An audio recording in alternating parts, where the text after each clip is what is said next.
Alright everyone, welcome back to another stream. Tonight we're going to be doing some more Generation NEX. This is the Famicom system, or NES clone console, from 2005, 2006. I completely forgot when it came out, and I covered this thing 3 weeks ago. So what I did is actually I picked up a bunch of Famicom cartridges from a fellow on Atari Age about a week and a half ago, and 16 carts in total. It was a pretty good deal. I think it was like $50 shipped, so you know, pretty good deal. Some decent games in here, some average and below average games in here due to the prices, but there's a lot of interesting stuff in here that should be fun to try out. And what ended up happening is a fellow on YouTube, Victor Escamilla, actually sent me, basically donated me 2 Messiah wireless controllers. So when the Generation NEX came out, Messiah released wireless controllers with the console that came with it, but you could also buy these wireless controllers separately. And what's interesting about them is they have a slightly different design than the wired controllers that we used. And actually, you know what? Let me see if I can track down the wired controllers. So I'm going to show you guys a comparison of the 2 controllers. Hold on a second.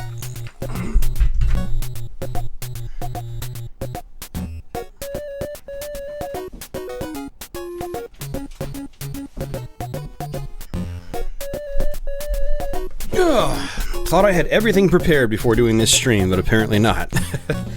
But yeah, this should be a fun time playing through some of these Famicom cartridges. This stream will probably be about 3 or 4 hours, maybe a little bit longer than that. We'll just dabble from game to game. One of the games I got here is Dr. Mario. As you can see, it's fired up, and also I need to fire up my CRT for when we switch games. I haven't actually tested any of these games aside from Dr. Mario, so I don't know if they're going to need to be cleaned or anything like that. I remember the last time we did the Generation NEX that we had a lot of issues with the console reading carts on the first try. Although I only had 2 Famicom cartridges on that. Yeah, we'll see how this goes. But yeah, let me show you the controllers in the accessories. Actually, you know what? Let me not do that first.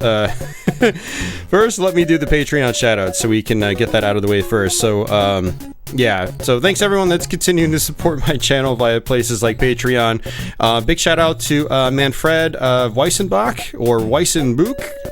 It's got the umlauts on it. But he actually raised his pledge. So, thank you very much, Manfred. I really appreciate it. If anyone's interested in supporting the show via places like Patreon, and you want to get my Let's Plays early and participate in Q&A sessions, links are in the description box below. Also, thanks to everyone that's been doing super chats. It really helps out a lot. Same with the channel members. If you want to support a Patreon but don't want to do it on Patreon, you can become a YouTube channel member. It's basically the same thing. You'll also get my Let's Plays a couple weeks early, and you can participate in Q&A sessions. And you'll get some emotes for my live stream chats, and you'll also get custom badges by your name in my comment section on YouTube. So thanks guys that are doing that. Shout out to Chris Hendricks. He actually removed his pledge on Patreon and moved it over to the YouTube system and actually raised it. So thanks a lot, Chris. I really appreciate it. Thanks for sticking around, man. So yeah, with that, what I'm going to do here is actually show you guys, if I can find my freaking template. There we go. What I'm going to do is show you guys the controllers. So, I'm going to have to turn that off and turn it back on. It looks blurry because, there we go. So this is the Generation NEX wireless controller by Messiah. You'll notice that in the center there is actually a light up LED, which is kind of interesting. And so it's got this sort of discus, you know, in place of the D-pad, which is very different from the other standard controller. So here's the standard controller that comes with the system. There's actually a really good controller. I really enjoyed using this thing. We're probably going to end up switching over to this later on in the stream. But you'll notice that the start and select button on the wired controller here, they're actually above the A and B buttons, which is interesting. So if you're playing something like Punch-Out, you don't have to move your thumb off the D-pad to hit select or start or something like that. They're just right above the buttons, which is a really cool design choice. So it makes this more like a Super Nintendo controller for NES, which is really cool. And you also have shoulder keys, which basically map to A and B. On the wireless controllers, you don't have any shoulder keys, no shoulder keys at all. And the buttons above A and B are turbo A and B, and then select and start is in the same spot, and you have to actually hit these pads pretty hard to use it effectively. And this discus here is definitely quite odd. One of the controllers I have is pretty much unusable. It's actually just doing phantom inputs, which is really bad, and it's very stiff, and if you click down, it just makes this like really harsh clicking sound. But this one I'm using right here, the second one in the package, it seems to work okay. I played a little bit of Dr. Mario earlier today, and it seems to work all right.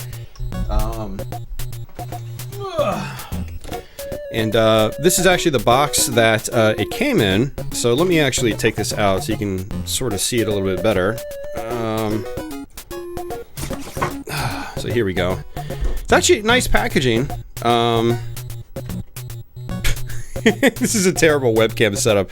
Like, my monitor's right here, so I can't really show you a whole lot without adjusting the webcam. But, so there we go. Yeah, so these were actually available separately when the Generation NEX was out. A lot of people have theorized that the Generation NEX probably would have done a little bit better if the wireless controllers were included, but I'm not so sure I agree now, because based on my experience, the wireless controllers are kind of crap compared to the wired ones. The wired ones are actually probably some of the best clone system third-party controllers I've used. It's really comfortable, really snappy. But these wireless controllers, you'll probably hear me complaining quite a bit over the course of this stream. But yeah, let me put that down. So what I'm going to do now is actually show you a bunch of the Famicom games that we're going to play. So first up, these are all the ones I got, is Clu Clu Land. This is actually a really fun game. This came out in North America as one of the early black box releases. Next is Pac Land, which is actually very interesting. I didn't know until last week, but this game on the Famicom did not come out in North America on the NES. So we have ourselves a Japanese Famicom exclusive. Next up is Dragonball. This came out in North America as Dragon Power, and there are some changes here. Next up is Mappy Land.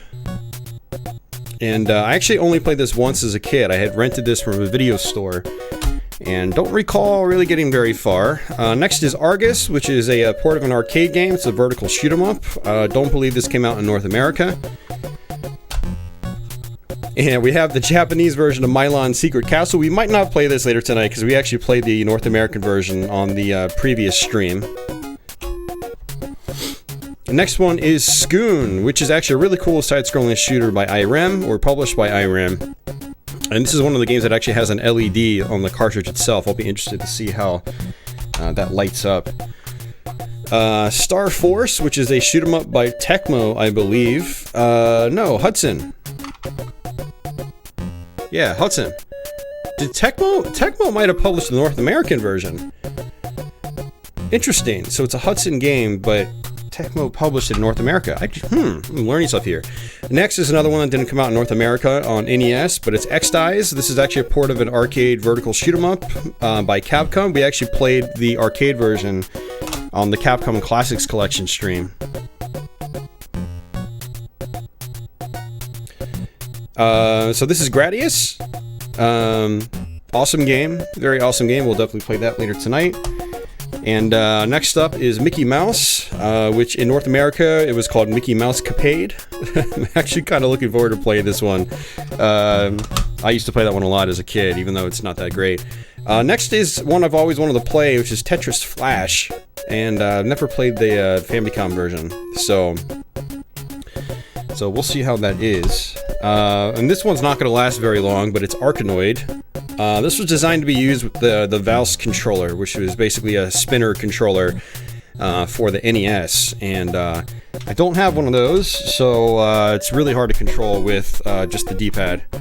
Next is Mighty Bomb Jack. which is a twist on the Bomb Jack formula. Bomb Jack was an arcade game. And then lastly, Spartan X. This is Kung Fu in North America, but this was based on a movie in Japan. Which is kind of interesting, because the arcade game, I think, was just Kung Fu Master, and that, I don't think, was based on a movie. So yeah, lots of really cool games here to check out, and so it should be a fun stream. So what we're going to do is just start with Dr. Mario, and then we're just gonna go from there. And yeah, Carlos is blurry because I have the focus set. I had the focus set so you guys can see the labels. Normally when I do stuff, like, and show you guys stuff on the cam, I don't have the I just have the focus set to like a generic focus, so it sees everything, but stuff that gets up close is blurry. But now you can actually see the detail in the cartridge, so that's why the background is blurry. So, but it doesn't matter because we're not going to be messing with the webcam anymore. So, all right, here we go.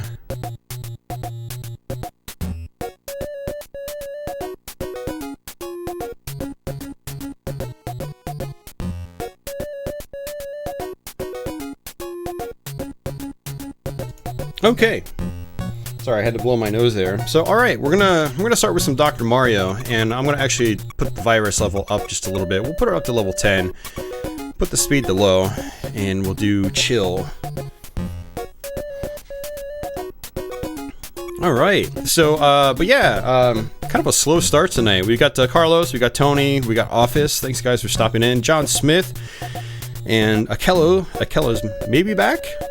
Mr. Bullion and Game Eagle, Greg N. Those are the folks that stopped in right as I started the stream, so thanks guys for popping in. Kind of a slow week for YouTube, it seems. My new Let's Play got some decent viewership and comments right away, earlier in the week, but then over the last couple of days, it's just been like nothing.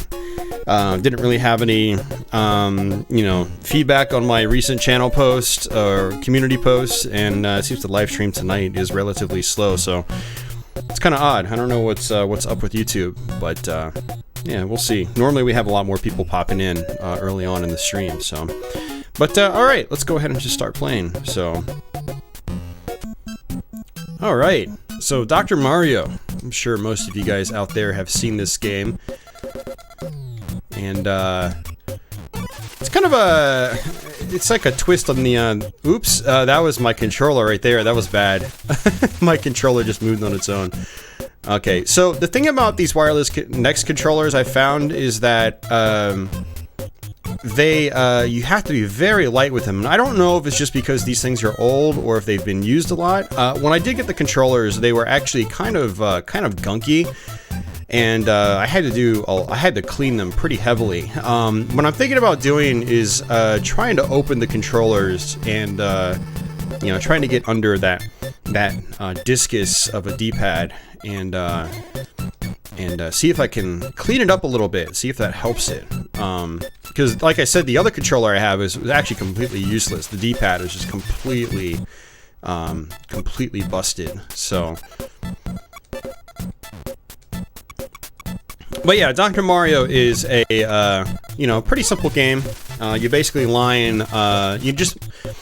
you've got these pills that you drop on the screen, and you line the same color up, or you line the colors up with the same color viruses, and that's pretty much it. And so just like that.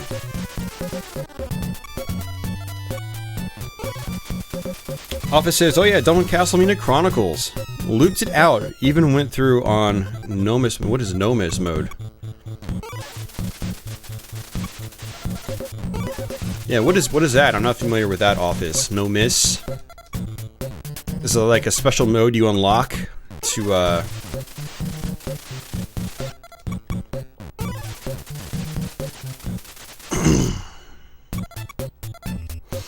The Democrat debate is tonight? Oh, I didn't know that. I mean, I could explain things, but I don't know how many people that watch my channel are really into politics.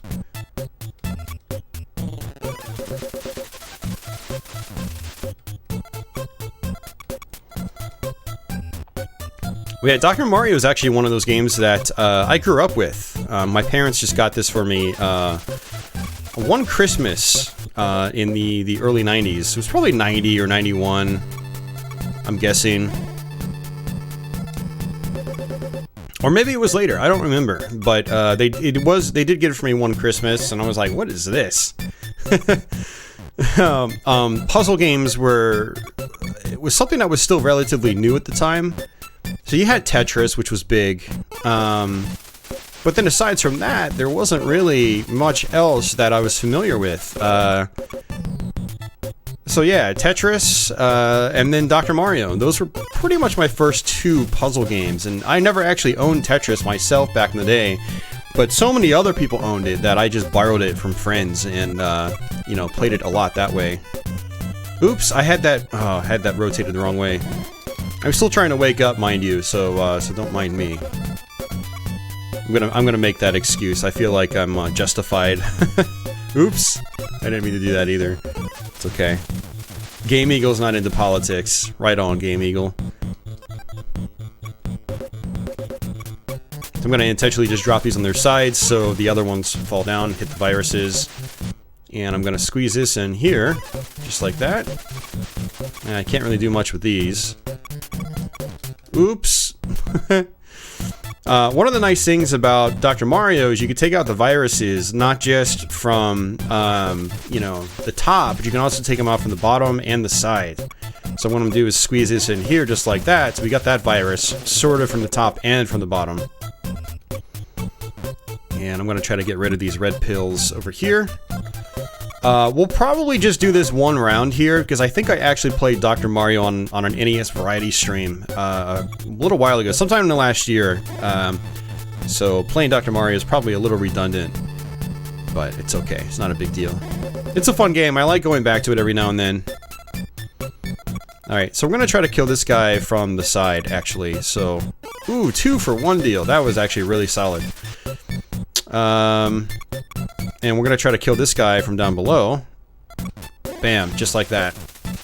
Yeah, see, really cool stuff you can do in this game. And squeeze this in here, kill this one from down below. Just like that, and then kill these two. What's interesting about two viruses smashed together, it only takes two pills to do that. Or 2 halves of a pill to do that. Whereas a virus normally requires, you know, 3 parts of a pill. Or 1 pill, 1 half to destroy them. So let's go ahead and kill this guy from down below, just like so. I'm trying to be really light on the controller now. There we go. And I'm gonna go ahead and just try to kill this guy. Just like that.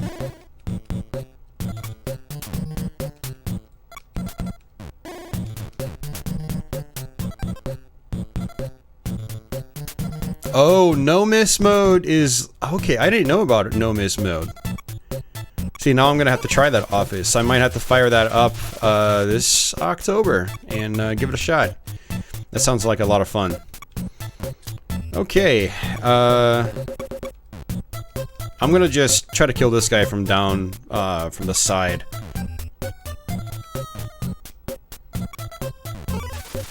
Just like that, and... I kind of screwed myself. Fortunately in Dr. Mario, you don't really have a timer, and the game doesn't just speed up on its own. Each level is completely locked to a specific speed. So the game doesn't get faster the longer you play or anything like that. So we'll just work our way through this this mess right here.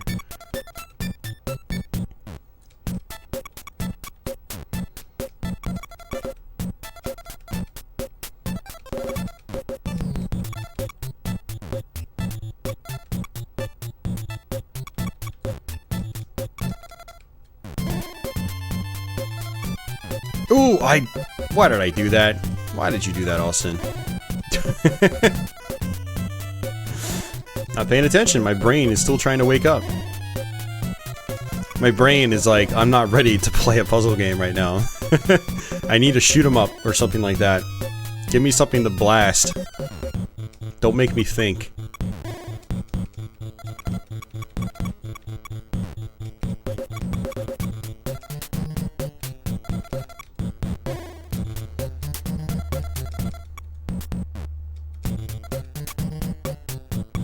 Oops, I didn't mean to do that either.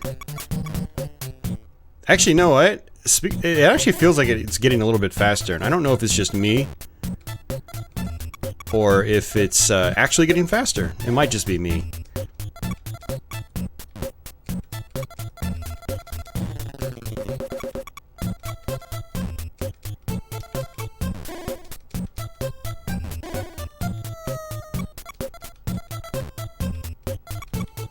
Alright, so this actually puts us in good shape, so... Alright, and this will finish us off. Here we go. Hey, Joseph, welcome back, man. So enter No Miss as your name, start every level with 1 peg of health and 0 hearts. That is awesome. I didn't know about that. Josh, gonna be kind of hard to watch and listen. Cool, Josh. No worries, man. It was actually pretty fun. Glad you have that game mastered now. I'm going to try to focus on Rondo of Blood now. You should be able to master Rondo of Blood a lot faster. I mean, yeah, we talked about this last week. Rondo, in my opinion, is definitely the easier game. At least, I mean, I don't know. It seems everyone I talk to kind of agrees.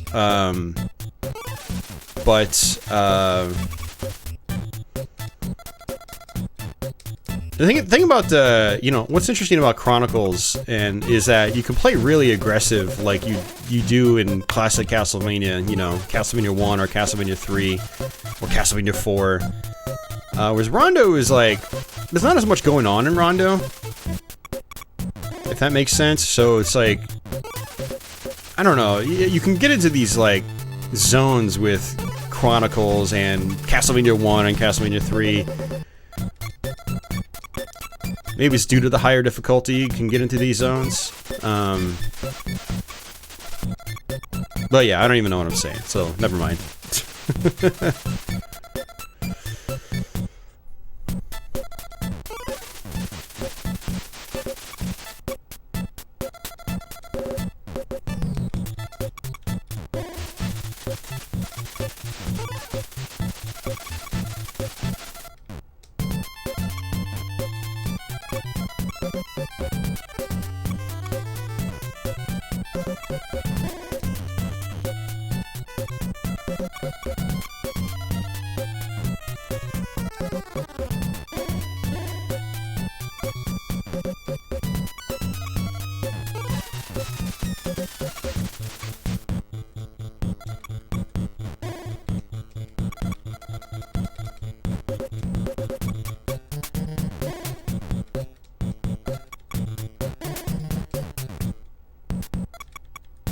Alright, very nice. Squeeze that down there. Squeeze this down here. Alright, we're in good shape.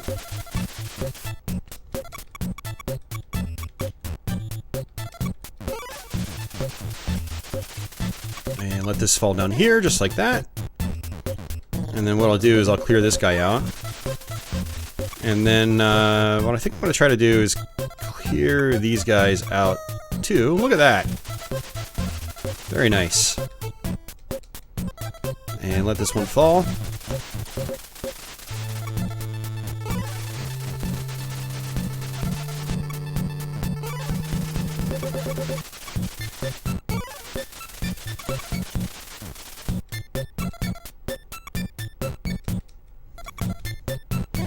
Yeah, Dr. Mario is a pretty fun game. When I was a kid, I don't know, it took me a little while to get used to it. Because, again, puzzle games were still relatively new for me back then. I mean, I love block dropper puzzle games now, as an adult, but as a kid, it was kind of like, I don't know, this is a little weird. But yeah, no, I eventually adapted to it, and I started to really enjoy it. Alright, I should probably just kill this guy from the top. I was trying to do it from the side, but we'll just try to do it from the top. Yeah, just like so.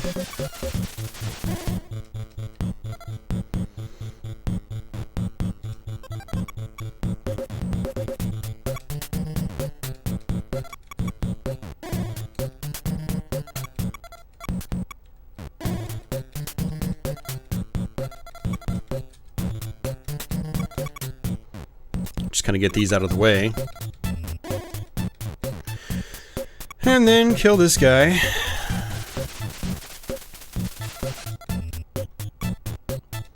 So what I'd like to do is actually get rid of this row down here. And then by doing so, I can kill those two yellow ones, just like that.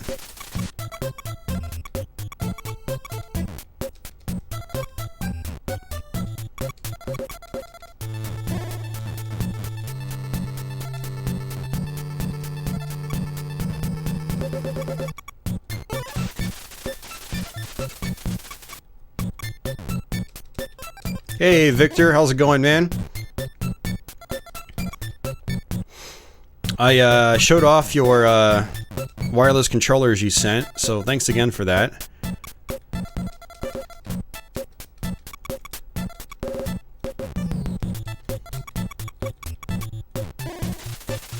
Alright, there's that.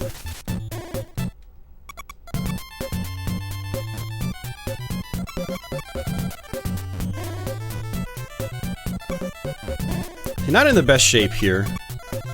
I mean, the shape I'm in is actually fine. It's the fact that I've built up this left-hand side so much that clearing out these other viruses is just going to take longer than it probably should. Or not. Or we could just do it almost instantly. Yeah, so I think I'm just going to kill this guy from the side. That is the fun thing about Dr. Mario, is you don't do everything from the top. You can, you know, attack these guys from the bottom, which is really cool.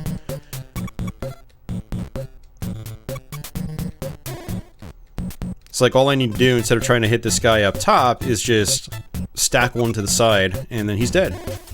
That's it.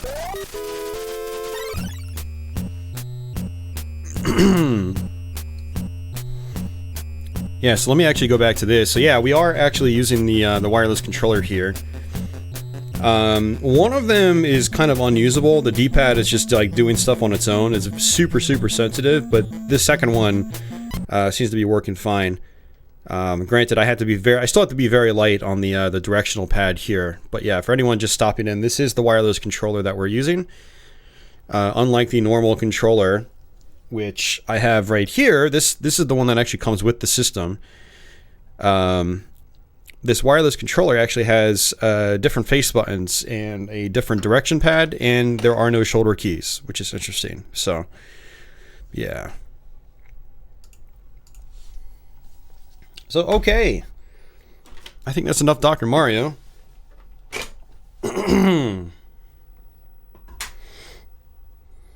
Alright, let's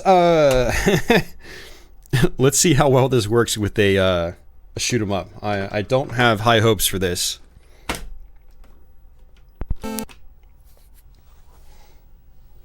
First try. Very nice, very nice.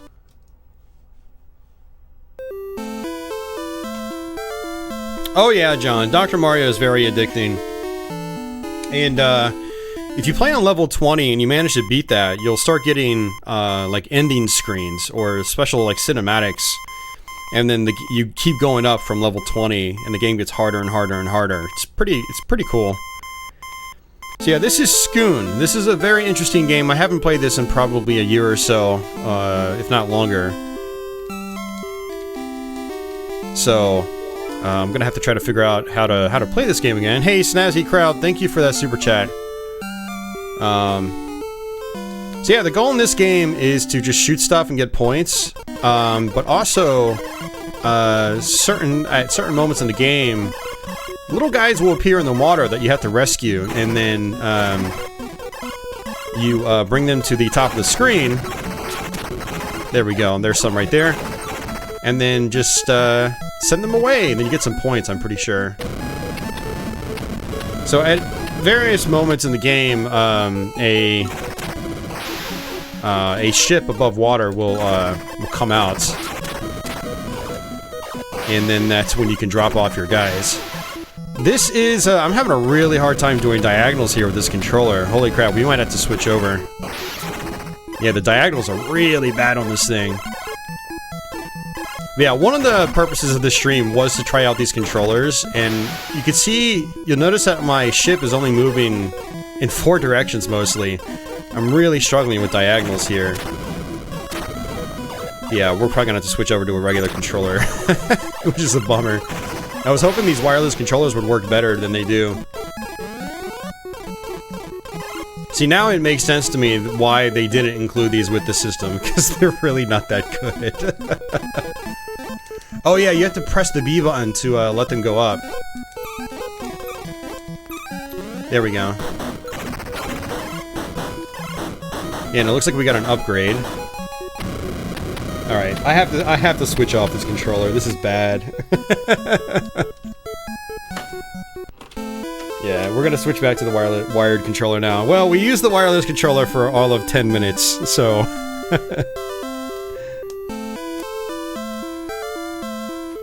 It's like a proto in the hunt. Yeah, sort of. People had made that comparison, but apparently none of the same people worked on these games.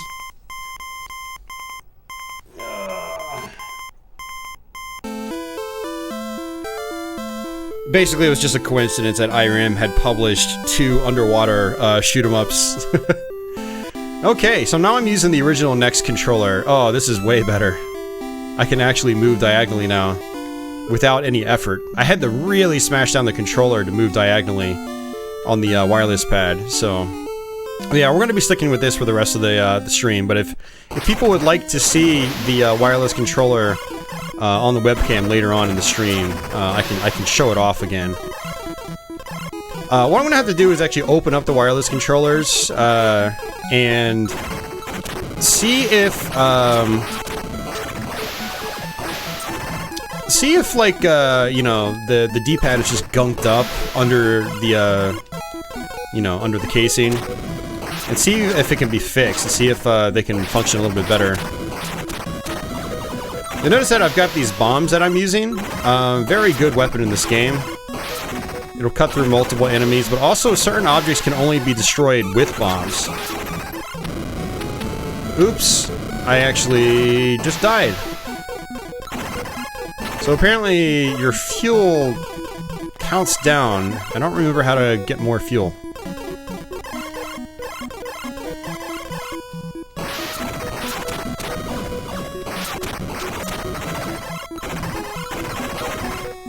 Yeah, this is actually a really fun game. This cart cost me like next to nothing. I think it was like $1 or $2. North American version will cost a little bit more, I believe. Not much, but it's not like a highly desirable game. But it is a really fun game. It was an extra life. Alright, so now we have to mash the B button. And then we drop the power up. It looks like you get your fuel back after you drop off some guys.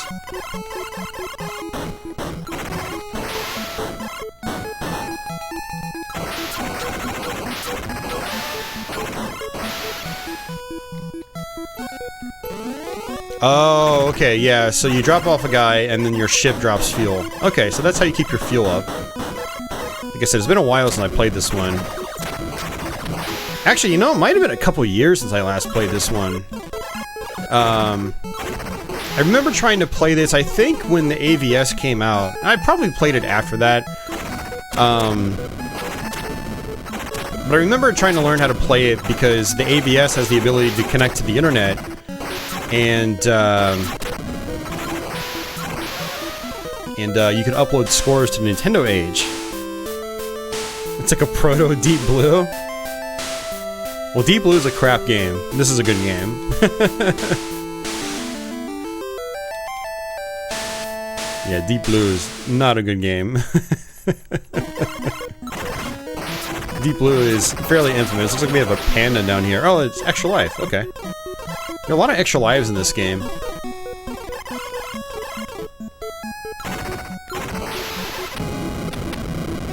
And I don't know why we just died there. Maybe the crab came back to life. And... yeah, so that rumbling just means you died.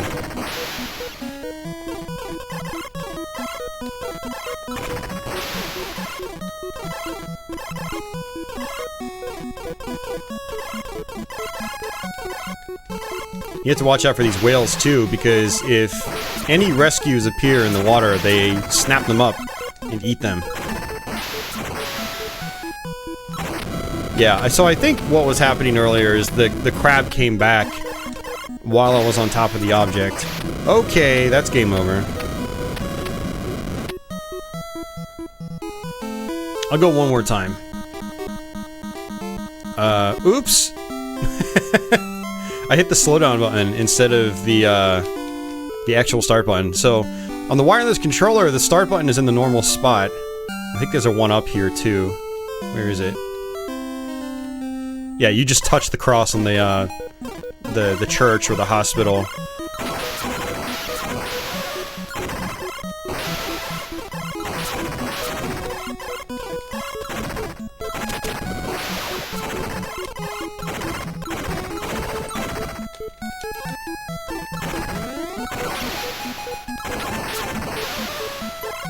Yeah, you have to be very aggressive in this game and be very smart about how you do things, because you can get killed very easily in this game.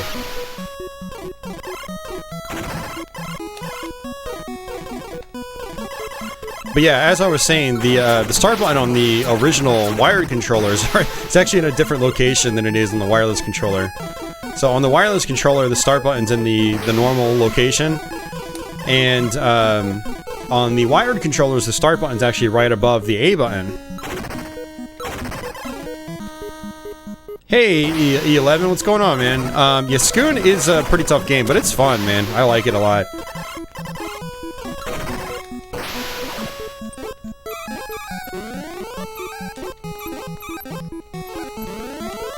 Okay, got my fuel back. Yeah, what's actually interesting about this game is there is a lot going on, too. Like, this is by no means a late release or anything like that.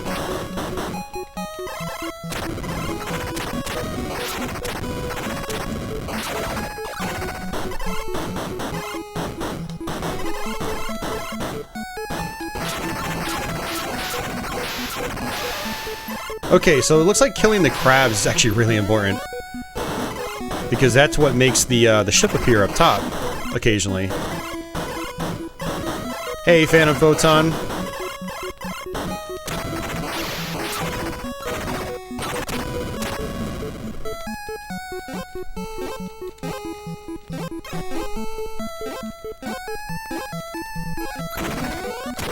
Oh, nice, spread shot. I completely forgot about this. It's not very fast, but spread shot is a spread shot.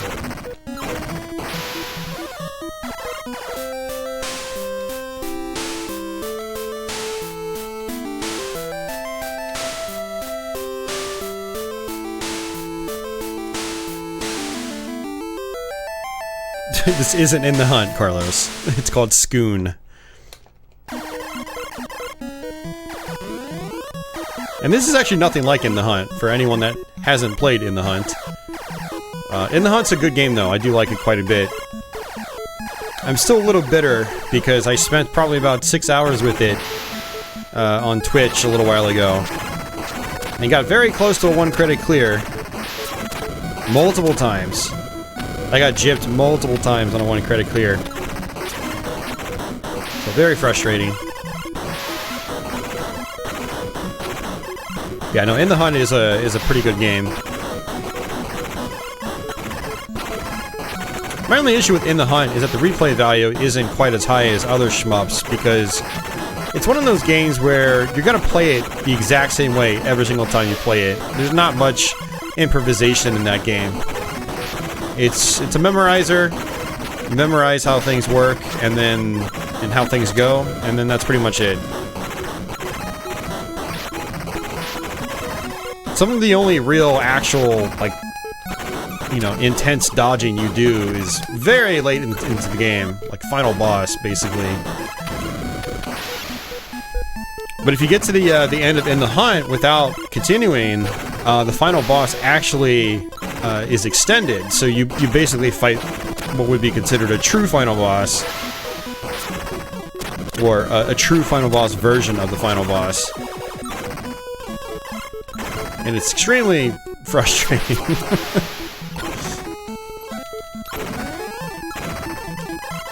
Hey, Boston Burf.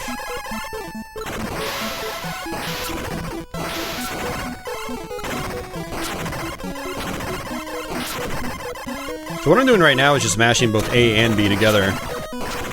Because why not? I need to fire both the my main shot and the missiles pretty much at all times.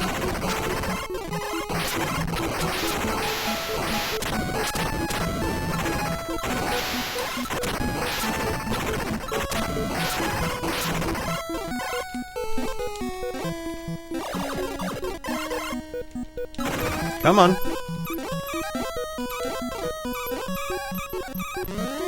Cool.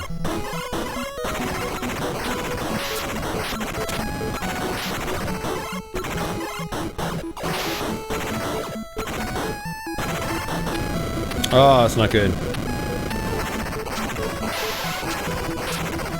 Joseph, yes. Generation NEX is a clone console. We did a stream of it about 3 weeks ago? Maybe a little bit longer.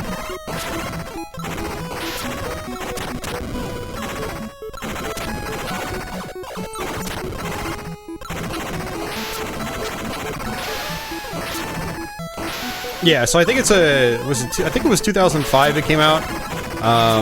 It uses the standard NES on the chip, so it's not really anything special from that angle, but it does have pretty solid build quality, unlike, you know, most other NES clone systems. It's got a really nice aesthetic to it as well. Like, you look at it and it's clearly being, you know, trying to be modeled after the North American NES. Which is really cool. And it also has a Famicom cart slot on it, along with the regular NES slot.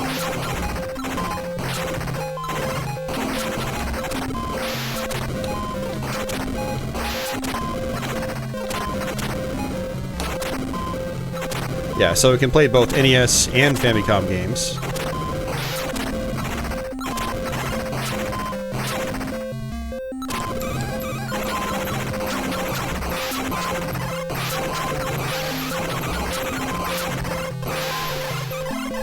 Alright, we're gonna end up dying here, unfortunately.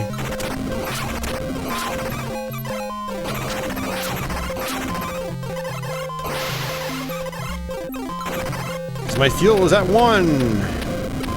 Couldn't get my fuel refilled.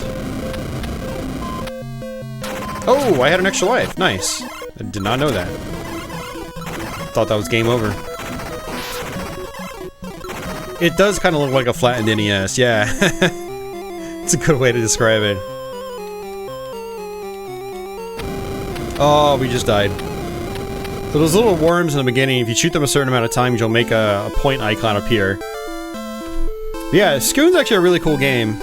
And, I've, you know... For 1986, it's very fast-paced. There's pretty much no slowdown or frame skipping or anything like that. It's nice.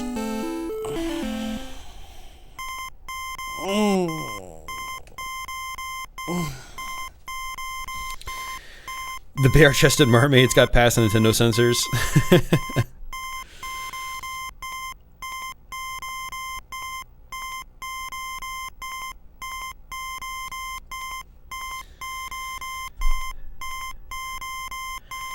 Okay, there's one part where if you shoot everything, it'll make the screen turn black.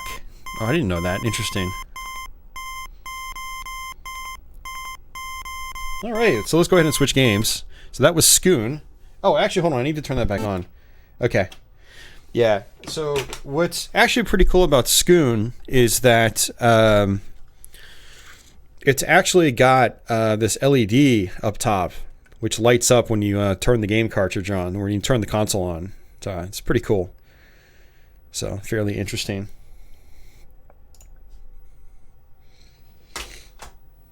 All right. So we're going to do... A lot of these Famicom games I picked up, they're older games. You know, they were very cheap. So you're not going to be seeing anything like Mega Man or Double Dragon or, you know, things like that. I kind of wish like he had the original Super Mario Brothers. I would have picked that up. But so this is Dragonball. This came out in North America as Dragon Power. And I've never actually played the Japanese version, which is based on, you know, the Dragon Power or Dragon Ball anime.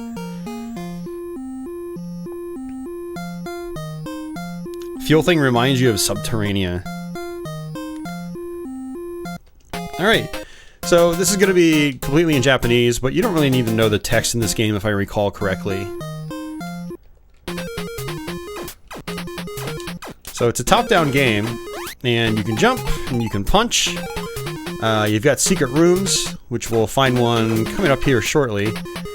I actually had Dragon Power as a kid, so I played it a lot growing up, but it's not a game I've revisited really at all over the years. So we have a stick, or something like that. It helps with our attack power.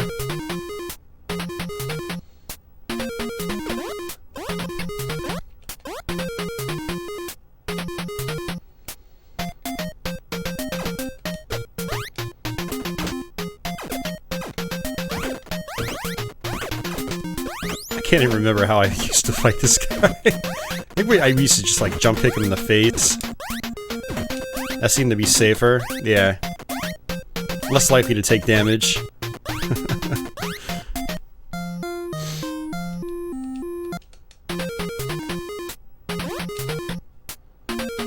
Yeah, and your character was actually made to look different in the North American one because it wasn't based on Dragon Ball in the North American version.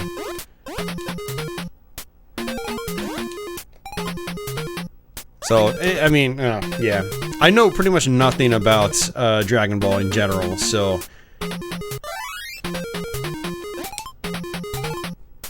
And that speeds you up. Makes you crazy. That's health. So occasionally cutscenes will appear. There's an ongoing story, like, you know, your friend's kidnapped or something like that. And as you play, you know, the longer you take, the more times, like, they'll appear and whine that you haven't rescued them yet. I don't remember if they actually die or anything like that if you take too long. It's been so long since I played this game. I remember this game being really frustrating, though.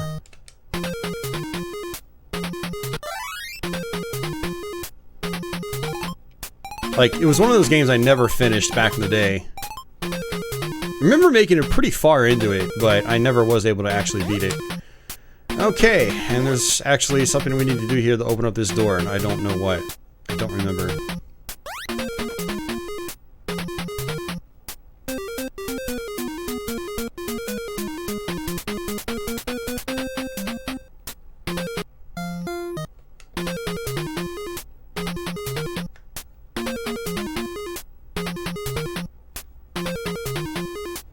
Try to squeeze my way into every little crevice, because that's usually where secret areas are.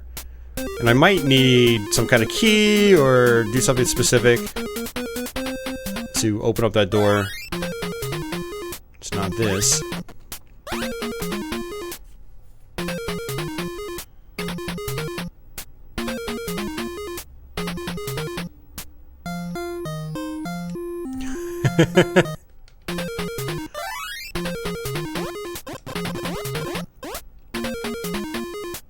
Okay, it's not there.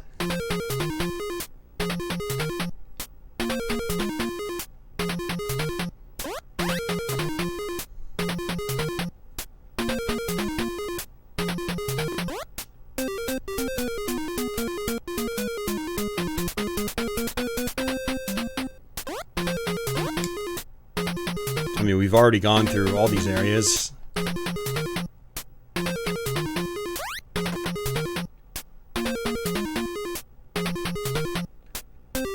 Door is still not open. Maybe it's one of those rocks.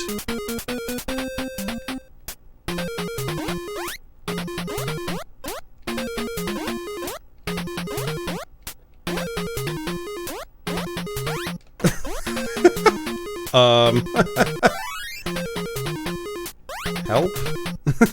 What's going on? I don't remember ever getting stuck in this door.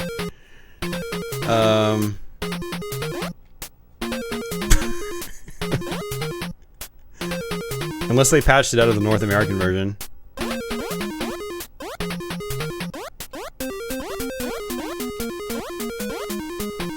Alright, guys. Well, that's Dragon Ball. I'm not spending time with that. Oh, man. Well, that was something. Okay. I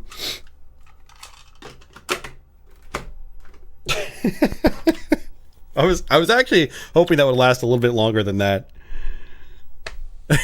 I'll have to look up a video. I don't remember the door just constantly being shut on the North American version. But, like I said, it has been a long time since I played. So, this is Mickey Mouse. In North America, it's called Mickey Mouse Capade. This one is fairly infamous.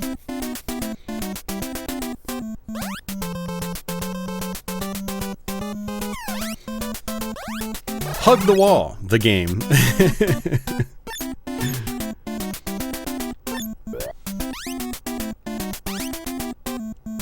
Alright, so let's go ahead and jump in here. That was the demo. To Little House. So yeah, this game kind of gets a bad rap, and it's not really a great game, but I did play it quite a bit growing up, so I do have a soft spot for it. So what we're gonna do is get a star pretty early on in the playthrough, and then that'll let us shoot projectiles. Oops, forgot about that. And that's... Ooh, it's not a star in this version. Again, we're playing the Japanese version, so... Interesting. Why is it just a simple ball in this one? That's... Wow, I didn't know that. That's what's cool about playing the Japanese versions of these games, is there will be some differences. And I don't think I can kill this guy. Oh, no, you can. You just have to wait till he moves.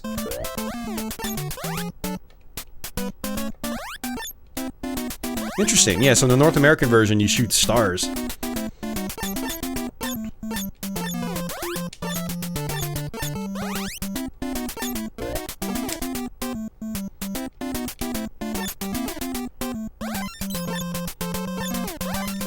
And there's a secret here. I think it's a 1-up. There we go. Yeah, 1-up.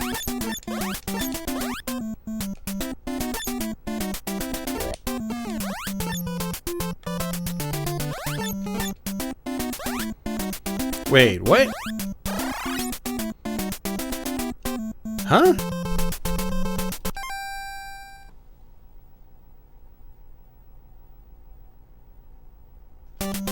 I can't see the label on the cartridge because it's too far into the system, but... Is this published by Hudson in Japan?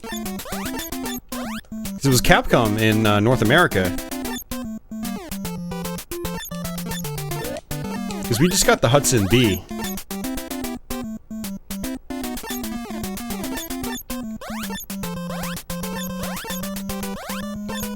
So there are hidden areas in this game, so you know, you do want to shoot around. Like here's one right here. This is probably at least just a hidden item. That was Donald Duck's face.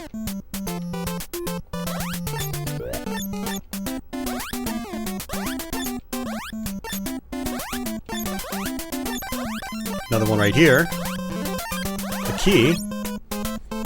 Takes us to a bonus area. Hudson developed it? What? I had no idea. I always thought it was Capcom. Because Capcom published it in North America. I guess it was just because Capcom had the Disney license, so they must have licensed it from Hudson. The Donald Duck face. And they published it in Japan. Wow. Well, that's cool. I'm learning something new.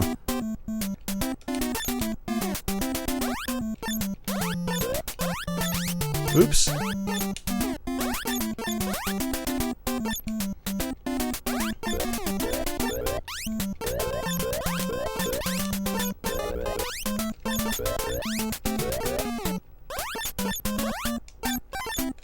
It was really difficult to avoid that guy.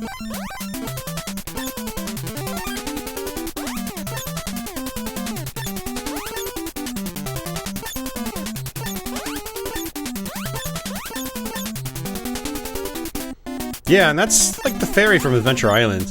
Or at least it looks like it. Interesting that diamonds give you health back.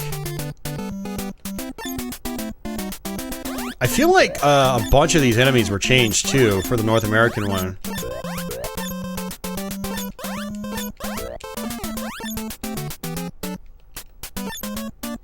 See, now I'm gonna have to look up a long play of the North American version to see the differences.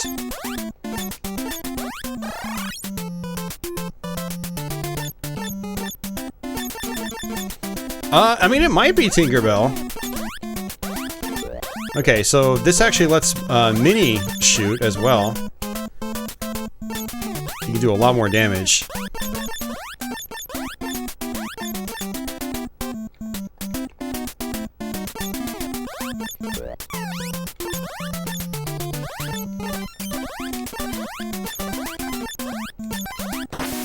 Oh, that's not. Hey, you bastard.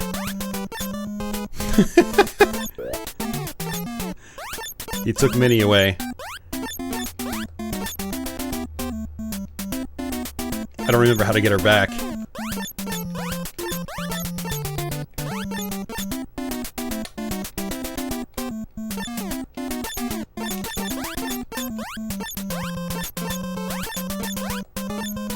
So we're gonna eventually come back to one of these boat paintings. We'll shoot it and then...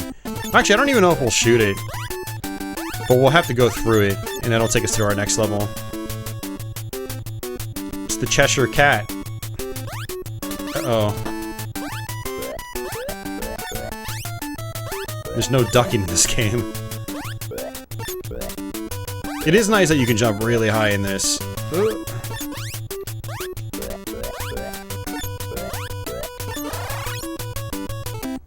Alright. We got the key.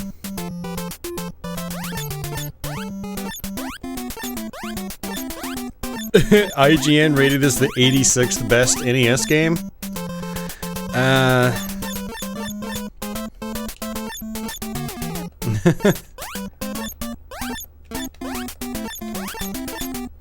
Yeah, so I'm gonna have to get Minnie back before I can do anything. I'm pretty sure. Yeah, Hudson D. So Donald Duck's face can give you some health back, apparently.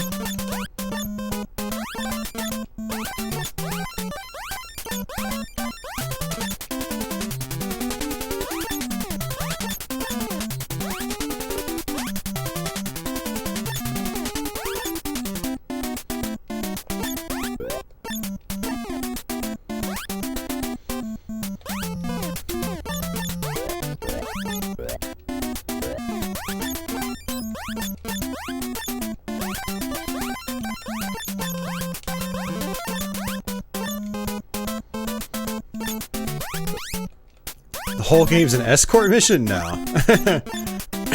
Minnie will shoot behind you. I guess it's just that sometimes she can get kidnapped. And I actually think she might be in one of these hidden rooms. I can't remember. It's been so long. Whoa! Teleported me down below. Pretty sure I was up top.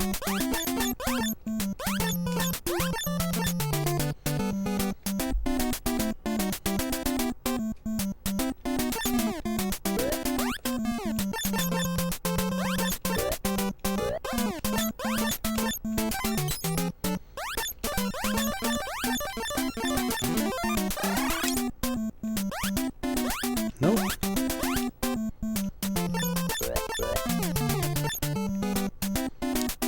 Well, I mean, this was a very early Disney game. So yeah, I mean, it's not gonna rock your world or anything like that. Yeah, I have to have Minnie to get past here. That's right. I was under the impression I had to jump through a painting, but it looks like... Or just a window. Maybe those are just windows. I think they're just windows. And you're just seeing the ocean in the background. But yeah, I mean, it's not anywhere near as bad as I think a lot of people make it out to be. Like, it's a perfectly playable game. You have to know what to do. And it can be fun. It's not even that long, if I remember correctly. It's only a handful of stages.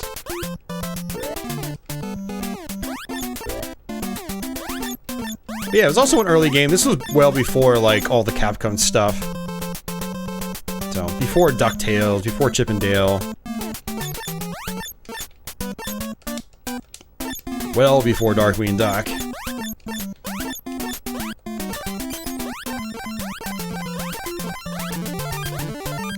Ugh.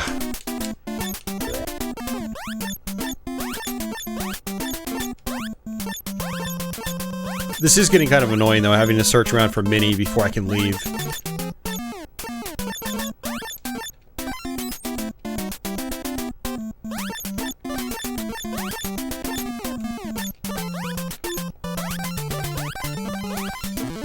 There we go. There we go. There she is. Alright, let's get the hell out of here.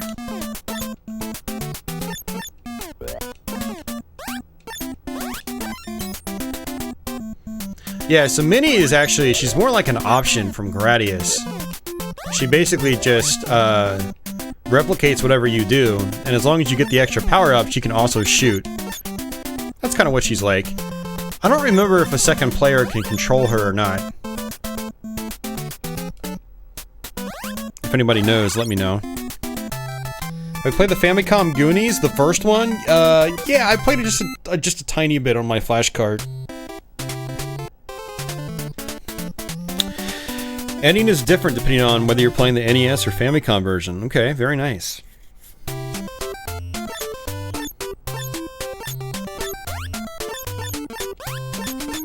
But yeah, that level would have ended way sooner if Minnie didn't get captured. So, technically that was my fault.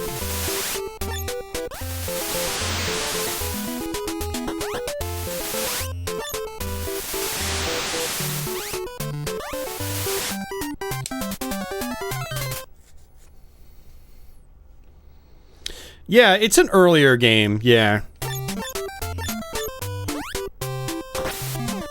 I mean, it's like, in terms of Famicom releases, it's not super early, because Famicom came out in '83 in Japan. But it's also not a super late release either. And like I said, this was well before, things like DuckTales and whatnot, so. Oh, Minnie! Why can't you swim? You stupid mouse! At least I don't lose my weapon power-ups.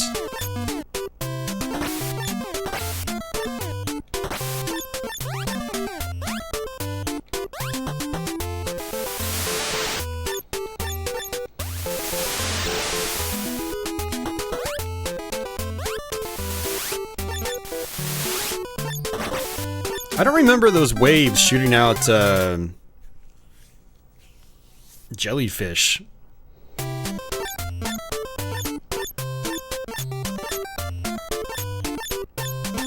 You can't control her with player 2, but you can use her to cheese bosses.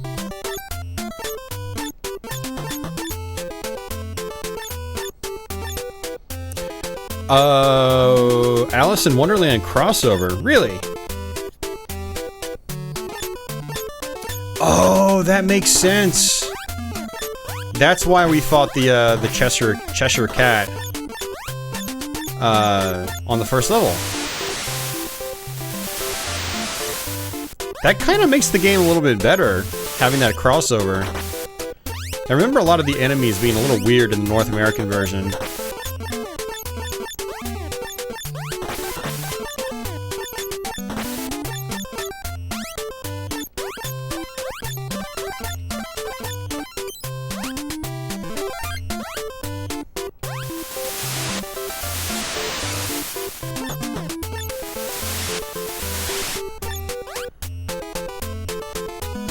Boss fight? Huh, interesting.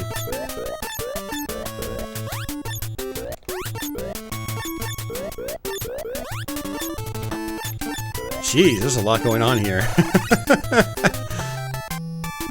I don't remember there being so many projectiles in the American one.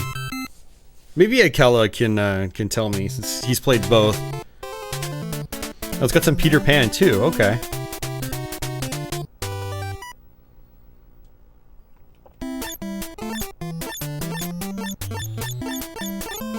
Okay, so 11, like, yeah, Alice in Wonderland, like, the original source material might be public domain, but I'm pretty sure the Disney version is not public domain. Or if it was, it wasn't public domain when, it wasn't when, this game came out.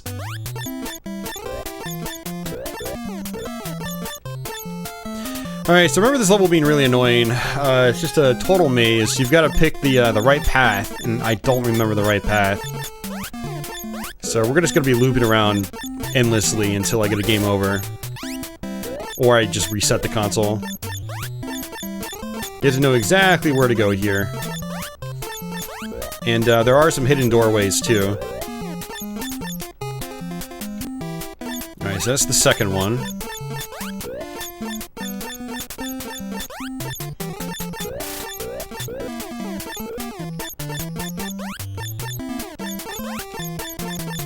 That's the first one. Yep, right back to the beginning.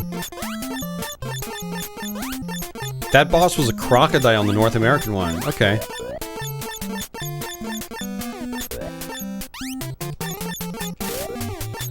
Yeah, I like the Alice in Wonderland crossover because it makes things feel a little less generic. The North American version, you're just fighting a bunch of generic enemies and bosses.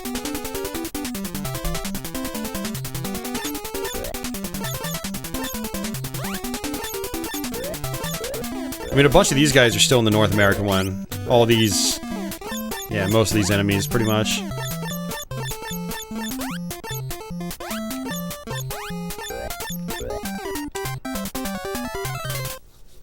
Yeah, the maze in Sqoon NEX is easy to figure out. The maze in this game, on the other hand...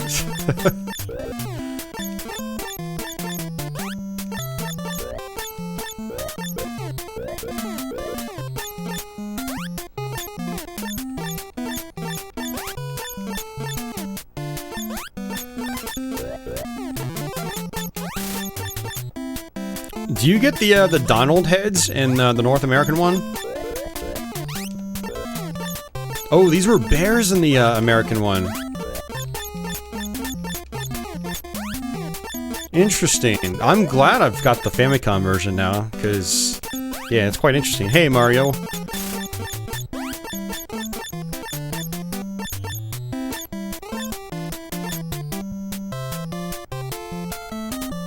Renegade has a maze? What?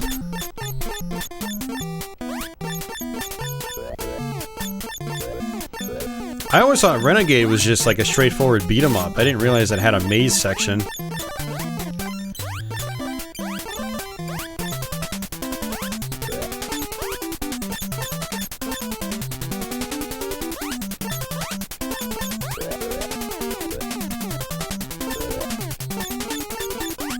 It's like those guys are spouting words at you. In the North American version, it's bears throwing just almost like rocks at you or something like that. What are those things? I can't even tell. Sort of like clowns.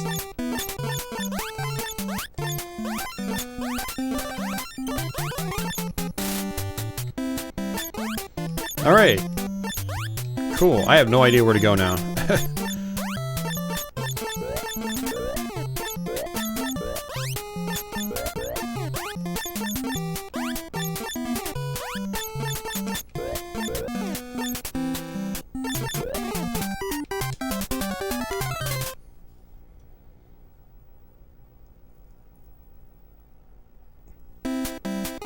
Mario is on the Xbox One. When did you get an Xbox One, Mario?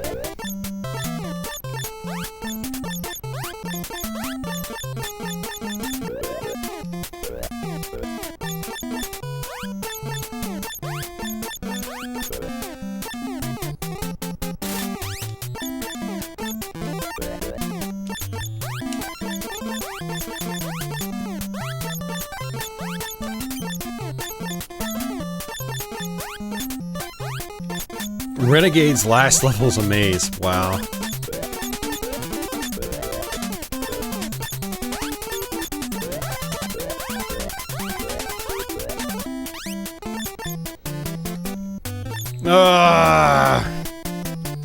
Alright, Mickey, you've overstayed your welcome.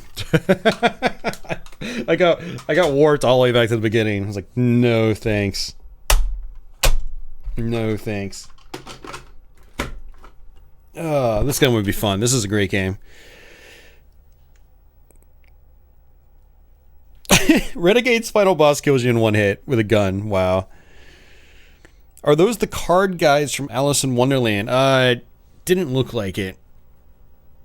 Unless you're talking the card guys from the last stage, which they might be. Okay. Look forward to the LP. Okay, so that the seasons area isn't hard when you know the route. I just don't know the route right now. You can get it on your first try. So I actually do plan on doing a Let's Play of that game eventually. But yeah, this is Spartan X. It came out in North America as Kung Fu. This version's apparently based on a movie. But the arcade game was just Kung Fu Master. Yeah, this is a great game. It's a lot of fun. So you can punch, you can kick, you can duck and punch and duck and kick, and you can jump kick. Don't really recommend jump kicking very often in this game. And enemies have a tendency of hugging you a lot in this game. And it's a very simple game. You only have 5 stages, but the game does loop multiple times. And it tracks how many times it loops. And the dragon icon up top tells you how many times you've looped it.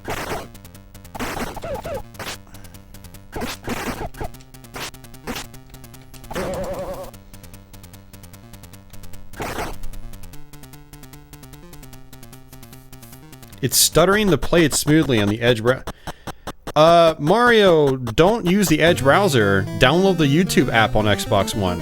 There's a YouTube app on Xbox One. You can log in there and watch it from there. Yeah, don't watch it on the Edge browser. Oops. Let's play of Mickey is instant like. Okay.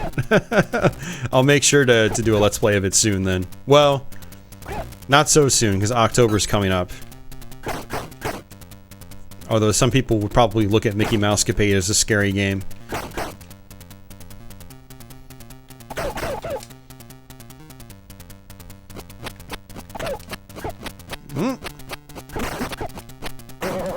Nice.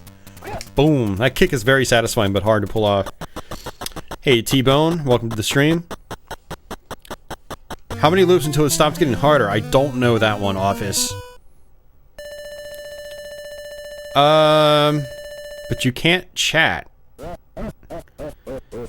You can't chat from... Well, you chat from, like... Do you have a phone? Or do you have, like, your computer up next to you? You can watch on Xbox and then chat from a different application. Man, I can't remember if there's chat functionality on the Xbox One YouTube app. It's been a long time since I've used it.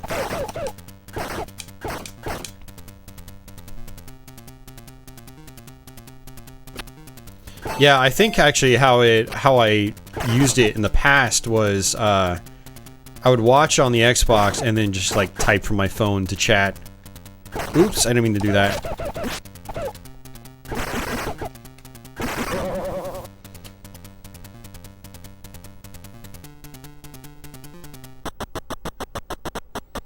5,000 points for the 12th enemy, or if the 12th enemy is a hugger. And you jump kick them. Interesting. Yeah, I think someone actually mentioned that on my Let's Play a couple years ago. Yeah, that takes some practice. Major practice.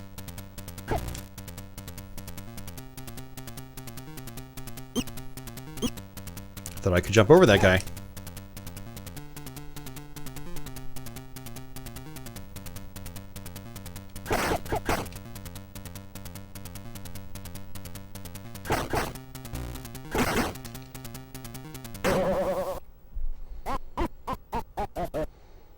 Hey, Libor Arts guy. Oh, you're at your brother's. Okay.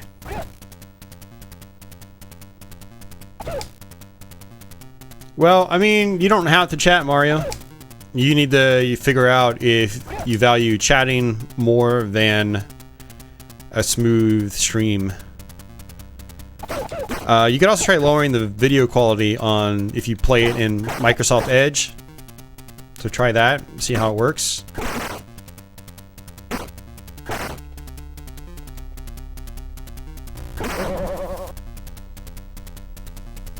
Your best is around 350,000. Now I want to try to get 350,000. It's not going to happen on this run, that's for sure. So what's 350k? Probably around at least 3.5 loops.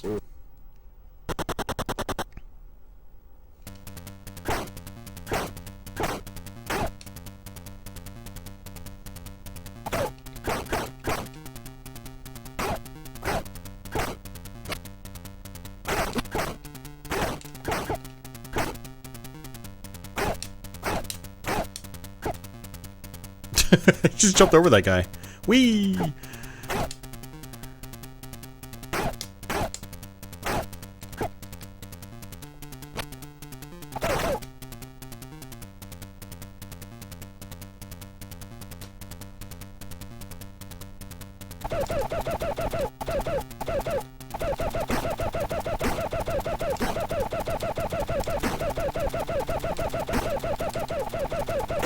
I love how that works. It shouldn't work, but it does.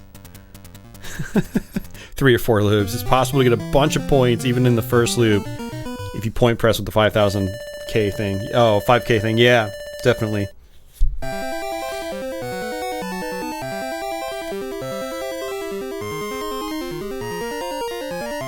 I like how there's basically no Japanese in this version of the game.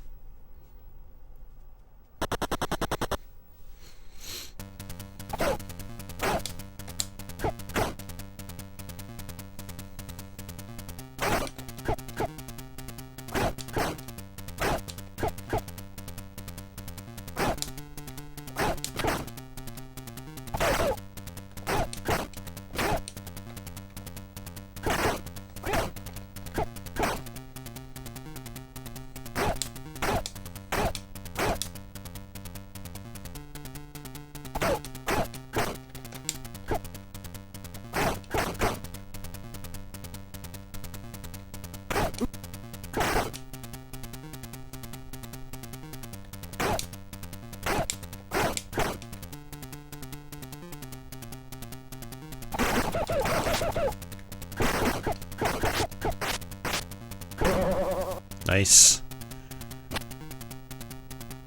Hey, Christopher Margot and Doomstash.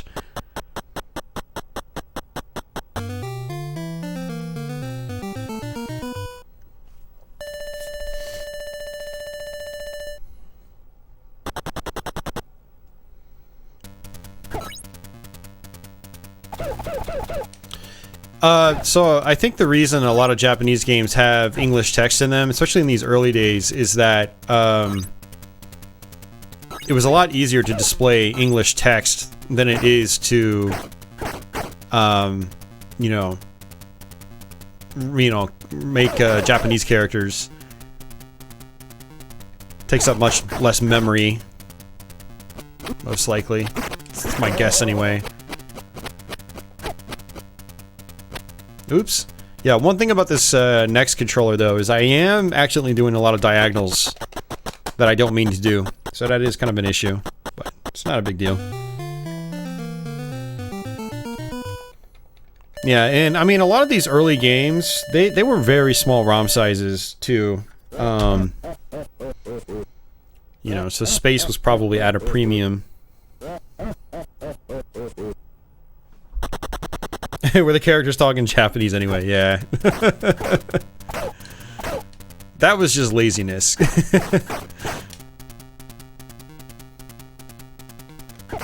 One of the many reasons I think X6 was poorly received. Like, I thought X5 was kind of lazy compared to X4. At the time, I had no idea what was just around the corner. X6 would stoop to new lows. And because of that, I didn't start to appreciate the game until just a couple of years ago.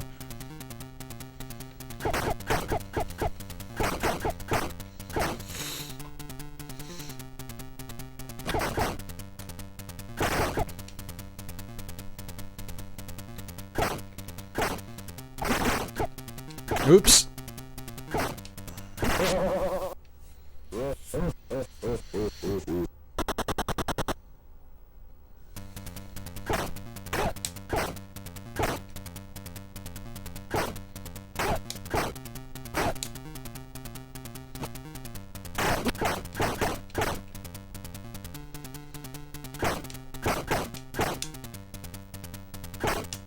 So, do you know if the 12 enemy count thing, like, resets on every level? Or if it resets on every death? So, like, at the beginning of the level, can I just start counting 1, 2, 3, 4, 5, 6, all the way up to 12? And then hit the right enemy on the 12th count to get those extra points?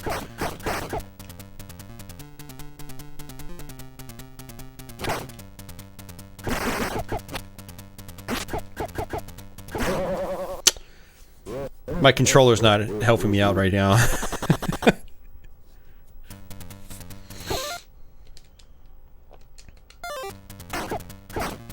Yeah, so Game Eagle, I actually really enjoy Mega Man X6 now. Mainly for its challenge and the variety. The different ways you can tackle the game. But when it first came out, I hated it. I was so disappointed. So disappointed that I didn't even bother finishing the game back then. But part of it was also my not understanding how the game operates. Like, I was trying to play Unarmored X on my very first playthrough. Big mistake in that game. You don't want to do that.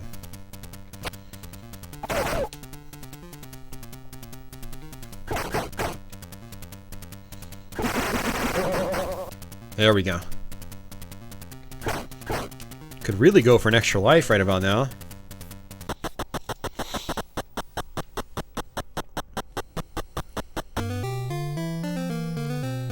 Resets after every 5k too. I'm not sure about how it goes when you mess it up. Okay.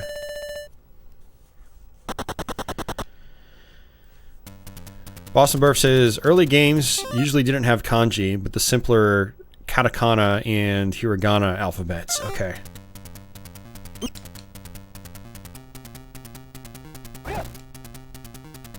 Yeah, I know absolutely nothing about, you know, Japanese alphabets. The fact that they have multiples just boggles my mind.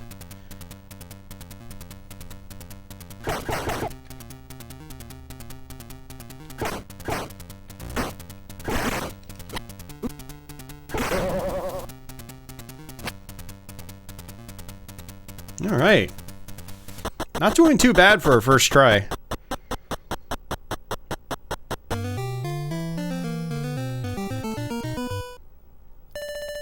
How many Mega Mans have you played, Liberal Arts Guy? The Mega Man series is awesome. It's one of my favorites. Oh yeah, no, there are, I'm sure there are a lot of exceptions on Famicom. I mean, there are a bunch of games that are just completely in Japanese. But a lot of these simple, like, arcade-style games, a lot of times aren't.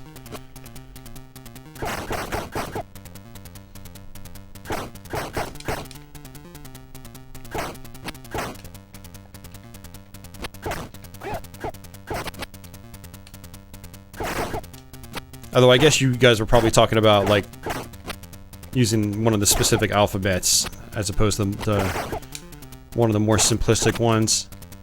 I guess that is a different issue altogether.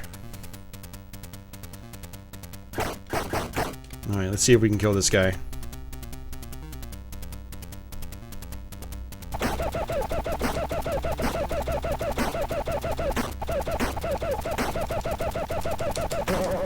Wow, it still worked. Although I almost got knocked out. It's in the stream title, Tyler. It's in the photo in the top left. I'm not playing on a Famicom. I'm playing on the Generation NEX. It's a clone console that has a Famicom card slot.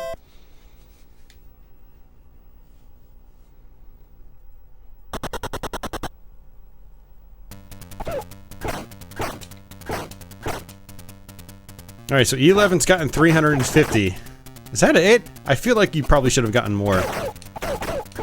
I'm getting almost 300 on my first attempt in a long time. And I meant to count the enemies too, and I totally forgot.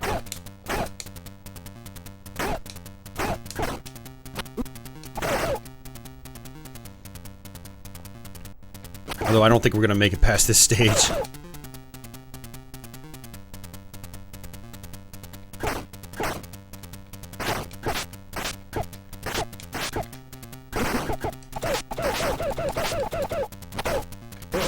Oh, cheap shot.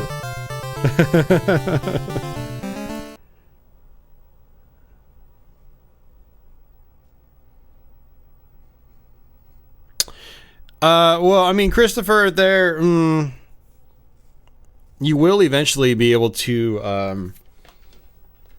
you know, if you want to go like the sort of flashcart route, there's the Satiator that's coming out sometime in the future, and of course there's also the not Pseudo Saturn. I think Pseudo Saturn actually has issues with the disc swapping for Panzer Dragoon Saga. I don't remember though.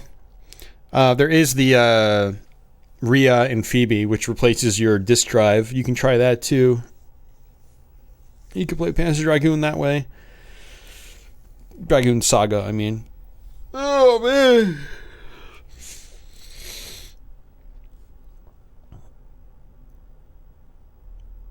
You're not as good at video games as I am. Well, I mean, come on, man. It doesn't matter, liberal arts guy.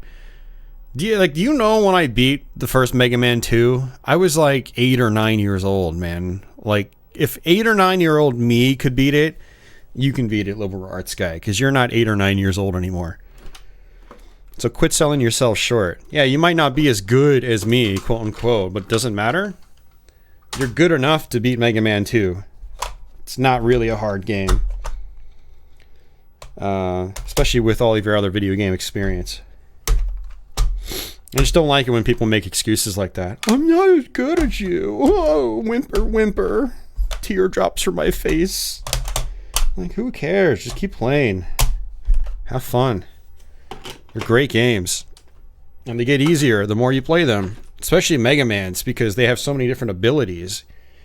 You'll find the various abilities will help you at specific situations. That's why Mega Man games are so appealing, is they have a lot of flexibility. You can tackle them in many different ways. You can be like me and just play them Buster only, or you can be like me when I was 8 years old and experiment with every sub-weapon.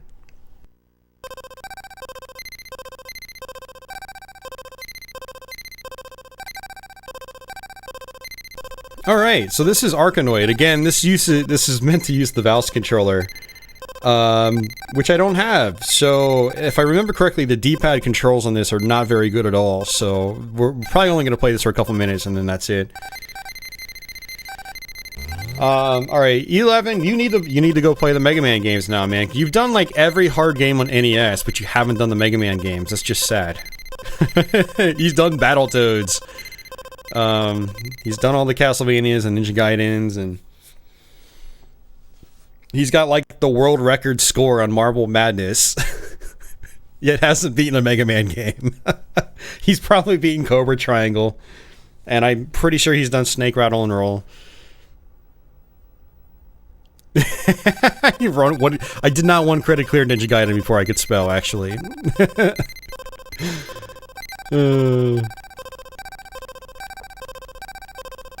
I did beat Super Mario Brothers, I think, before I could really spell. No, that's not true. I'm pretty sure my parents taught me how to spell pretty early. Like, before we even got an NES. I was about 5 years old. 5 or 6 when I beat Super Mario Brothers for the first time.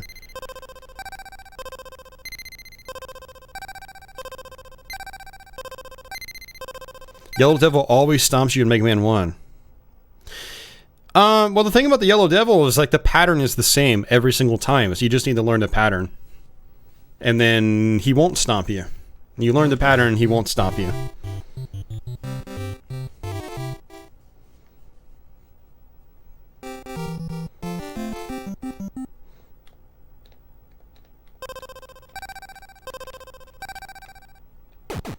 Wait, is there no... I thought you had 2 speed settings.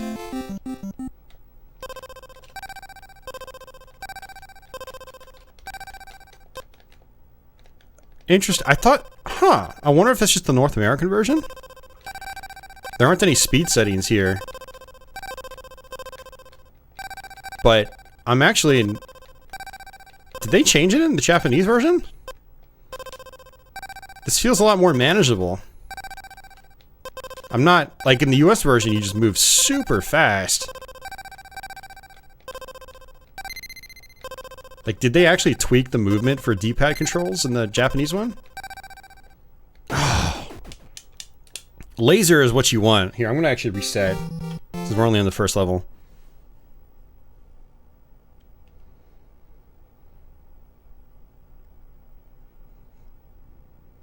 Blindfolded? What the... You had me until the blindfolded part, man. No thanks. I don't do stuff blindfolded. That's just a gimmick. No gimmicky blindfolded stuff for me.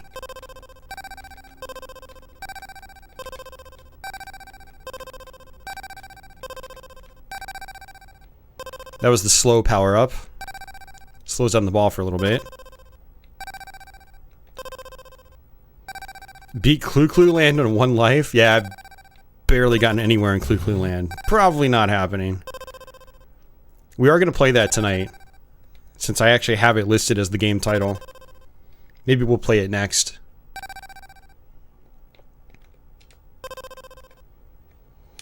Yeah, so I'm pretty sure in the North American version you have, like, your paddle's really fast, but then there's also, like, a slowdown function.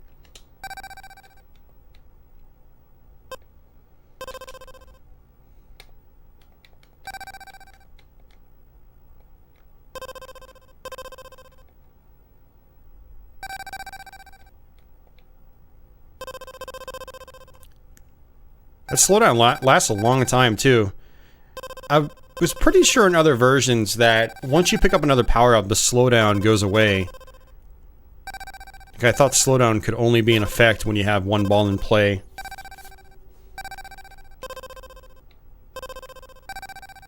Well, E11, do you remember if the North American version's paddle moves faster or slower? I thought it was way faster and almost unplayable, but I'm not having a hard time with this right now.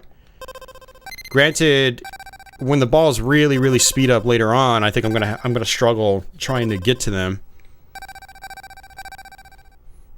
But I remember playing the North American version and it being pretty much unplayable without the mouse controller.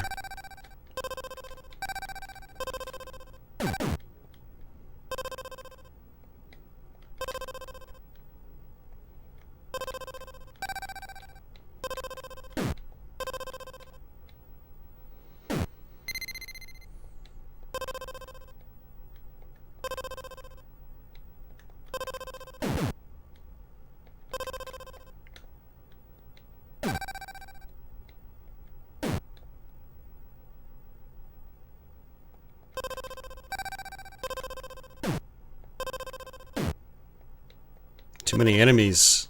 I'm pretty sure enemies don't normally come out this fast in other versions. Well, I don't know now. So, the thing about Arkanoid for me is that I actually grew up on the MS-DOS version of the game, which didn't seem to be the most faithful arcade conversion. I mean, the levels were pretty much all the same as far as I could tell, but the enemies were way smaller. So your ball had a tendency of missing them more often than not. Then I could also use the mouse controls. You haven't beaten Oh, dude, man. You've beaten all the hard games, like the hard games. Now you need to beat some of, like, the hard, but not as hard games. Dude, you have to do Castlevania 3.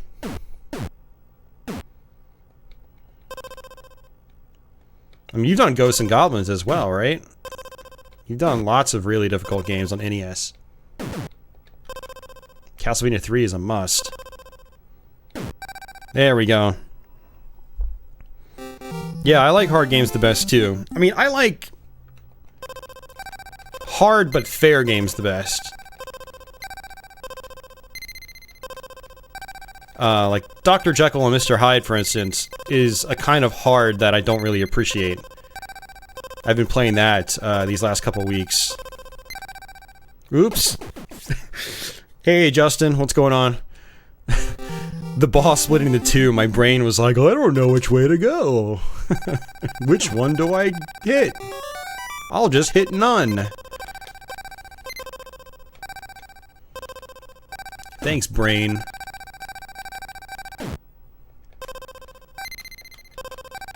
Ugh.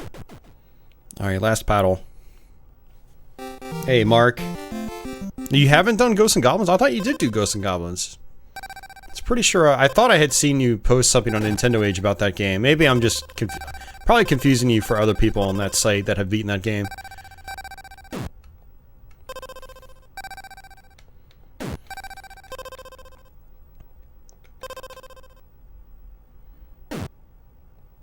Hey, Kurt. Beating the North American Castlevania 3 is a major achievement? I don't know about that. I think the difficulty in that game is quite overrated, to be honest with you. It is, you know, if you're 10 years old and you've never played it before, yeah, it would probably be fairly challenging, but, I mean, I beat that game when I was pretty young, too. I was, like, 10 or 11 years old when I beat that game for the first time. I remember beating the game and then immediately taking it over to my neighbor's house because they didn't believe me that I beat it, and then I just beat it again right in front of them.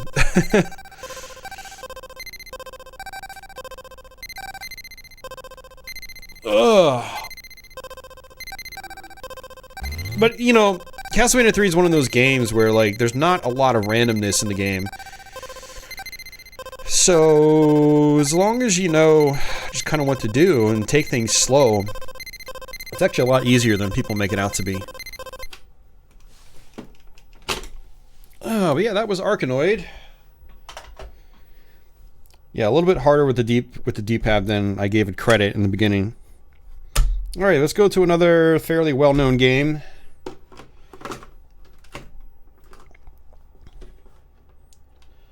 Well, easy is also kind of subjective, Kurt. I mean, yeah, maybe it's not quote-unquote easy at first, but when you know what to do, it is easy. But, I mean, by that standard, you could say a lot of games aren't easy at first, even ones that are generally considered easy, you know? If that makes sense.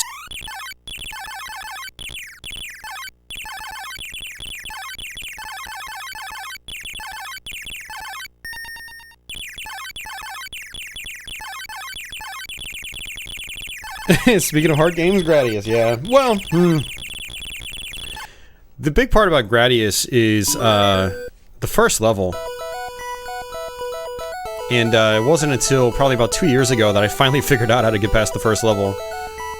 The volcanoes at the very end of this stage were made way more difficult than the arcade game. For some weird, unexpected reason. Or unknown reason.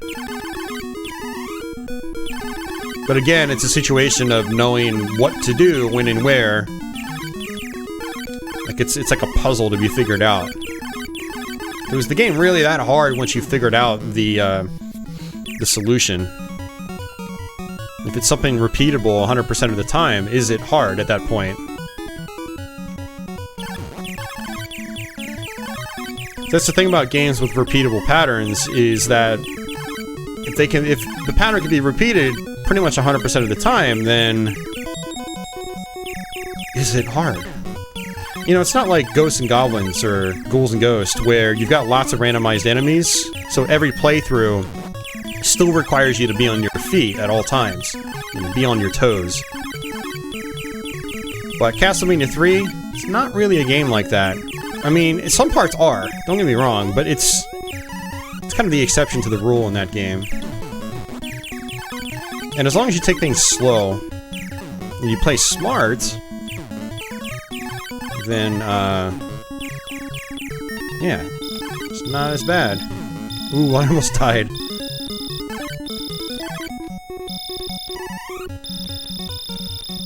Alright, so I can't remember how to do it in this version of the game, but I'm gonna try to do this.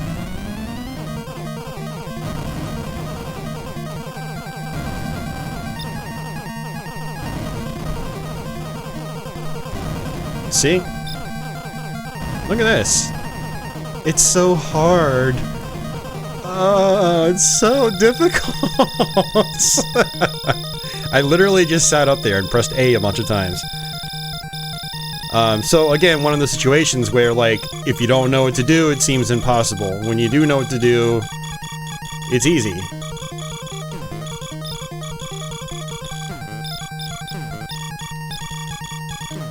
So in a lot of games, when people are like, oh, this game is hard, it's what they're really saying is, I don't know how to deal with each situation in the game to make it not hard. Office doesn't know how to play smart?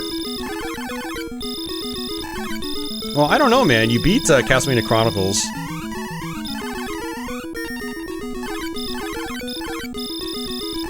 Although, yeah, I will say, you know, I actually kind of understand where you're coming from, though, when you say you don't know how to play smart.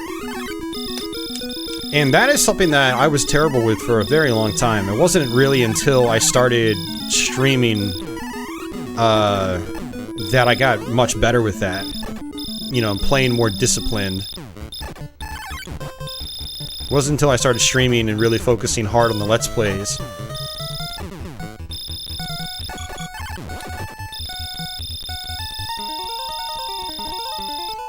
Alright, I'm gonna try to intentionally lose my shield. If the game lets me.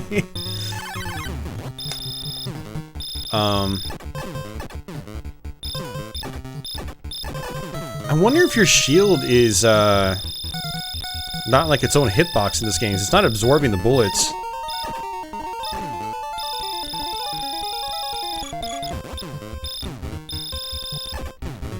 Yeah, so your shield actually blocks your entire ship in this game. I'm pretty sure in the original arcade game, it just blocks the front of your ship. Or does it? Now I'm gonna have to verify that. That's actually really good to know. Hey, Ronnie, how's it going, man? That's another good analogy, Ronnie. The game isn't so much hard, it's so much that... it's not so much that it's hard as much as it is just me being impatient. Yeah, patience for me, learning patience when playing games took me a long time. And why a long time? I mean like 20 plus years. It was just a mindset change, you know? And I'm sure I could have started to become much more patient as, you know, as a younger player.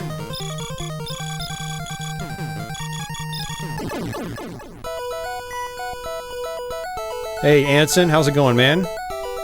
Good to see you.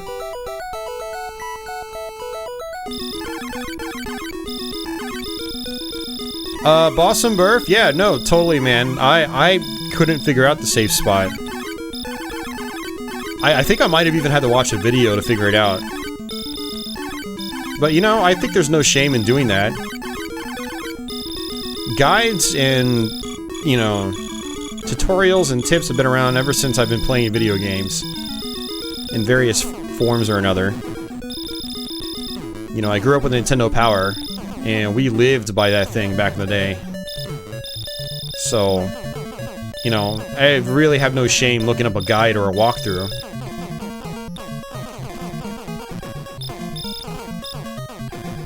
And I suggest that, you know, people out there do the same. If you get stuck, then look up a guide, look up a walkthrough.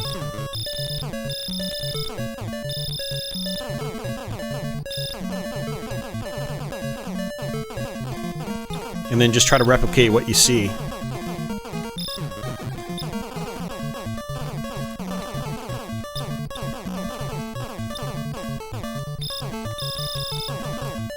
I will find that mashing on this Generation NEX controller isn't quite as good as an NES controller, a normal NES controller.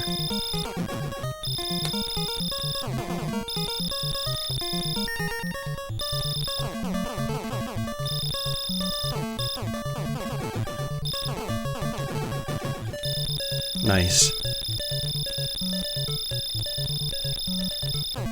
That's right, Little Arts Guy. Everyone needs help at times. I was playing Ghostbusters on the Sega Genesis last week, and I couldn't figure out how to beat one of the bosses in the game. So what did I do? I went up and looked up a long play of the game. And I was like, oh, that's how they do it.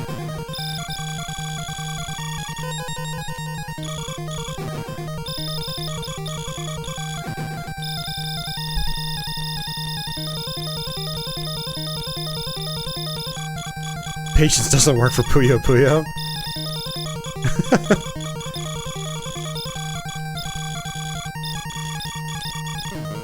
I've always sucked at Puyo Puyo in terms of like making chains and things like that, which is pretty important in the game if you're playing in versus mode. Well, actually, Puyo Puyo is pretty much always versus mode. I don't think there's a single screen version. Oh, we got the secret warp.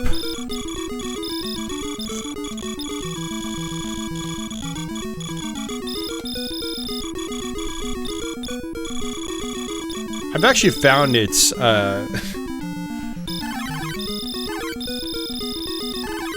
easier to get the warp than it is to not get the warp. At least for me, I've warped more often than not. Hey, Leo. How's it going, man?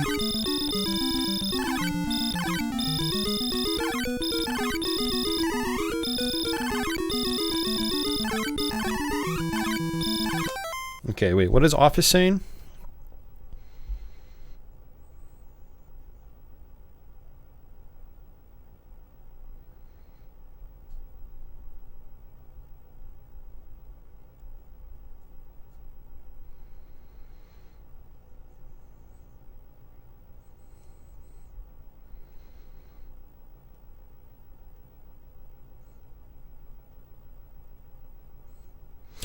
Adventure of Link was always tough for me. I was a bit of a wimp around a lot of the enemies. Watch a bunch of Let's Play videos and practice a ton until you got the hang of it. Nice. Yeah, I had a lot of, well, I don't know. I had trouble with Adventures of Link as a kid, but we adapted to it pretty quickly, and I was actually one of the earliest games I ever beat. E11 would like to beat Silver Surfer someday, but the Gradius effect is pretty bad in that game, and sometimes it's hard to see the small bullets against the background. I mean, Silver Surfer, there aren't that many projectiles in the game. Like, the bigger threat in that game is actually just running into enemies or running into the walls. Silver Surfer's not anywhere near as difficult as people make it out to be, too.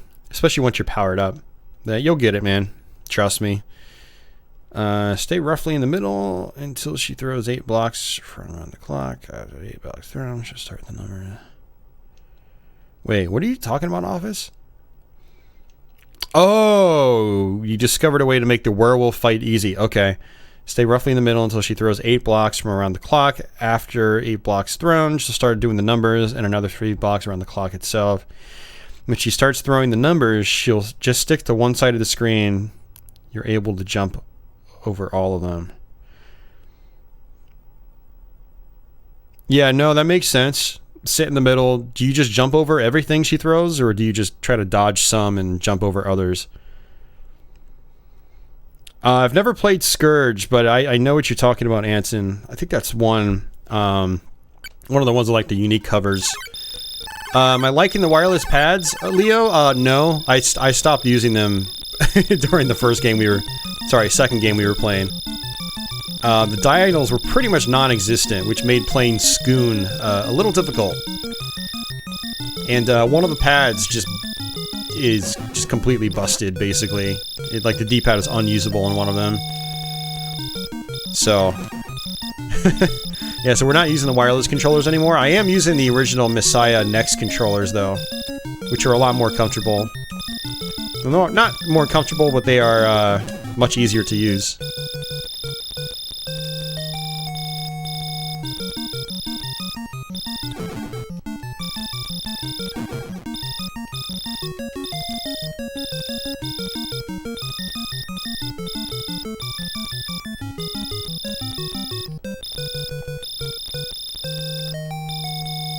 So if I remember correctly, this is pretty much the whole level for this stage.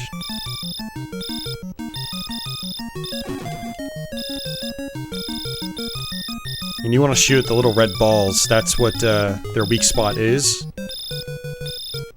There's so much slowdown here. It's affecting my fire rate.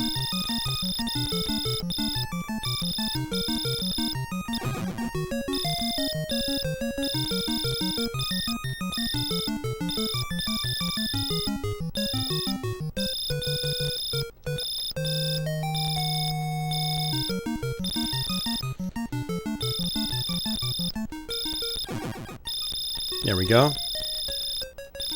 And I think it's just more of these for the boss.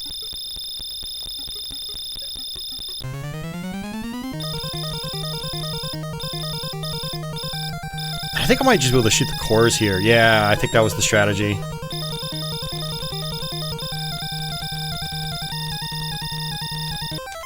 Oops. Yeah, one of the downsides of having the start button right above the A button is that I accidentally fat finger the start button sometimes.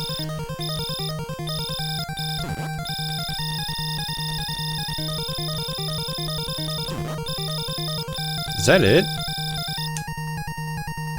Okay, I was gonna say, I thought there was more. That was actually a lot easier than I remember.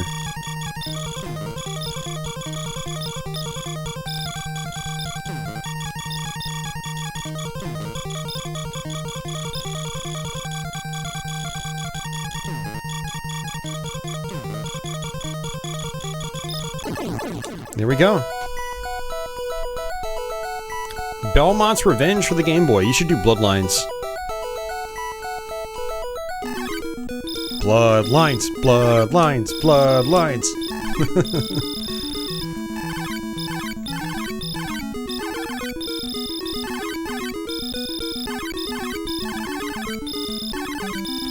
Although, Belmont's Revenge would be a pretty good palate cleanser.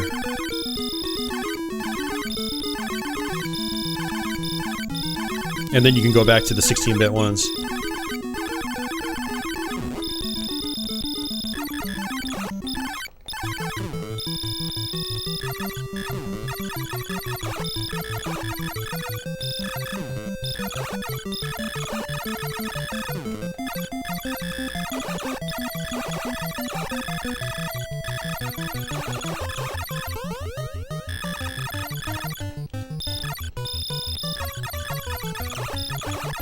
Ooh, that was close.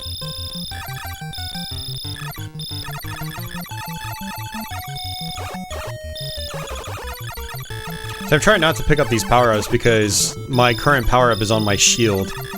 So the second I lose my shield, I can just regenerate it. That's the idea.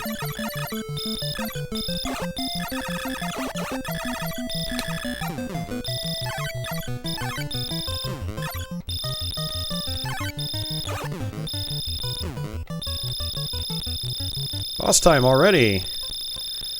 And I don't quite remember how to deal with this guy. I think it was just something like this.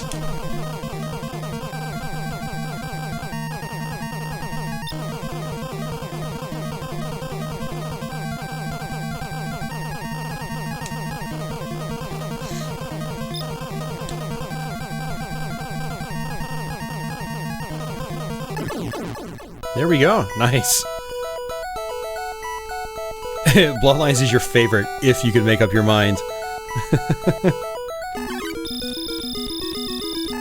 It has limited continues. Yeah, it does. But there are ways to cheese the game. If you need help, you can look at my expert mode playthrough. Both expert mode playthroughs, actually, I did last year. And there's a nice little exploit I take advantage of. So if you need some tips, I've got those videos there for you. So I switched over to the double shot because there are a lot of enemies on the ceiling on this level.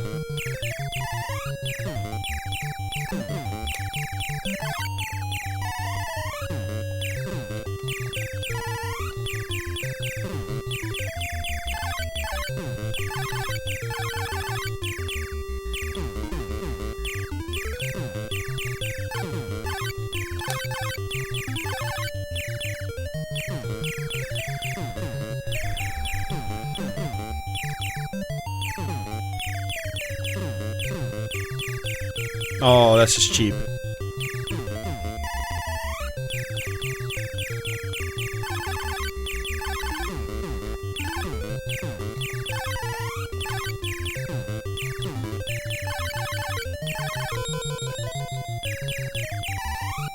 All right.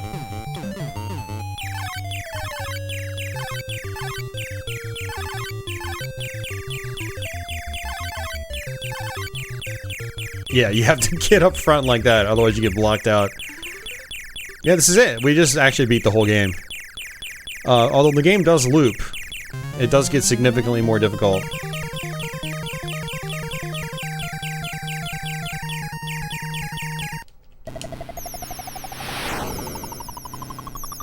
That itch won't go away. Nice.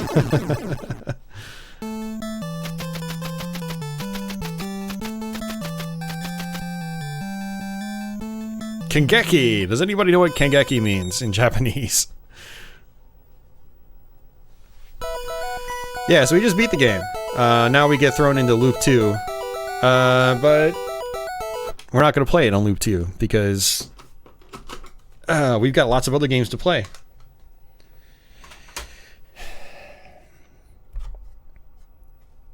Oh, that's right, I mentioned Clu Clu Land.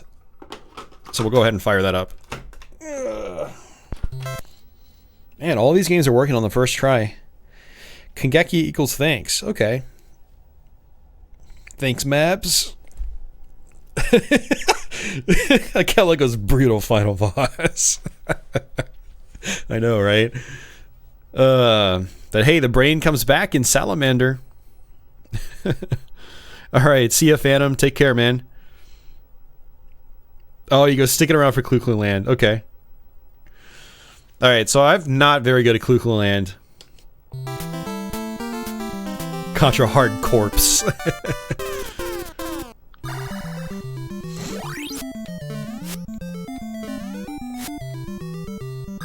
Looks like you have to rotate the stick around.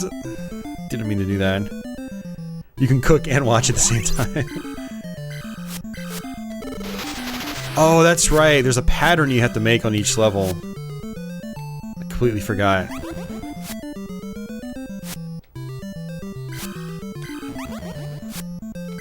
It's clever. Is that a warp? It is. Wait. Did I kill me? Now I need to know.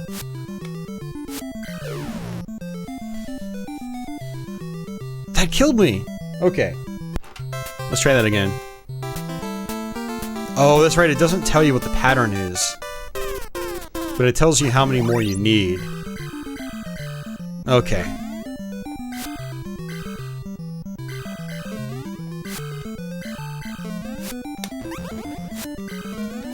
Yeah, the controls take some getting used to. You have to use the D-pad, and you just press the D-pad in the direction you want to attach to.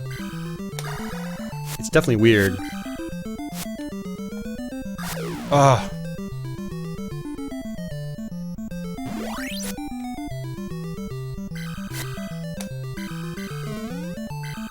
No!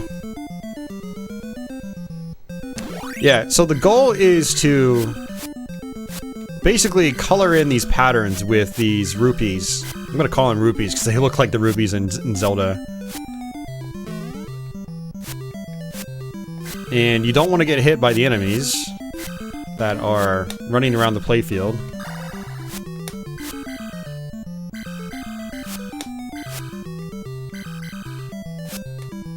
So it says I need 3 more. It's down on the bottom here.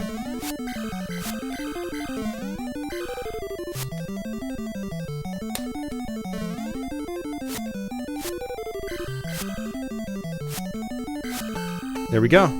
Smiley face. Rubies.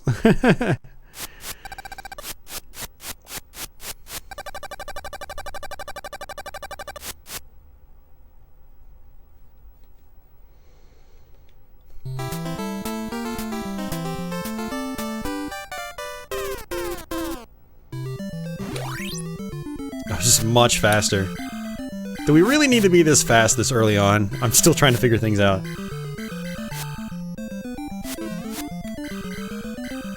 Uh-oh, not good.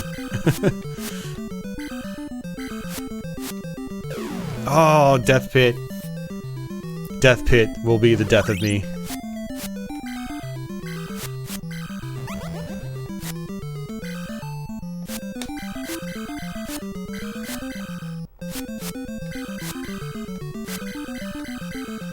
I am still trying to wrap my head around these controls.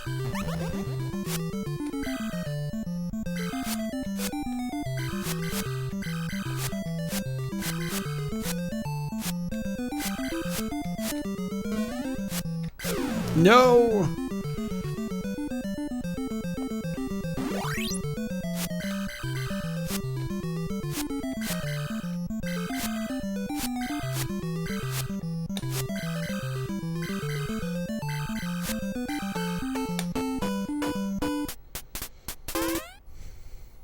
And I have no idea what that is. It looks like some kind of face, but I don't know. Is it an elephant? Is it a bear? Is it an anteater? I have no idea.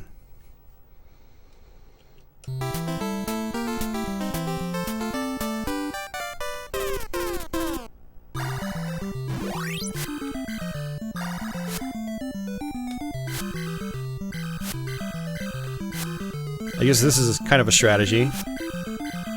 Spin around in circles until nothing's cleared.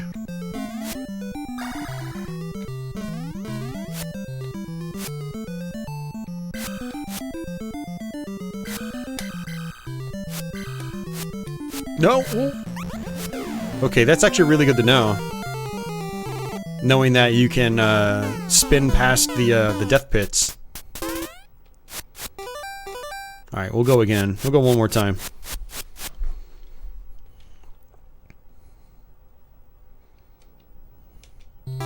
Yeah, Phantom, it's one of those games I've always wanted to put more time into, because it seems pretty interesting. It's very unique.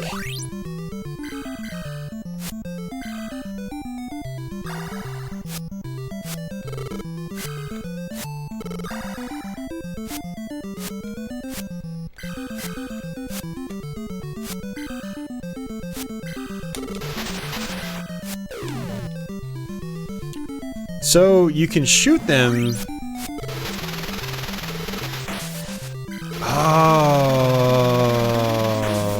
Oh, that makes life easier.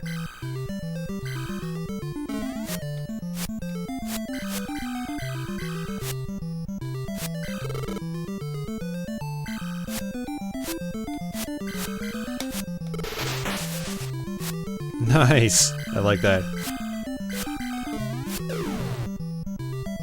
Oh wait, the pattern's different.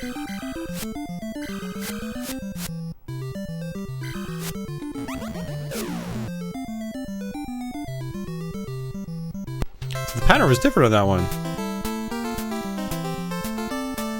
It's in the top left corner of the screen, Akella. Do you guys not see the thumbnail I created?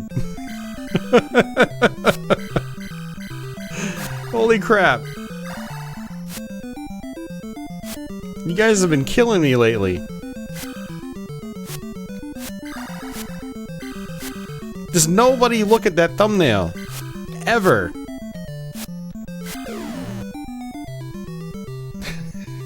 One last reset. Alright, this is our last attempt.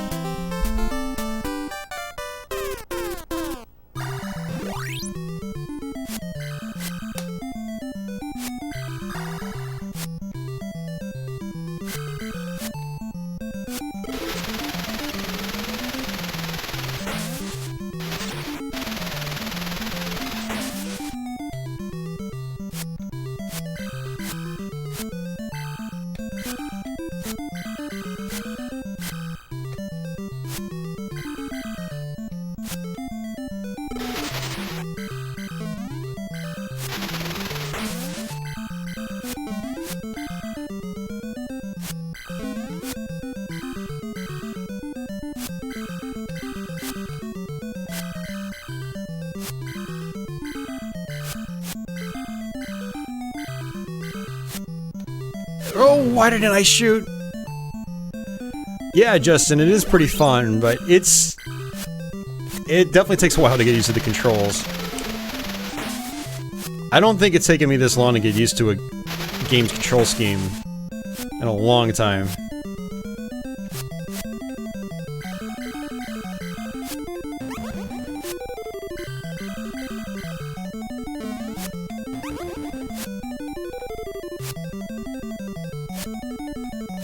Oh, why did I do that? Meant to shoot them. Oh, they're on the... Oh, man, I'm not paying attention to the playfield. So there we go. That's all I needed. That was it. On later stages, you need to pass over a coin twice to uncover it. Okay. The images are randomized from a database. Gotcha.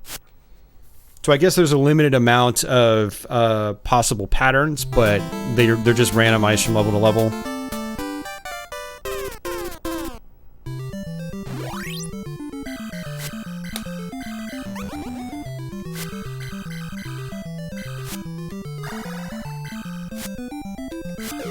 Ah.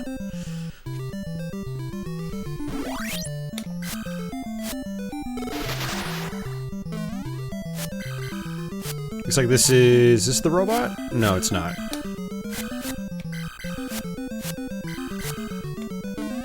Oh, I shot the wrong way.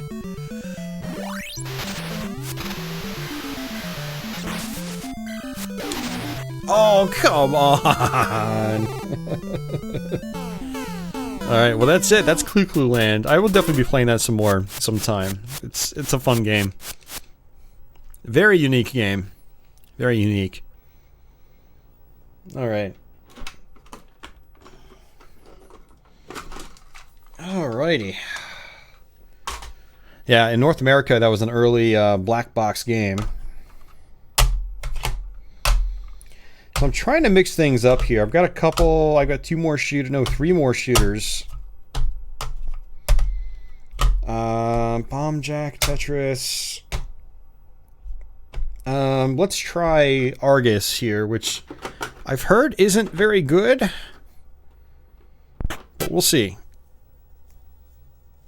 Alright, see ya, Phantom. Jalico! Alright, I don't believe this one came out in North America on the NES.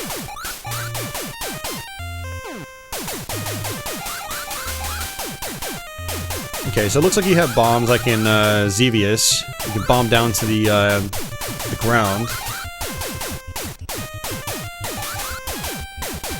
It seems alright for an early shooter. I know this was an arcade game, and this is apparently a port of that. This card only cost me $1, by the way. Oops. Did Pac Land come out in Japan? I assume it did.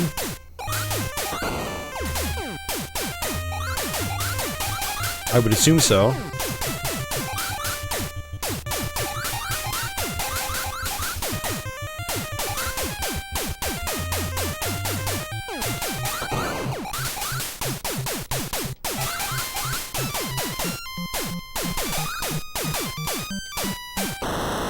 Oops.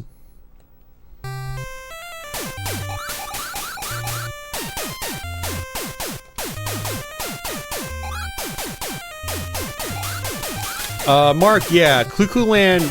So, the early NES games all had black boxes. They're known as the black box games, the black box NES games, and yeah, so that's why I said that with Clu Clu Land. If you hear someone say black box NES game, it means very, very early NES game.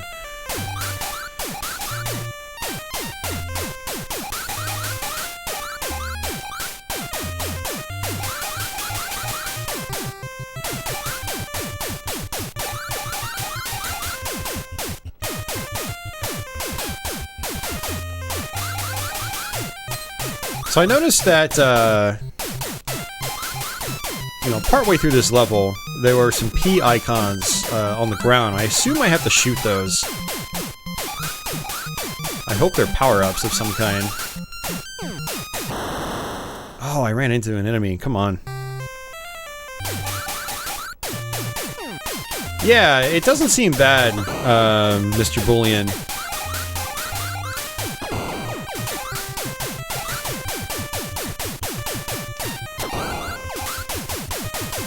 Okay, it seems like the letters aren't actually doing anything.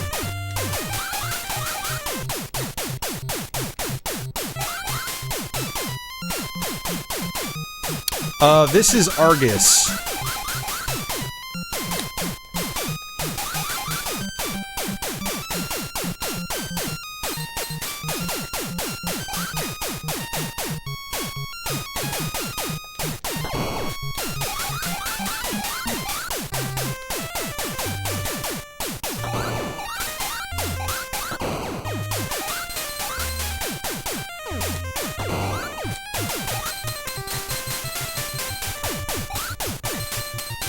Yeah, the letters don't seem to be doing anything. I have no idea.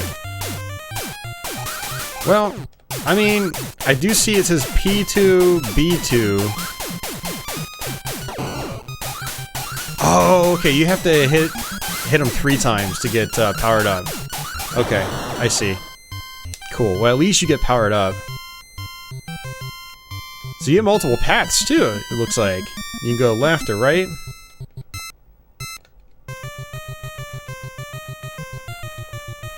I have no idea what's going on here. I feel like I'm supposed to dock or something.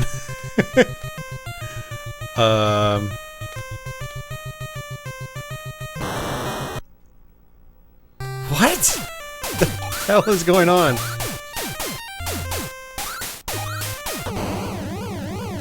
Oh, B is barrier. Wait, I can't shoot my main weapon though. Okay, this game has some interesting mechanics.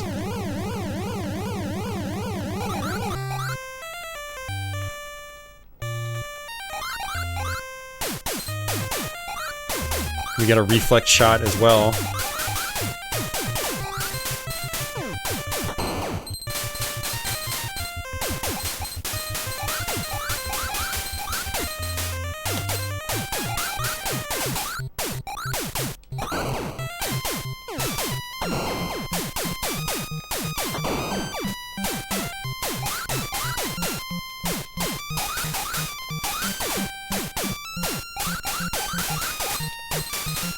Is this a Xevious sequel? I don't think it has anything to do with Xevious. A lot of games would use the Xevious bombing mechanic. They would just sort of, you know, a lot of shmups back in the day would just kind of rip off one another.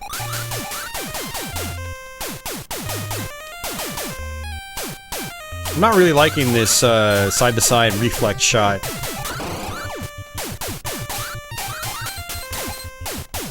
It's not consistent enough in terms of shooting straight ahead.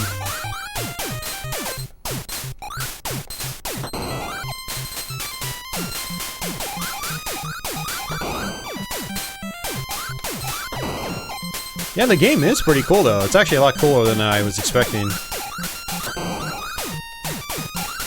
Definitely worth the $1 I paid.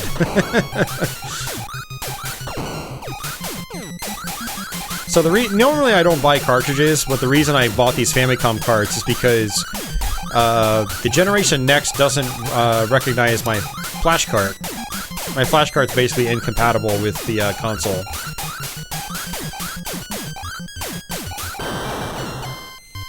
So I pretty much have to use real carts with this thing if I want to use it. But I also wanted to test out my controllers.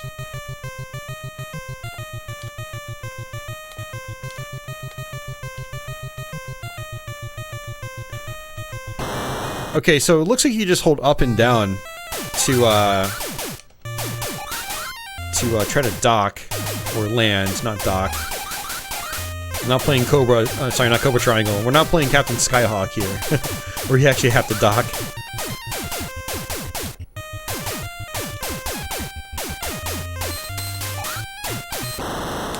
And I think that's it. Nope, it's not it. How many games did I play so far? It looks like 8 games so far. And we have another 7 to go after this one.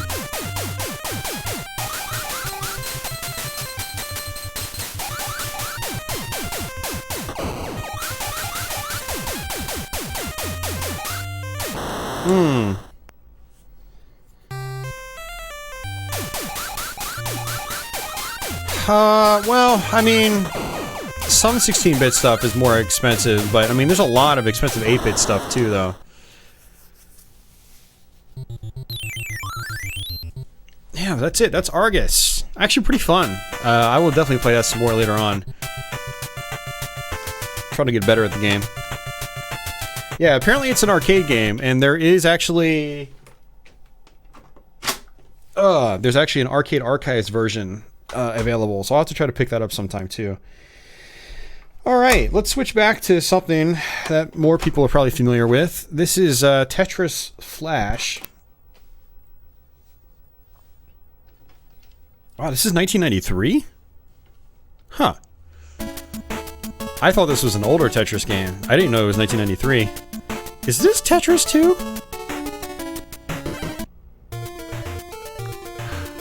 Oh no, this is Tetris 2! Holy crap! I recognize the music already.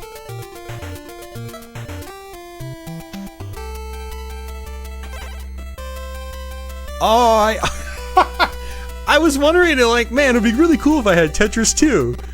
And here we go. What the hell, man? Okay.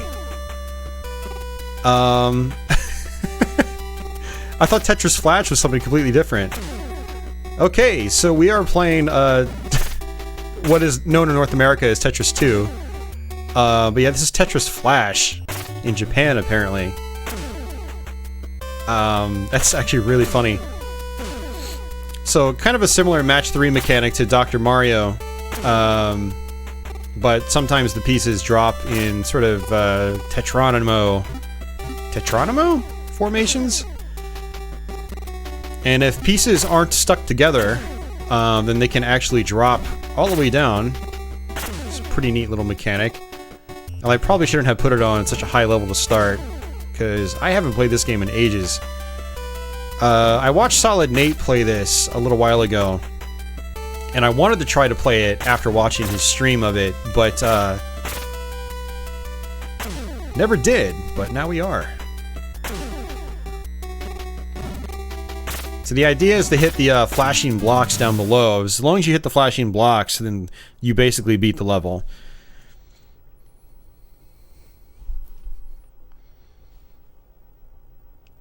Am I playing games that are exclusive to Famicom? No, John Evan, no.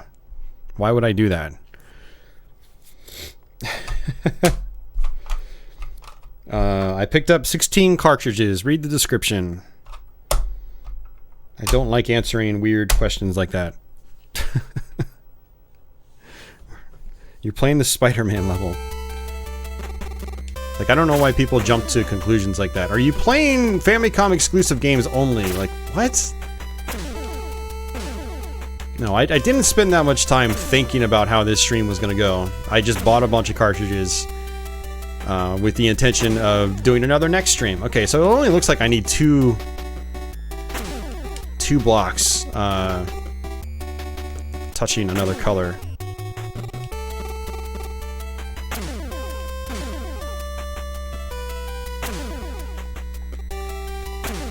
Hey, Ethel, welcome back. Akela was taking bed bugs.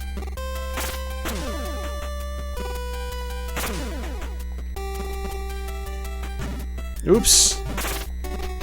Alright, let's do that, just to get rid of that. And that's not good. Hey, Internet Junkie, what's going on?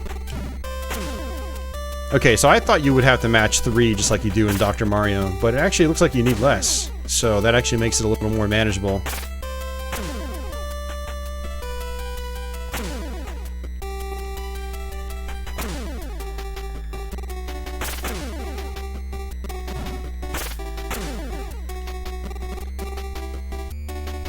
And we're gonna lose again.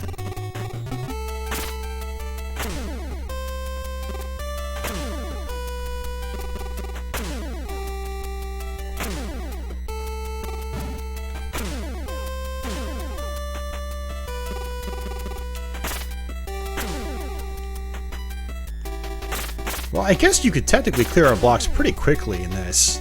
That's nice. And since you can go, you know, both up, down, left, and right, you can actually end up getting some nice chains.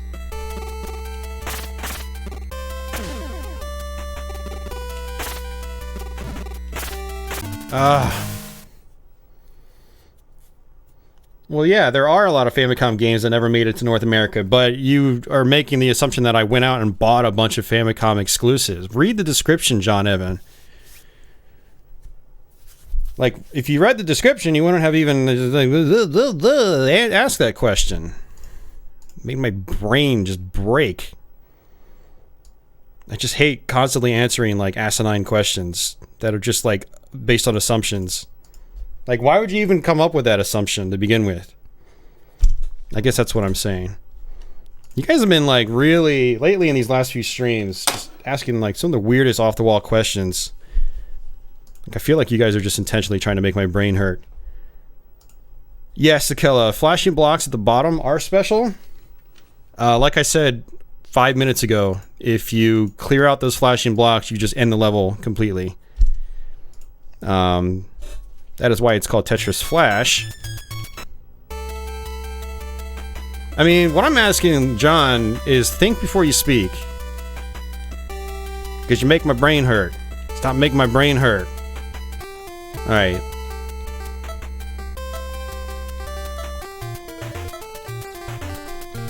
I mean, if you phrased it as like, are some of the games you playing exclusive? I would have been like, yes. Like Pac Land and Exed Eyes. Those did not come out in North America on the NES.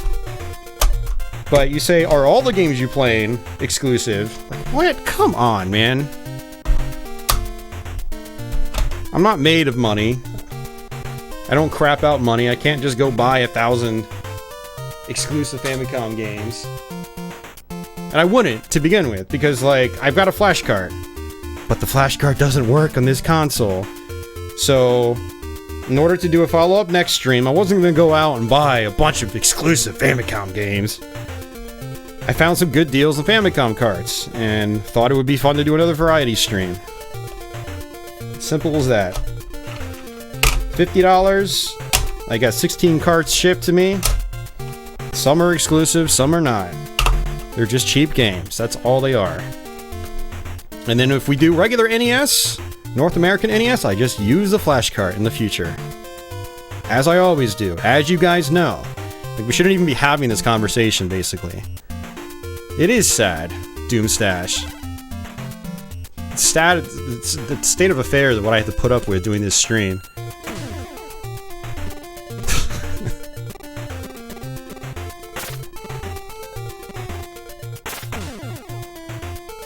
Yeah, Justin, it was a good deal. I mean, like I said, Argus was like one of the $1 games I picked up. And, it's fun. It's good.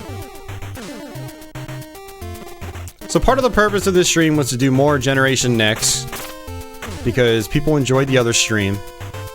But the other part was, part of the point was to try to use the NEX wireless controllers, which you see in the thumbnail there. So I did that too. And that was kind of fun for about 5 minutes. Yeah, until I realized the controllers were not operating very well, so we switched back to a regular NEX controller.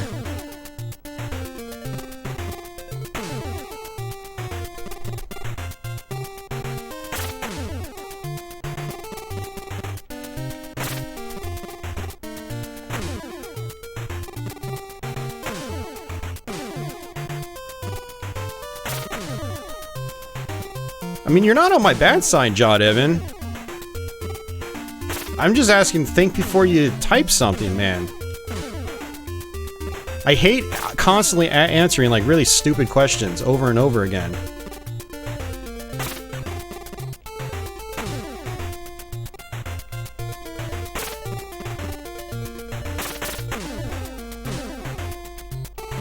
And like I'm at the point where I have to be blunt about it to people because it's just getting tiresome.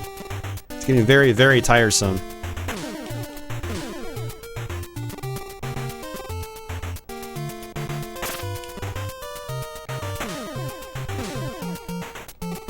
Like, answering stupid questions makes streaming here actually feel like work that I don't want to do. If that makes sense. You know, I spend my Thursday nights, every single Thursday night, I spend here with you guys. And a little bit of cooperation would be nice. Or maybe I'll just stop doing these streams altogether for a while. I don't know. Maybe I do need a break. But some of the stuff I have to deal with here, it's kind of driving me to that. Maybe just go back to making Let's Plays. I'm just focusing on that.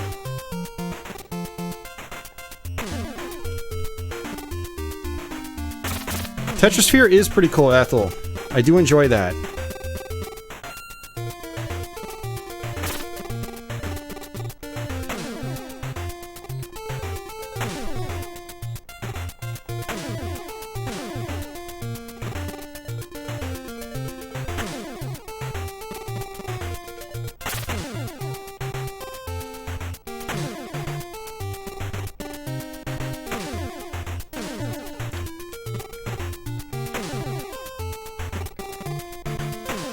Yeah, I think what I'm gonna have to start doing here is, I like to try to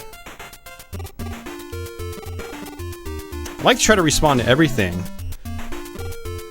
And when people ask stupid questions, I respond to them in a jackass kind of way. Because I'm the kind of person where I feel like stupid questions are deserving of stupid answers. But really what I'm gonna have to do from now on, I think, is just selectively ignore stuff. Which, you know, as a streamer, you kind of do it naturally. You just, you know, it's hard to reach chat 100% of the time. But instead of getting antsy about stupid questions, just ignore them completely.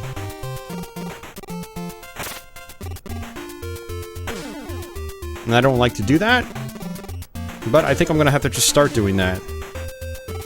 A lot of other streamers, especially YouTube streamers I've seen, they do just that. They just sit and they do their own thing on stream. They don't even read like 3/4 of the chat, or they don't even respond to 3/4 of it, if not more. So, yeah, Mabs. Yeah, sometimes you do need a break. Absolutely. Absolutely. There've been a ton of interesting Tetris side games like that. Yeah, there's been... I don't know, I'm trying to think, how many Tetris side games are there? I know back in the day when Nintendo had the Tetris license for a long time, you know, there was like Tetris Blast and obviously Tetris 2 here, aka Tetris... Well, it is a stupid question, Liberal Arts Guy, because you're just assuming that I went out and bought a bunch of exclusive games. So, my point was, you probably should have rephrased that question, and it would have been a whole lot less stupid. You making the assumption that I bought a bunch of exclusive games is the stupid part. Tetris Attack. Yeah, that's another one.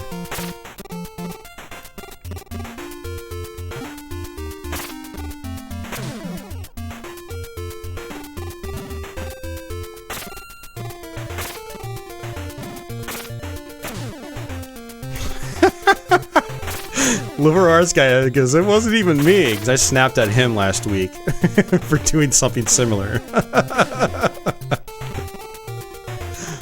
Liver Arts Guy's like, God, I'm glad it's not me this week.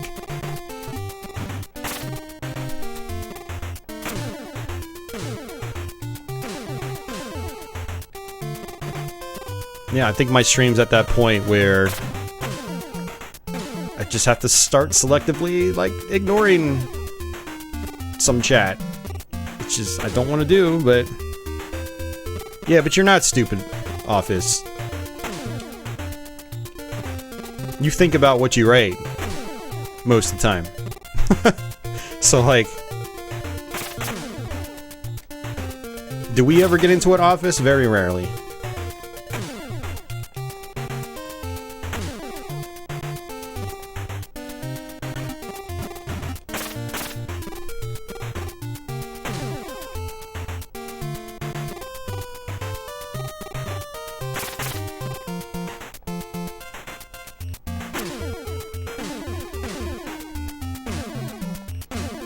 And I just realized it's 2 weeks till October, so I'm gonna have to try to cover that Splatoon here soon.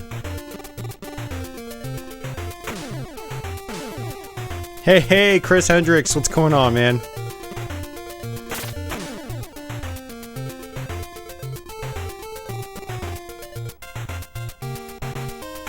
See, Justin, you don't type stupid questions either, though. I could point out everyone that types really stupid questions. It's just a handful of people, but some of those handful of people... Some of that handful of people are kind of driving me crazy. Driving me bonkers. Hey, Crestline.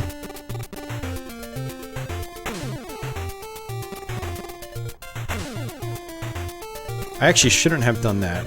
There we go, that's a little bit better. Well, no, this is good.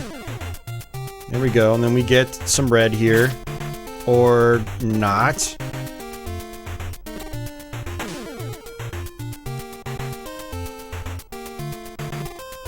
They are, Gary. They really are.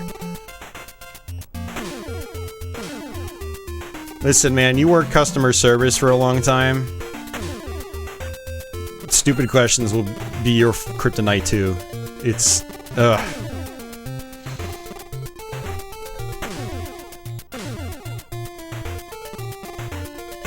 I did not want to do that either. Crap. Alright, well, we're gonna have to just try to dig vertically here. Yeah, I'm good, Chris. Hey, I actually mentioned it at the beginning of the stream, but thanks for... I saw that you had canceled your Patreon pledge earlier in the week, and I was like, aww. But then I just noticed, firing up the stream today, that you just moved it over to YouTube, so I appreciate it. So now you get to use those emotes, and you also get... if you write any comments in the comment section, you'll also get your name there as well. Oops, sorry, I can't talk right now. My brain is just not working. You'll get that badge next to your name and comments as well now, so that's pretty cool. Just make sure you check for the YouTube community posts. That's where I do like the early access Let's Plays. So if you watch any of those Let's Plays early, just watch out for those. Contra Hardcore is currently available right now. And FYI for anyone that is into that game, that's the next Let's Play. Forgotten Worlds was this past week. Contra Hardcore is next week. Not next... yeah, well, yeah, next week. Well. Next weekend. This is columns for Genesis. Alright, now you're pushing my buttons, Gary. But I know you're being sarcastic, at least. I'll let that one slide.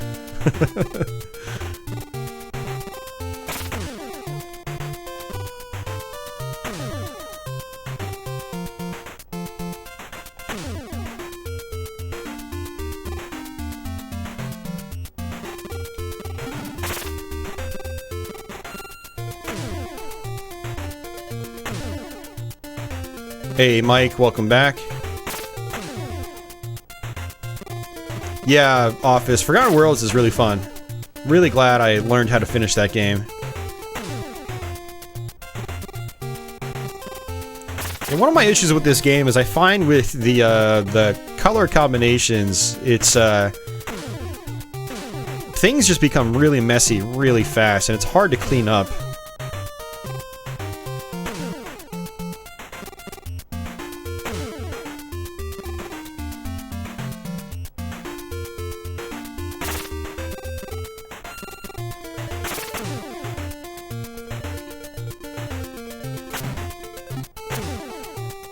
I meant to move that farther.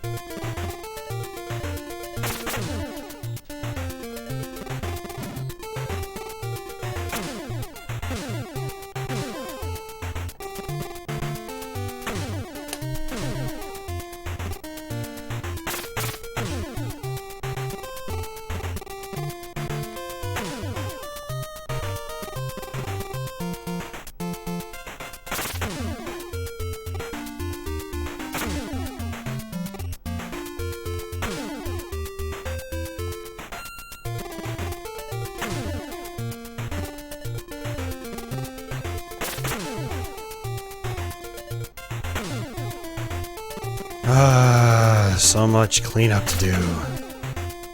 Too much cleanup.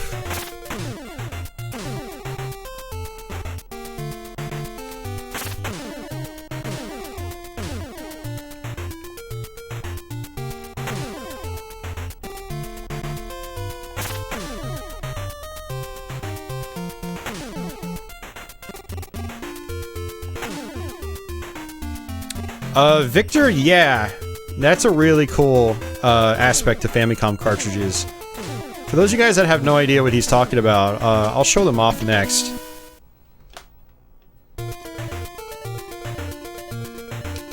So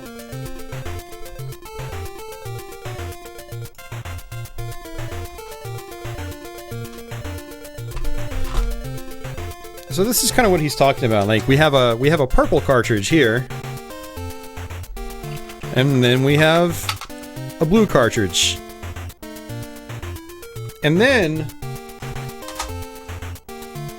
we have a purple cartridge with weird ridges on it. Right?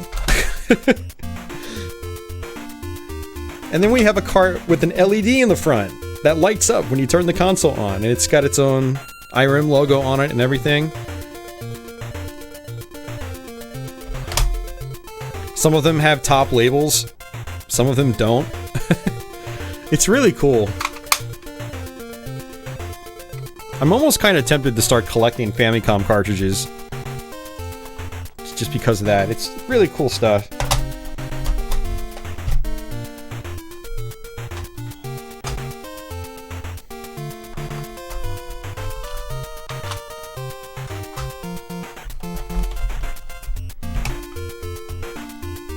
I want to make sure I don't put away anything I haven't played yet. And I just did, yeah. Okay.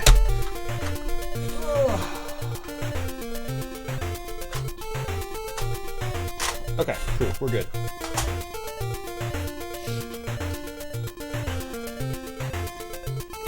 Could never allow this variety. Yeah. Well, I mean, they did have the gold cartridges. And then if you got around the, you know, their licensing, and you made your own carts, like Tengen did, or Tengen, or Color Dreams, you know, and there was some variety over here, but it wasn't anywhere near as, there wasn't anywhere near as much variety as there was in Japan. Alright, squeeze that there, put this here. Not the best way to handle that, but whatever.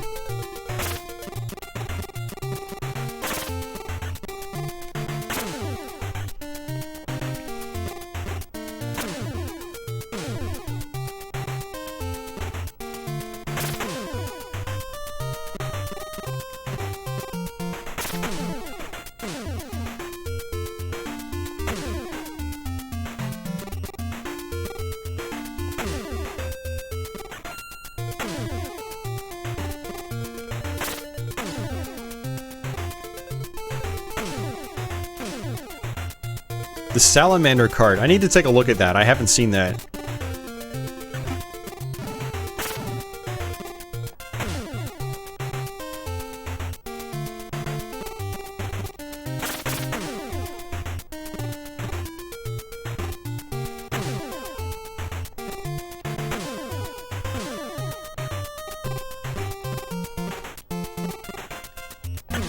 Alright, I think this is probably the last round we're gonna play.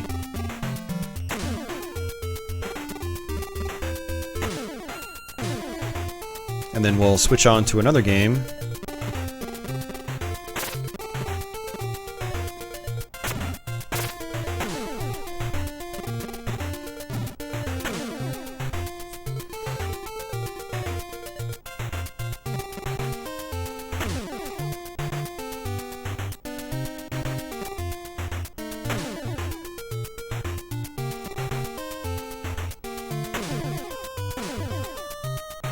Colored cards on the Super Nintendo were reserved for very, very special games.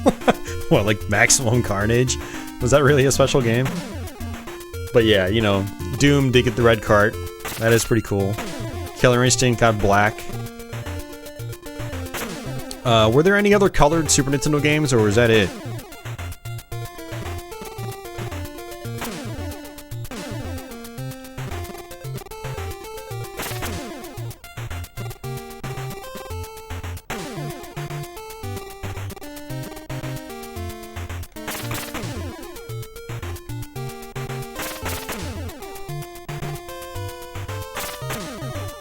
Clear that out.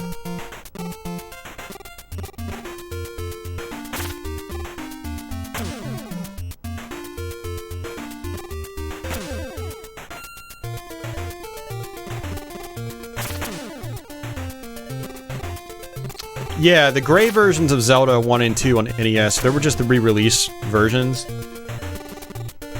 Partway through the NES's life, Nintendo was re-releasing a bunch of their earlier games, like Punch-Out!, Metroid, Zelda 1 and 2, stuff like that. Zelda 1 and 2 got gray cartridges, obviously. Metroid and Punch-Out! Well, Punch-Out was changed from Mike Tyson's Punch-Out to just Punch-Out. And then Metroid got its own new, unique label to make it look a little more current.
Ah, this gets so grindy. Trying to clear everything out.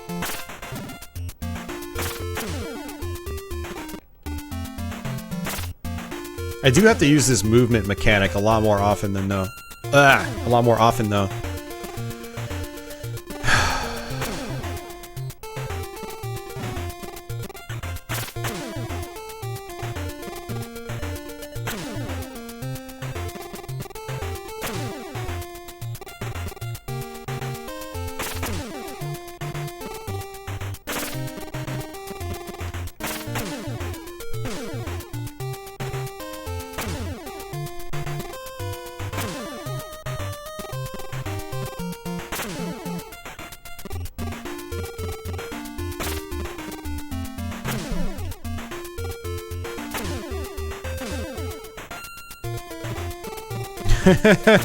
Kella, that's kind of how I feel right now. Mortal Kombat 3 Black SNES cart? Yeah, there was no Mortal Kombat 3 Black SNES cart. At least in North America. Yeah, no Mortal Kombat 3 that was black, Carlos. Just Killer Instinct. Is this better or worse than Dr. Mario? I would rather play Dr. Mario. Dr. Mario can be grindy as well, but, you know, with there only being like 3 different colors, it's a lot easier to clear out viruses. Chris, Patchy is, she's doing okay. She's been a little, she's been a bit of a handful lately. So I haven't been able to have her in here in the stream room, but yeah, she's good. She's out in the living room sleeping on her cat bed. Imported MK3 is black, but not USA. Okay. Combat 3 black SNES. Let's see.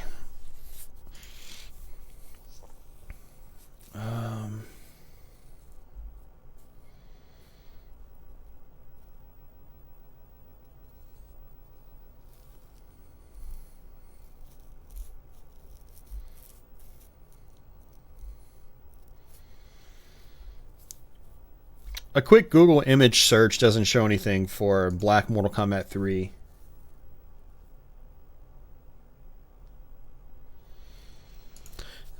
So yeah, I'm not seeing anything with the black MK3 cartridge. Super Famicom. Was Mortal Kombat 3 even released in Japan on Super Nintendo? Super Famicom? Yeah, I'm not seeing any black MK3 carts anywhere, so if there was one, I think it would be pretty easy to find. So Tetris 2 equals Mario Lost Levels. Yeah, same capsule shape too. True, Justin, yeah.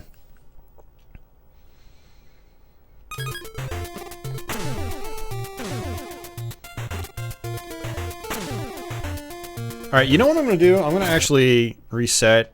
I want to try something.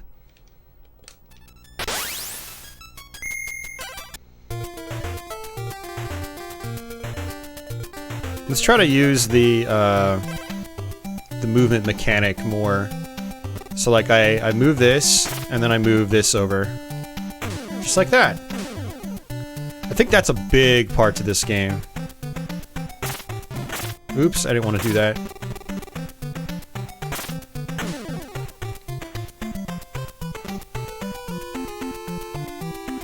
Oops. Okay, no, that's fine. Move that over. See? Life becomes a little bit easier.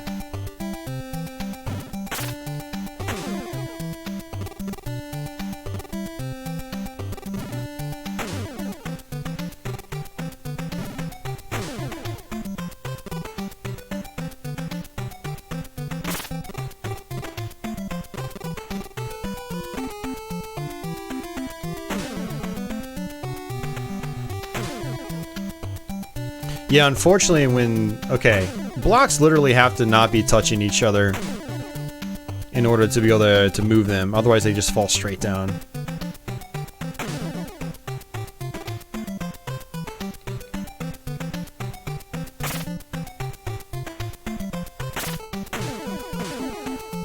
Nice. Okay. Yeah, so you can see how this game becomes a lot easier if you play it right.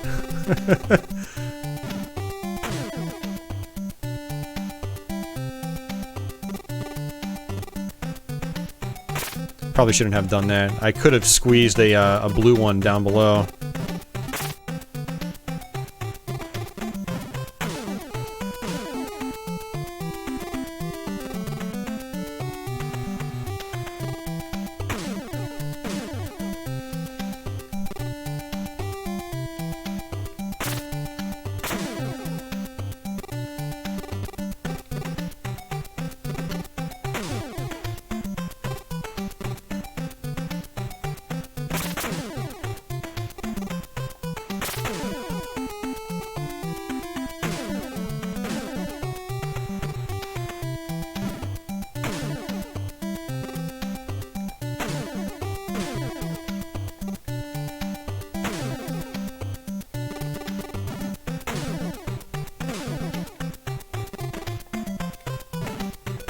Oh, look at that. See? Much easier. If you actually learn how to play the game right, it becomes a little bit easier.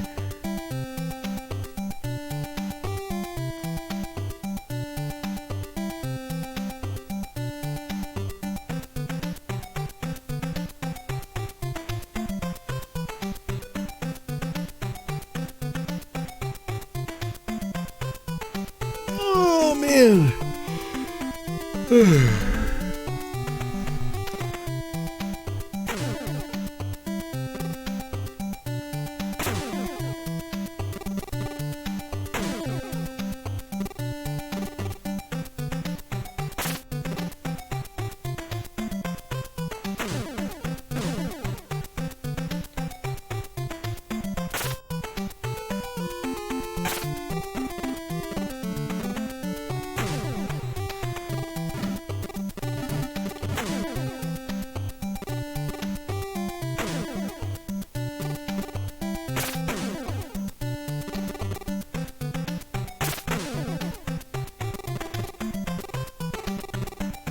Oops, not what I wanted to do.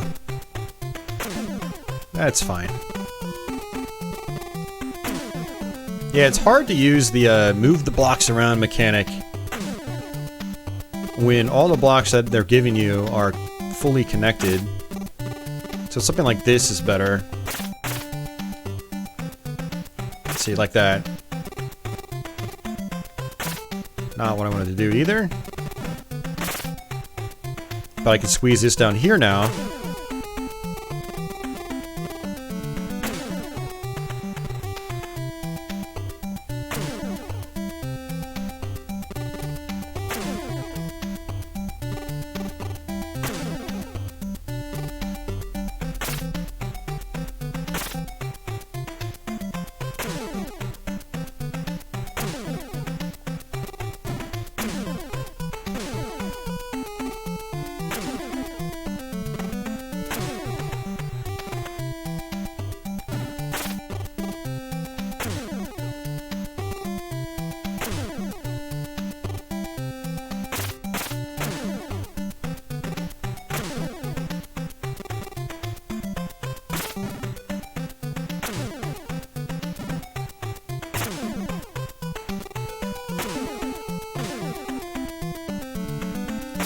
Oops.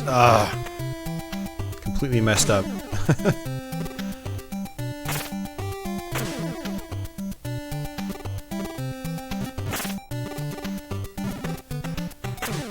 Nice. That helps. That doesn't help. Brain's not working. That doesn't help. Well, that's fine. Oops. Ugh. Looks like ants, actually. Just recently got a cat yourself. Her name is Freya. Very nice, man. Very nice. Yeah, I think one of my issues with Patchouli is that, you know, I've lived with cats my whole life, but I also lived with other people and had multiple cats.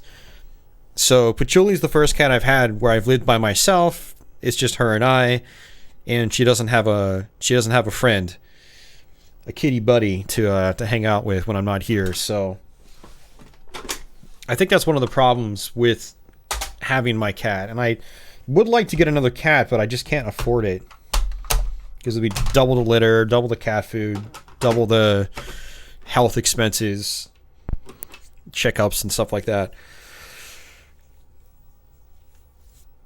Alright, so this is Exed Eyes. This is a Capcom published arcade game. Did not know it got a Famicom port until I picked up these games last week. Yeah, she does. She needs cat companionship.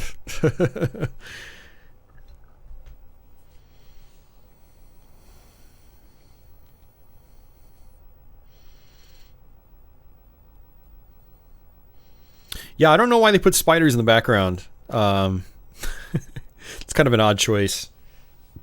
You think they would have just put like Tetris pieces or something like that. You know, since it's a Tetris game and all. But I don't know, I digress. So we actually played a little bit of this on the Capcom Classics Collection stream a couple weeks ago.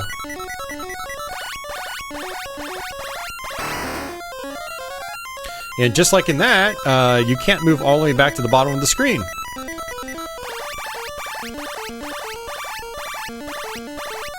So the original arcade game was a vertically oriented game, I believe, where the screen is taller than it is wide.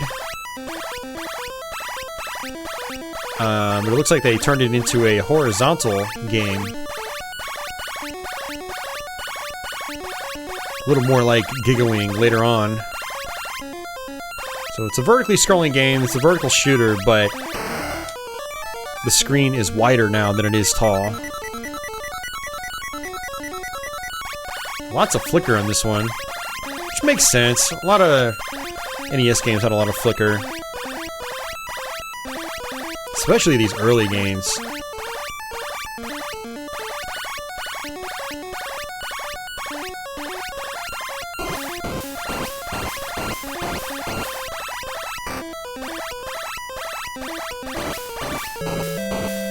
Alright, that's a power up. Looks like you do get bombs in this, but I've used all of them already.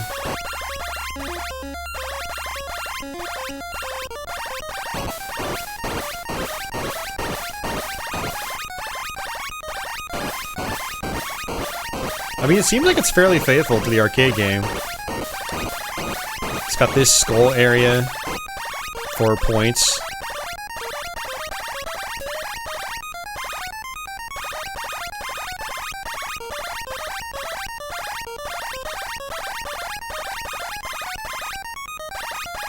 So flickery, though. Which is kind of hard to go back to after playing Tetris 2, because Tetris 2 is totally solid. There's pretty much no flicker at all in that game. Okay, the stars are your bombs, apparently. So I just got a bomb.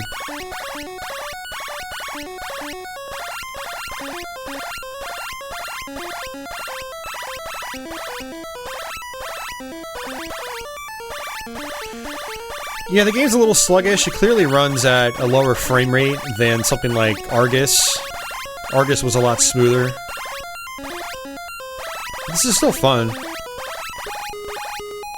The thing about this game is that it has a lot of variety in its patterns and whatnot.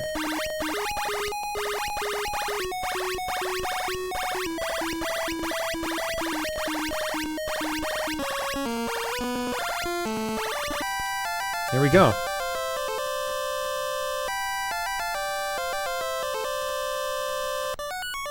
Music in this stage seems to repeat in a loop.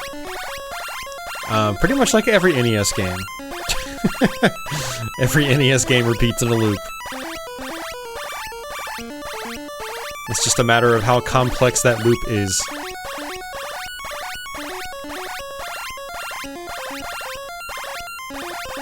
Need a Splatterhouse icon. I don't know, would people use a Splatterhouse icon?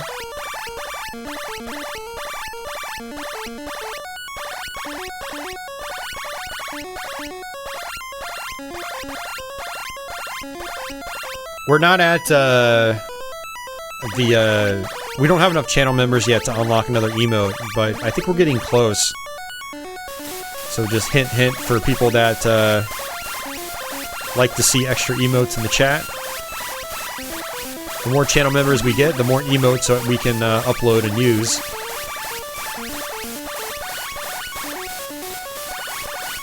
Wow, that bomb barely does anything.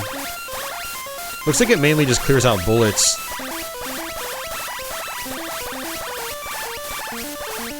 I think this game would be a lot more bearable played on my AVS. You know, HDMI, FPGA instead of NES on a chip via composite into an upscaler.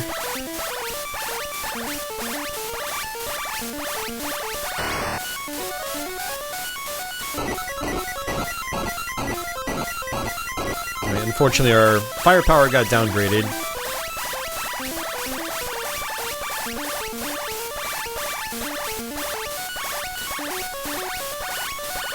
Doomsember? It's not a bad idea, Ronnie. It's not a bad idea at all.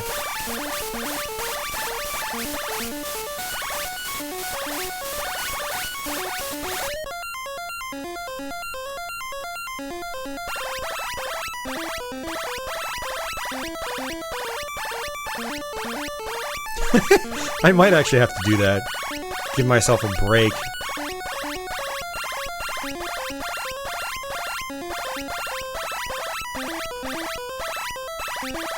Yeah, no, yeah, exactly. I figure that's what you were intending with that title, since Doom did come out in December. I did, Ethel. I listened to that whole podcast, yeah.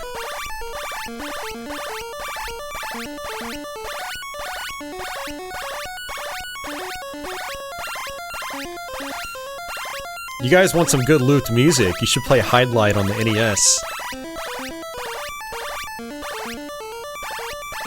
Best soundtrack on the console. Bar none. None is better.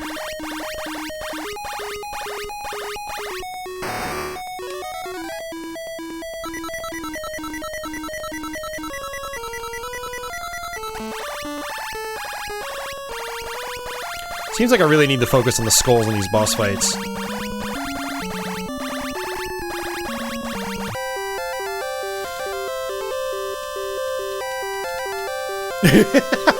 He did not ask him if he uses DMT. Or if he's used DMT. I don't think he asked him about any drug-related questions.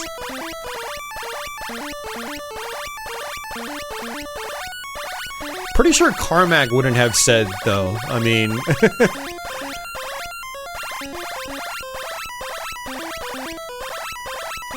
and I highly doubt he's done anything. John Carmack always seemed very straight-edge to me.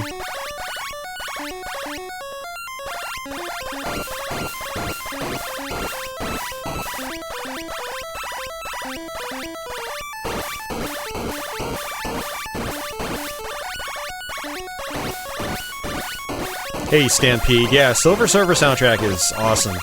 It's one of my favorites in the NES.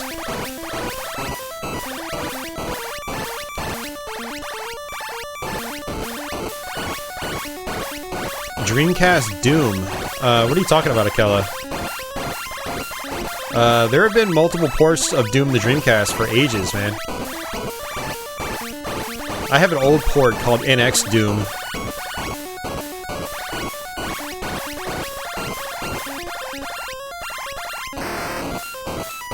Is that it? That's it. It's saying continue in the bottom left.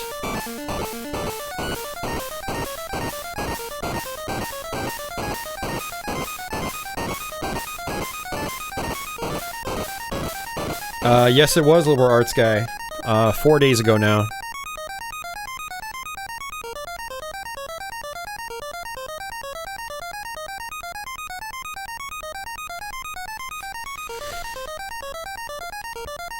Journey to Silius. E11, this is Exed Eyes. This was a Capcom arcade game that apparently was ported to the Famicom in Japan. But this one did not come out over here in North America. It's not bad. It's like a lot of those early Capcom ports to Famicom and NES where they're just very, you know, they're not the best conversions, let's just say that. I feel like a lot of Capcom's arcade ports to NES were just, they kind of got the short end of the stick.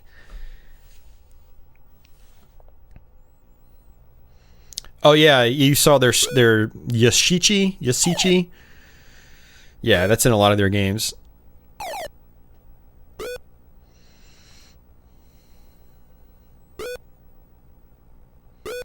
Assumed it was newish due to recent video recommendations. Oh, yeah. YouTube must now know you have a Dreamcast. Yeah. That's probably it. Yeah, MVC2 is amazing. That's a great, great game. John Carmack should work with John Romero again. Not happening. Because they're in two totally different fields now. John Carmack doesn't really mess with video games anymore. He's all VR now. So.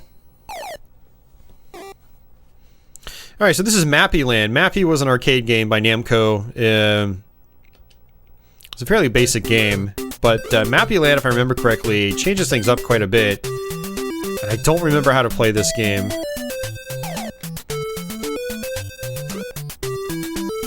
Okay, so you don't want to get caught by the cats. I guess you want to grab the cheese. There's an icon up here. Is that like a grenade?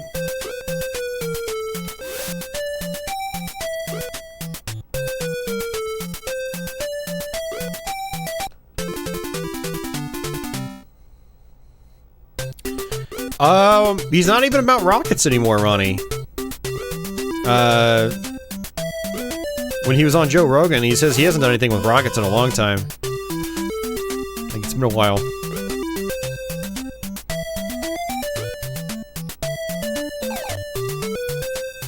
I'm guessing this stuff is cheese. Let's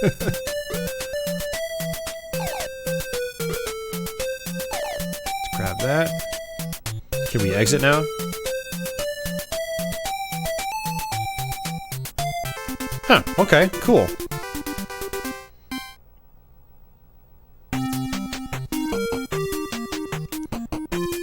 Wait, what? Is there a sequel to Mappy Land on Famicom? I have no idea. I believe it has a port of Mappy Kids from the arcade. Okay, I've never heard of Mappy Kids, Leo.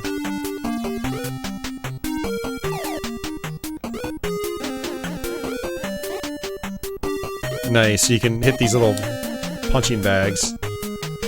Is that a cannon I can light? Yeah. Okay, this game's actually pretty cool. I played this as a kid. I had rented it once, and then really had no idea what I was doing.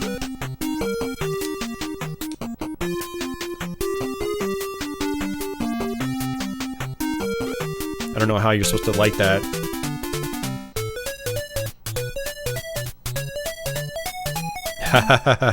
I'm sure there's a way to cheese this game. Mappy Kids was Famicom exclusive, so just like Mappy Land, no arcade version. Okay.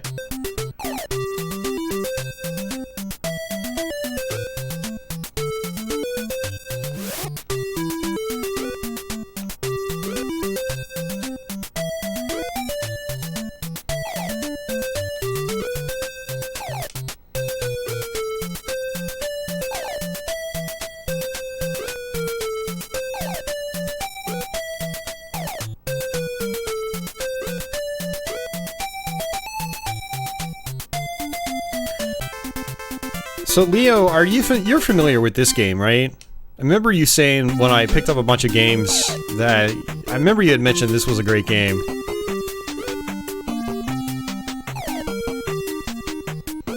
Like, do you actually have to pick up specific items, or can you just rush straight to the exit?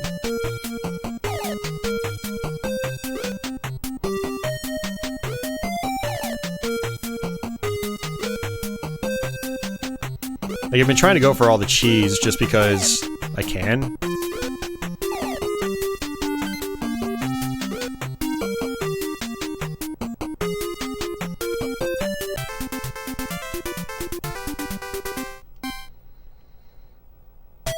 Oh, Mappy got a port? A homebrew port recently? I didn't know that.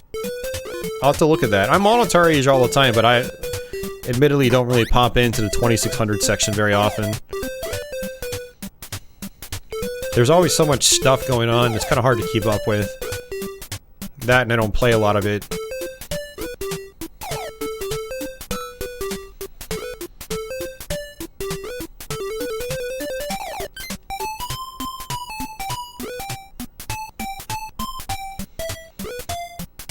Oh, I can't exit yet. Don't know what I'm doing wrong.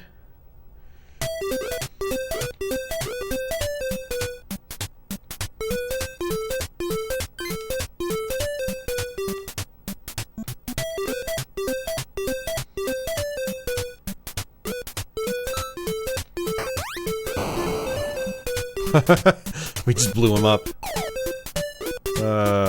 Mappy is so violent.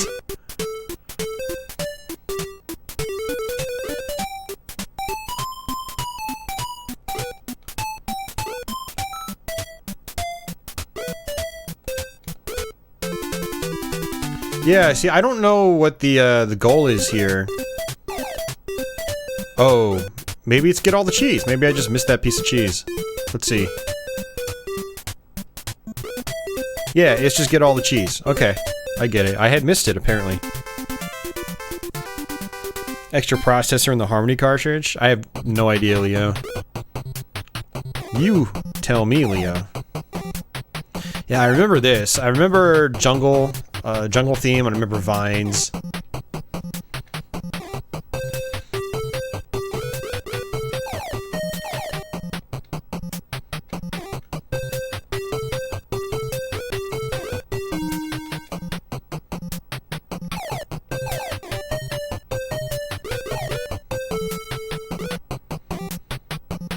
Nice.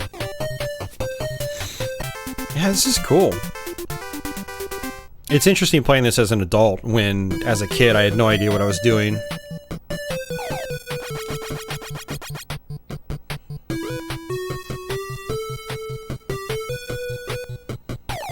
It has very Master System-esque music.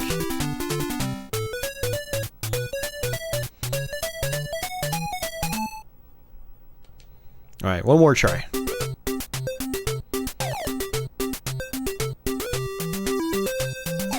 Cheese.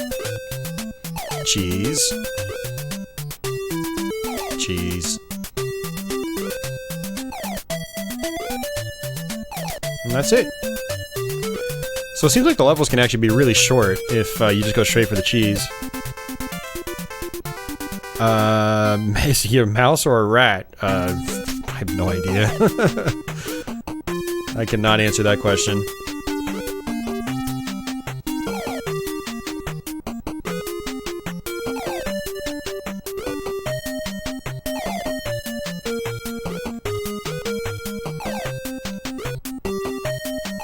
Of course, if you're playing for score, I'm sure there's a lot more to the game. Like, you really want to probably try to attack the enemies, because you get points.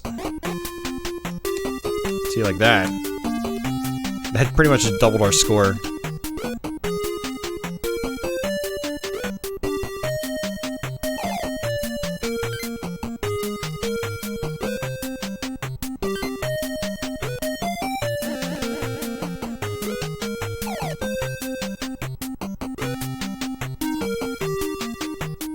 It's a mouse that works as a cop. Okay.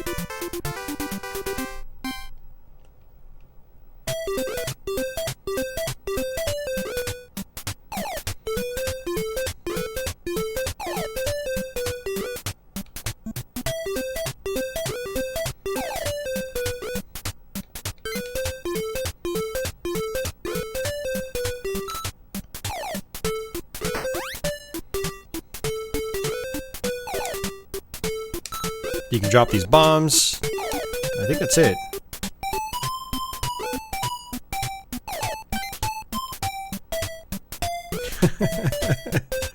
Those little sticks you can plant in the ground, they make the guys trip and you can just walk right past them.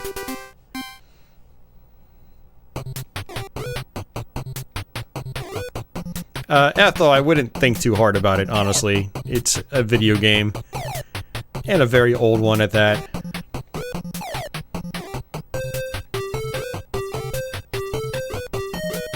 Oops.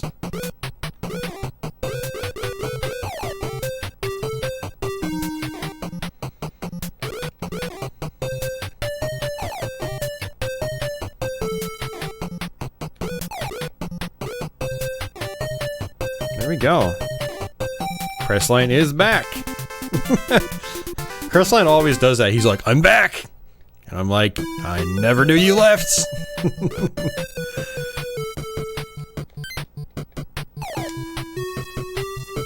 Where have you been, Crestline? What were you doing? Oh, that's cool. Lots of different things you can do in this game. It's kind of surprising. Oh, I wanted to jump on that.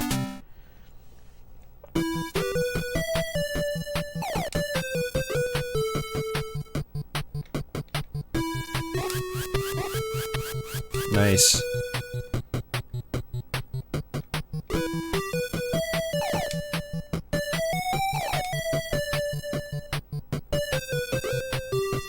Yeah, this sounds just like something that would be on a Master System game.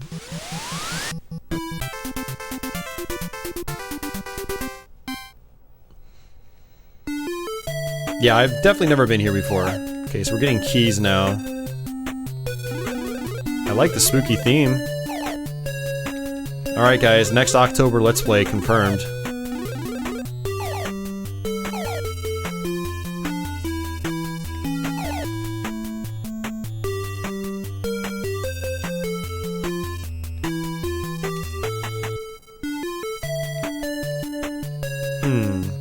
Okay.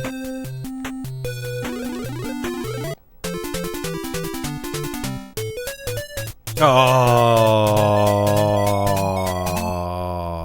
that's it. I'll definitely have to play that some more too. That was a fun game. Yeah, I think I recall only making it to like the jungle stage when I was a kid. I don't know why I didn't make it any farther, because it really doesn't seem like it would have been that difficult. It's Friday the... Oh, damn, it is Friday the 13th. Do I have anything planned for a Halloween stream? Yeah, I've got a lot of plans, Stampede. I want to try to do Splatterhouse 2010 on PS3. Doom 3 on PC. Dusk on PC. I'd like to do a Dracula X Nocturne in the Moonlight Saturn stream. Saturn version of Symphony of the Night. Ooh, we got some graphical glitching going on. Yeah, so this is Star Force, by the way. Apparently published by Tecmo in North America.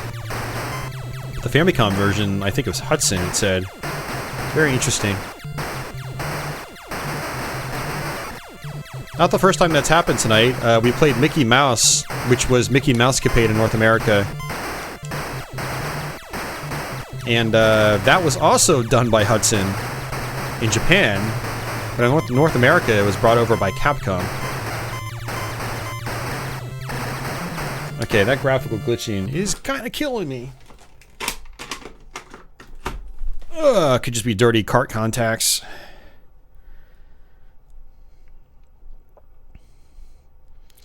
Is it past midnight where I am? Yes, it is 12:30 a.m.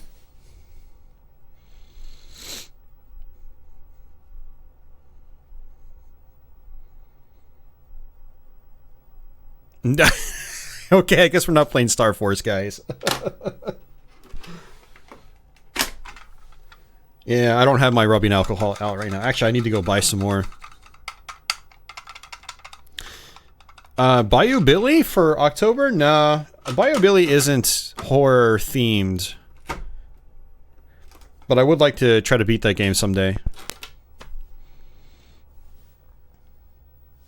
Yeah, it's not working. If it's not coming up on my... I've got my CRT plugged in too, so if it's not coming up there, then it's not working. Alright guys, well we're not going to play Star Force because the cart needs to be cleaned and I don't have any cleaner right in front of me. So we're going to try Mighty Bomb Jack. That was actually a pretty good rate. I mean, we played probably 13 or 14 games before we got to our first one that didn't work.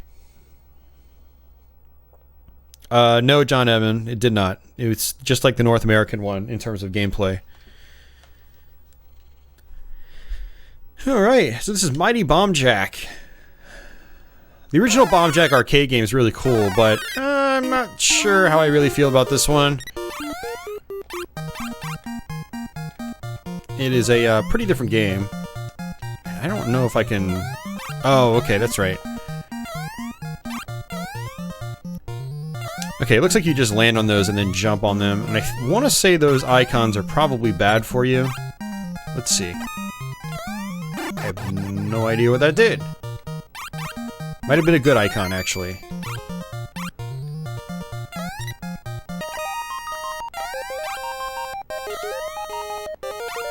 If anyone knows how to play this game, feel free to chime in with tips or explanations about things. Looks like you can press the B button to change to a different color for some reason. I think the goal is to... Oh, that's right, you can tap the A button to sort of hover in the air.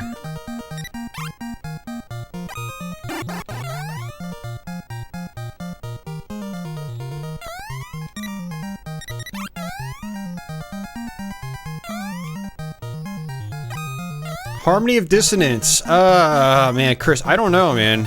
I wanted to, but I'm not sure if I'm going to be able to get to it now.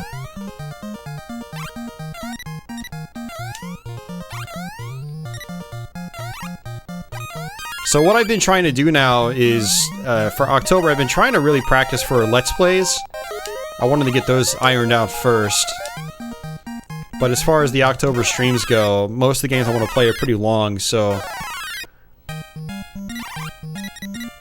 It's going to take a while to, you know, get them practiced, and...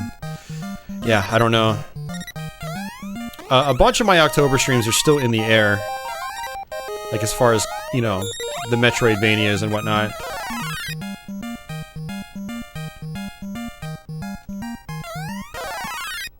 TMNT is not a horror game either. I won't be doing that in October. We actually played it a little bit on the last Generation NEX stream.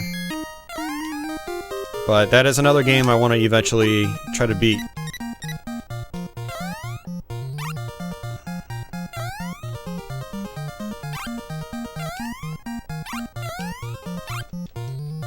I know Akella's vote. What's Akella's vote?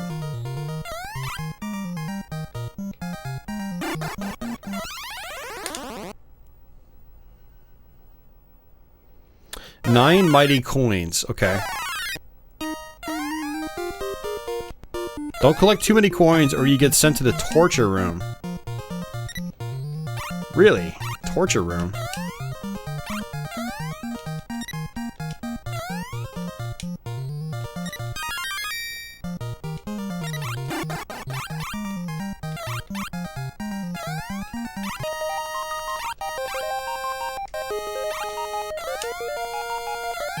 The best worst game on NES.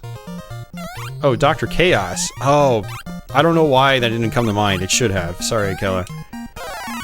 Yeah, I've been too focused on Dr. Jekyll and Mr. Hyde. And then Ghosts and Goblins.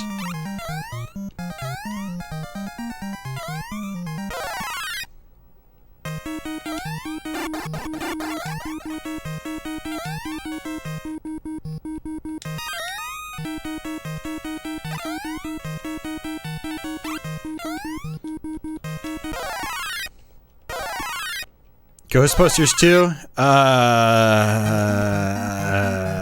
mean, it's a good suggestion, but I am not much of a fan of that game.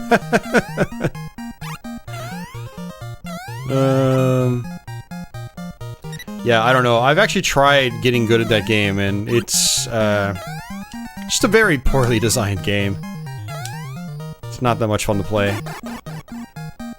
Okay, so might need a special item to unlock that box. Should probably get all the bombs, because I'm Mighty Bomb Jack.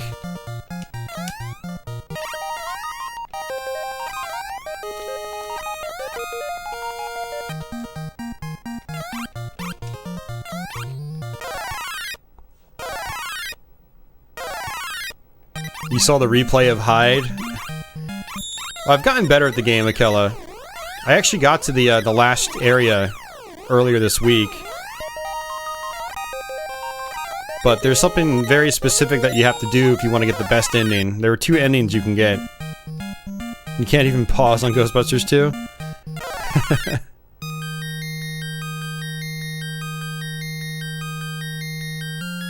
Ooh, try Ghostbusters on Sega? Ugh, man, yeah, that's a rough game. Yeah, I tried practicing that last week. Tough game.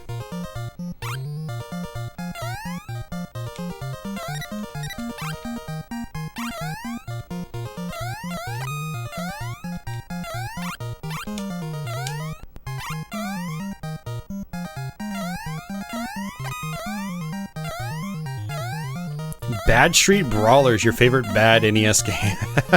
I'll have to check it out sometime. I've never played it. You might have to use the mighty coins to open the chest. Okay.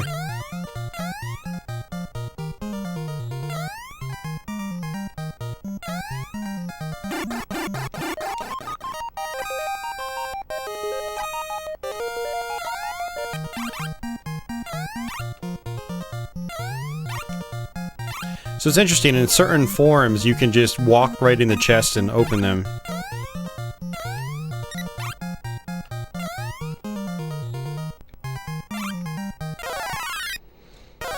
Maniac Mansion? No.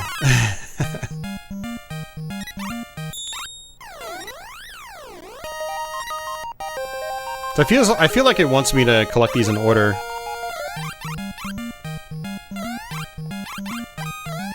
I wonder if you get extra bonus points.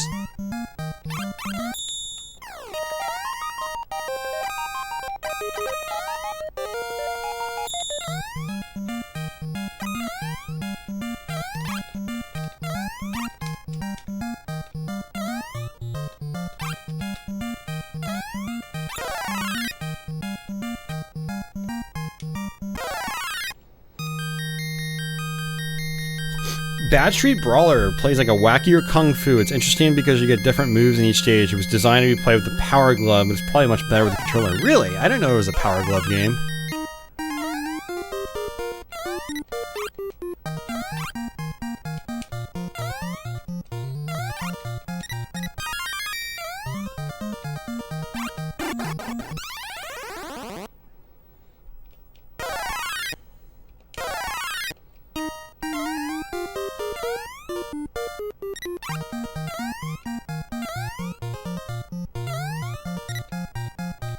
Two different ways I can go.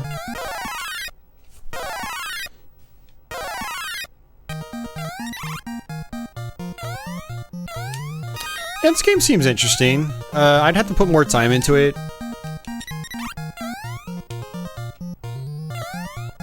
You can definitely tell it's an earlier kind of game because it's not a lot of variety in its backgrounds and whatnot.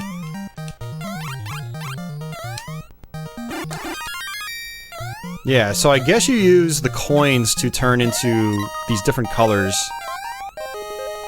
And then with the different colors, you can open up different chests. Like the locked chests.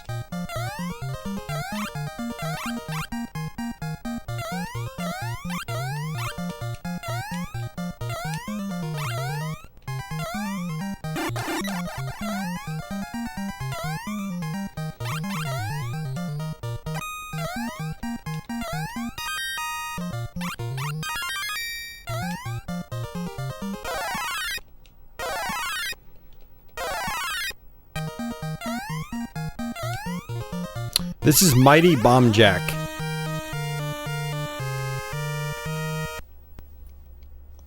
And I don't know if there was an actual arcade version of Mighty Bomb Jack. I know there was just a Bomb Jack arcade game, which was a single screen game, and you just jumped around and collected bombs. That was pretty much the goal.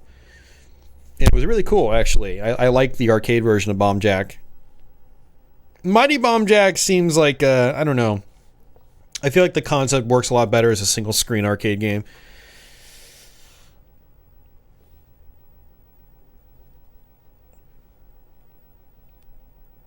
Oh.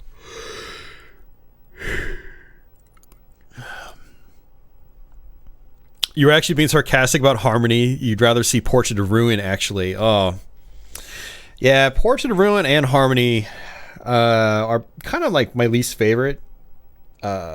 Respective to their platforms. So like GBA Harmony is my least favorite.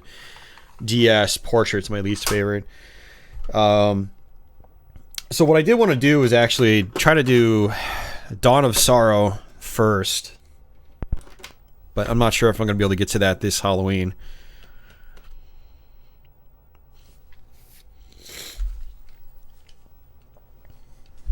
Yeah, Bomb Jack came out on SG-1000, but that's the arcade port. That's a port of the arcade game. It's not Mighty Bomb Jack. Mighty Bomb Jack seems like a brand new game made just for consoles.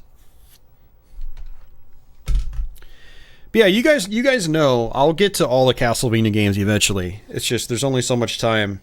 So the Metroidvanias, they're not exactly short games, and I always want to try to run through those games at least once before I do a live stream here. So there's not going to be like a rusty or blind playthrough like we did with, say, Ritual of the Night, Bloodstained. Hey, Diamond, you played Mighty Bomb Jack? Do you have any tips or anything on it? Diamond out there is the Jekyll and Hyde master. But yeah, you guys know I'll eventually get to all the Castlevanias. It's just a matter of time. So, and yeah, hold on a second.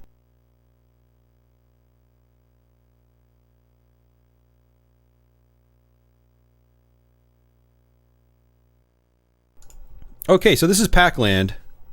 One mighty coin turns Jack blue and lets him open orange treasure chests. Two mighty coins turns Jack orange and lets him open orange and red chests. 3 mighty coins will give Jack the ability to change an enemy into a gold coin for 5 seconds, as well as retain his first 2 powers. Okay. Not getting greedy with the treasures and use as much hover before landing as possible. Okay. Interesting. Okay, so yeah, this was an arcade game. But it apparently never came out in North America on NES. Oh, this is really weird. Okay, so you apparently press A to go right and B to go left. And then you press any direction on the D-pad to jump. Wow, this looks so basic compared to the PC Engine version.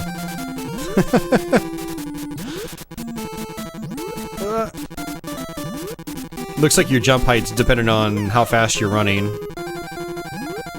Alright, I want to use both fingers at once on this because it's kind of odd. Pressing A to go right, B to go left. Yeah, Pac Land, the arcade game, is pretty cool. I think it was probably one of the first, like, smooth scrolling... One of the earlier smooth scrolling, side-scrolling platformers in the arcade.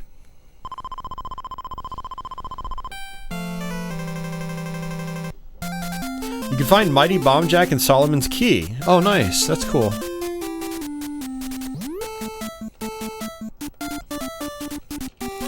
Oh, you can keep tapping the button too. Okay. Did not know that.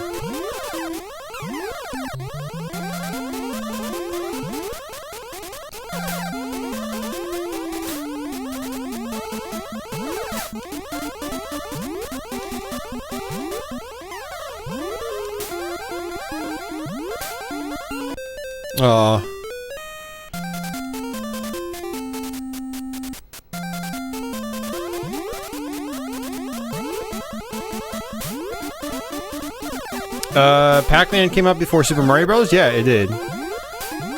Yeah, Super Mario Bros. Was not the first, like, side-scrolling platformer. Jungle Hunt was kind of one. It had side-scrolling elements, or side-scrolling platforming elements. There were parts where you would run up a hill and then have to jump over boulders. And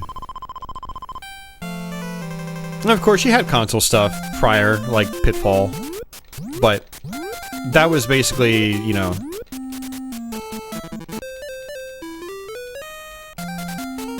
a single-screen game. Pitfall 2 expanded on that. It could scroll up and... Could Pitfall 2? Pretty sure Pitfall 2 could scroll vertically. I don't think it ever scrolled horizontally, though. I think you would go through screen changes every time you hit the edge of a screen. See, now I'm kind of curious what arcade games did side-scrolling platforming like this in the early days.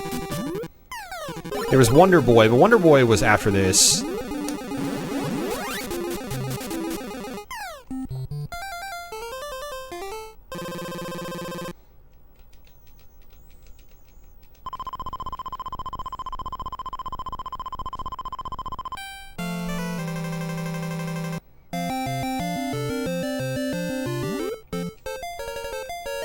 Oh, that's right. Now I have to go back. That's what's kind of interesting. Okay. I probably should have stopped. Yeah, I had the Smurfs on the ColecoVision, Leo. I know exactly what you're talking about. Yeah, that was a pretty cool game.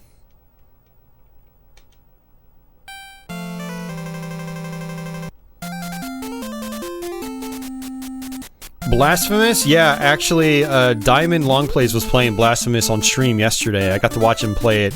It looks pretty awesome, but I'm not going to be able to buy it anytime soon. I've got it on my Steam wish list. I'll have to pick it up later on.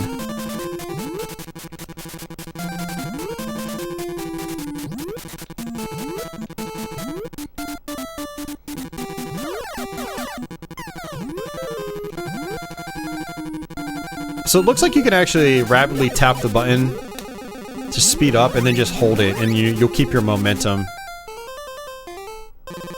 Sky Kid is another one of the hardest NES games. Yeah, I don't think I really enjoyed Sky Kid. It never really clicked with me. I'll have to try it again.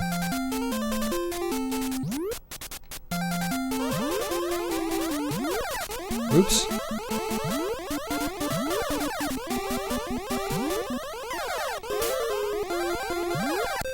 Not good.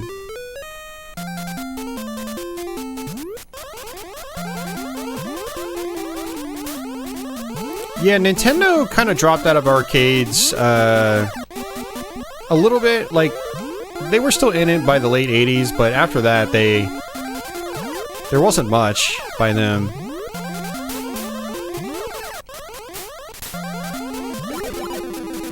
You know, and it makes sense because their console stuff just took off so hard that, like, they had no reason to do arcades. Arcades weren't as lucrative. You know, you made your kits, you made your hardware, you made your kits, you sold them, and then that was it. Like, you didn't really get any profits from coin drop and stuff like that. Consoles, on the other hand, way more money to make. Oops.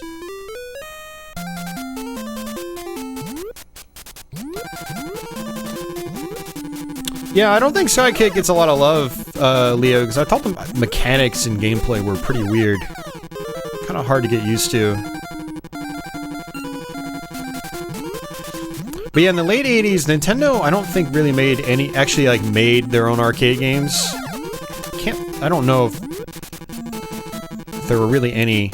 I mean, they did, like, the Play Choice system, where they basically, it was like an NES in arcade form.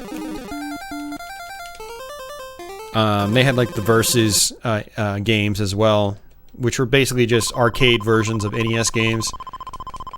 Usually they were more difficult. Sometimes, like with Super Mario Brothers, they had, they were more difficult, new stages that were a lot more challenging.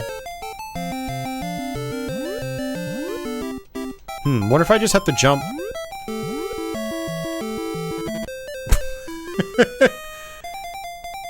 Are you serious? I got another game over? Maybe there's like a high jump or something. I don't know.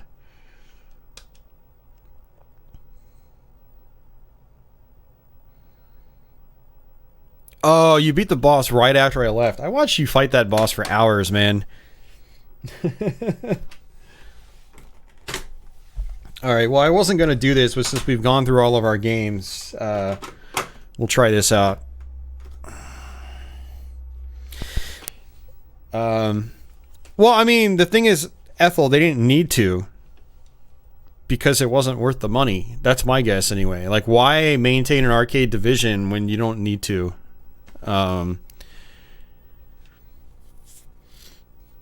So, and Sega was a lot bigger in arcades than Nintendo was. Sega, like, ruled arcades. Like, they were pretty much, like, top of the arcade class. Them and Namco.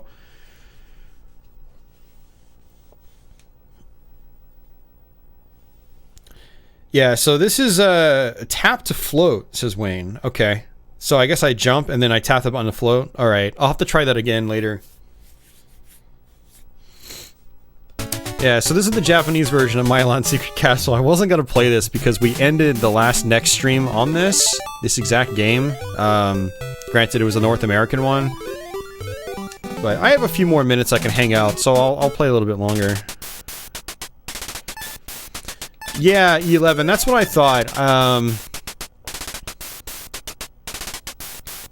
Well, Punch-Out and Super Mario Brothers. I mean, Super Mario Brothers was an arcade game.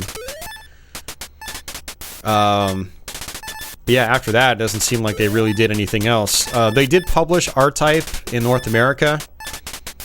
So if you see R-Type cabinets, it'll have Nintendo's name on it. And then they worked on some other games later. Well, not really worked on some other games, but they, you know, helped Rare. They worked with Midway to get Killer Instinct published in our arcades, or manufactured in arcades. I don't like using the term published. It's mainly manufacturing.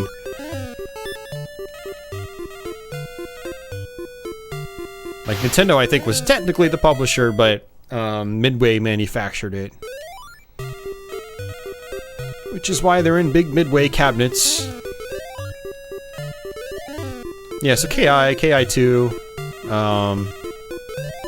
Cruising USA, Nintendo was, you know, that was a joint effort between Midway and Nintendo there.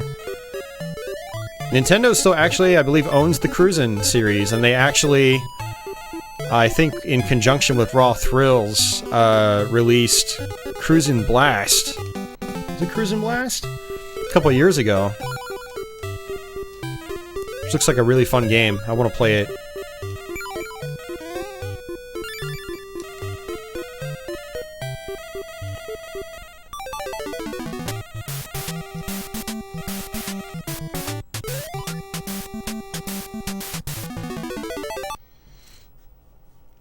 Yep, yeah, Do Re Mi is a follow-up to this. Totally different game, though. Have I ever played Killer Instinct in the arcade? Yes. I grew up with Killer Instinct in the arcade.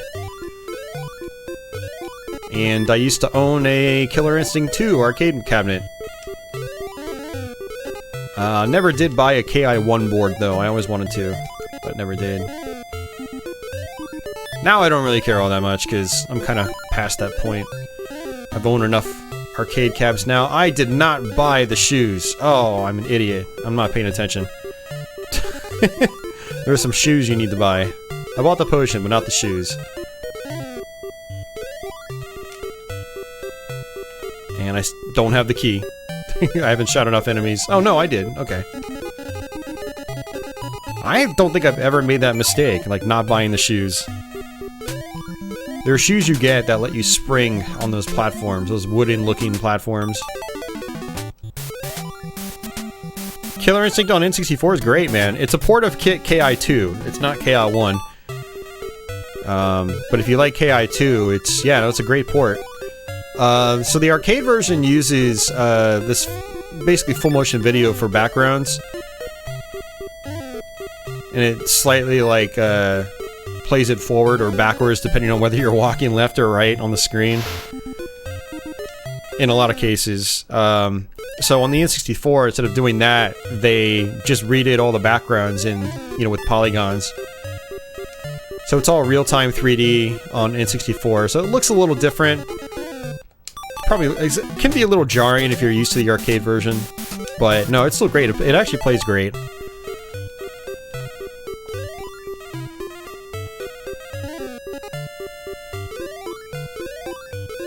Gotta save for the Primal Rage cab.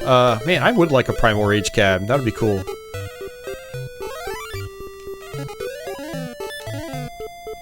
Because they haven't been able to fully emulate that game properly because of the encryption that game uses.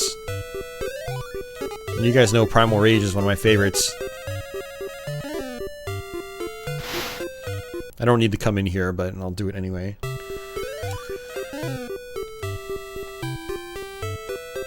Yeah, so it seems like this game is actually pretty much identical to the US version so far. I don't know what differences there are later on, if there are any.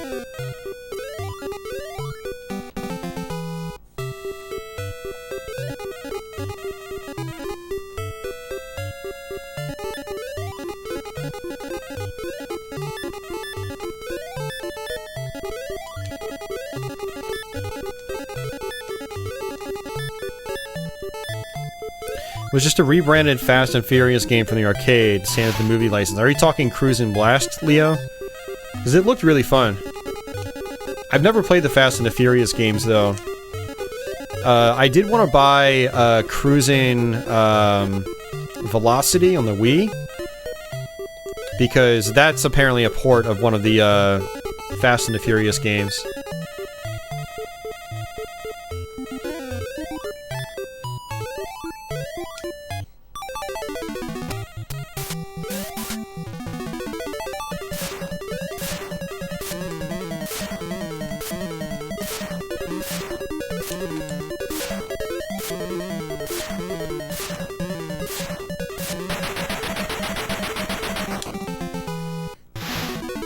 Velocity was the GBA game. Then what was the Wii game?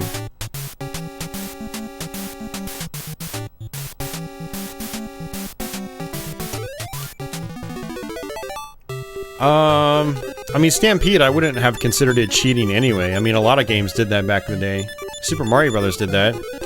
I don't remember if that manual actually told you how to do it. And honestly, this game is kind of like really BS to learn. Like, I would not consider continuing cheating at all.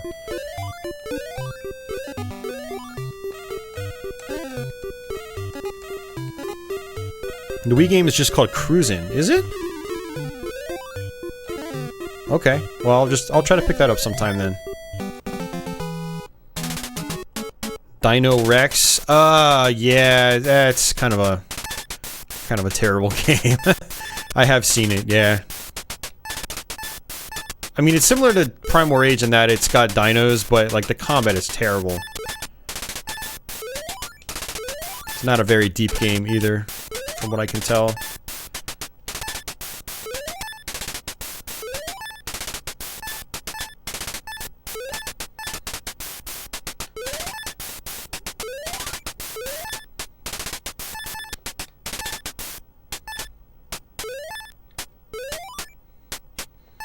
Man, when I had a complete copy of Milon Secret Castle last year, I wish I looked at the manual now.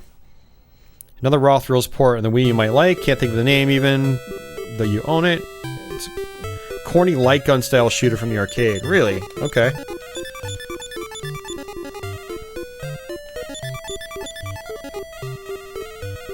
Alright, see ya, Carlos.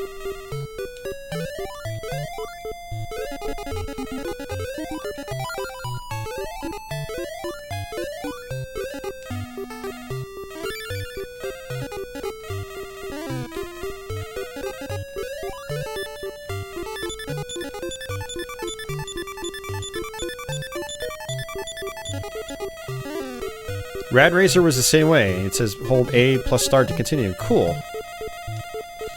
Yeah, the thing about that is so many of us growing up didn't have the manuals to the games. Like, our parents would throw out the boxes and instructions, usually. They're like, oh, you don't need these. And we didn't have much say in that. And I didn't even care, honestly. I didn't start caring about boxes and stuff until I got older. Started collecting.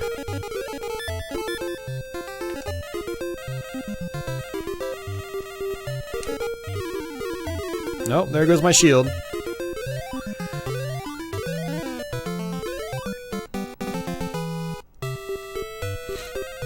Nice, Akela. Yeah, I wish my parents kept the manuals.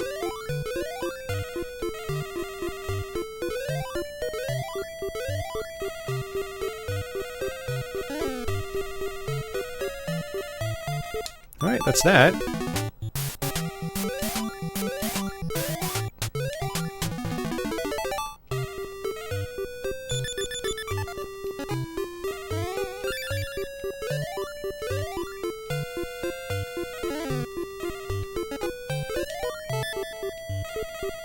Yeah, so far, aside from the title screen, and maybe some text, I haven't seen a single change from the North American version.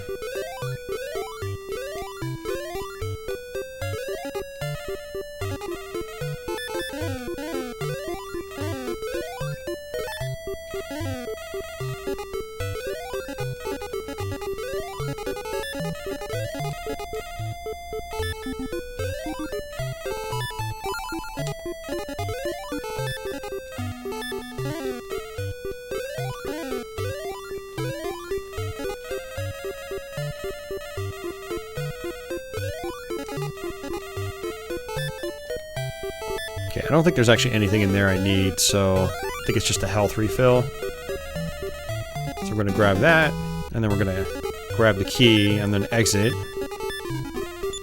So I got what I needed.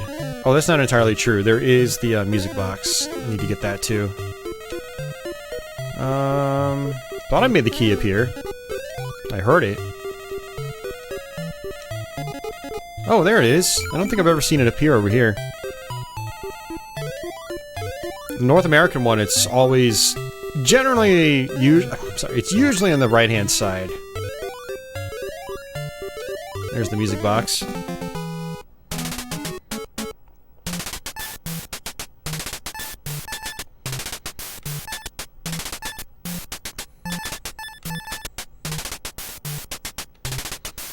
Well, I mean, just because it's not written in the manual doesn't mean like the developers didn't want you to use it. Maybe they just wanted it to be a secret. But I would never view something like continuing as cheating, to be honest with you. If it's in the game, then use it. Extra lives is a totally different thing, if you ask me. That actually makes the game easier. All continuing does is just makes the game easier to learn. You're gonna eventually play it so much where you're gonna learn it anyway. I mean, that's how we did it back in the day. I don't think we even continued on this game back in the day. At least if we did, I don't remember. Yeah, for me, once you start using stuff like extra lives, invincibility, things like that, then...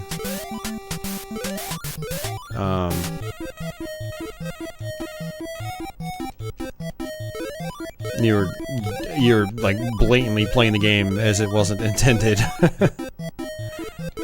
Continuing is probably a little more of a gray area if you ask me. Oh, I did not get I didn't get the candle. I think that's fine actually. I don't think we're gonna have a problem.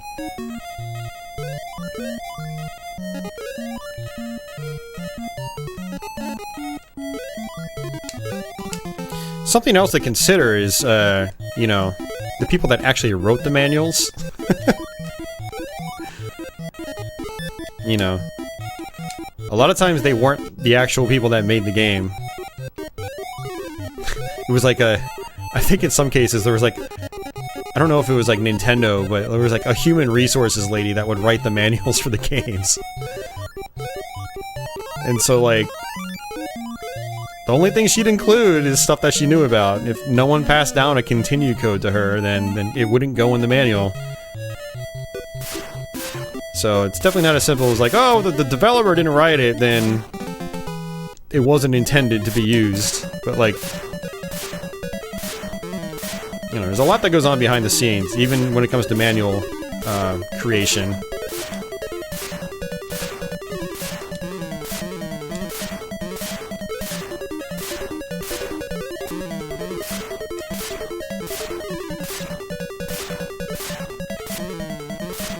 I will say I feel really bad for anyone that learned this game without knowing the continue code.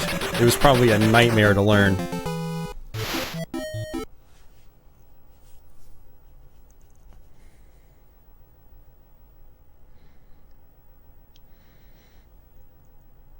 Ever played Solomon's Key for the NES? I've only played it a tiny bit, Leo. Not much.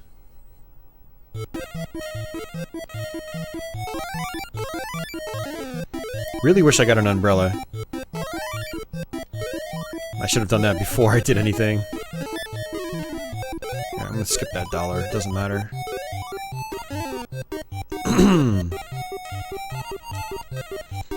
Just let this guy spawn in over and over. He'll give me an umbrella eventually.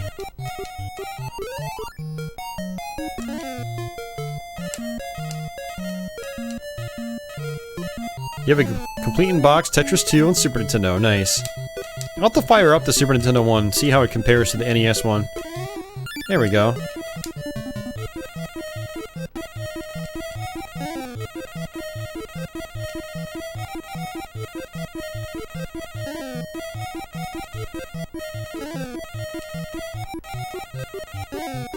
We need to destroy this squid-looking thing, because it'll provide a balloon that takes us out instantly.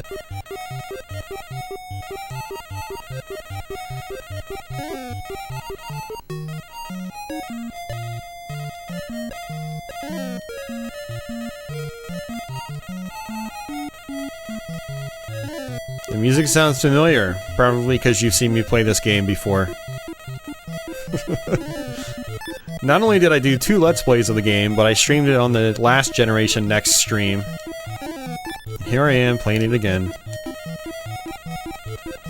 I'm probably gonna stop playing in a couple minutes because I'm not seeing anything different, and I'm not gonna play through the whole game again.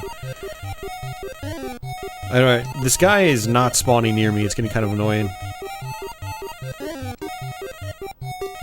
Come on, squid. There you go. That's a good squid.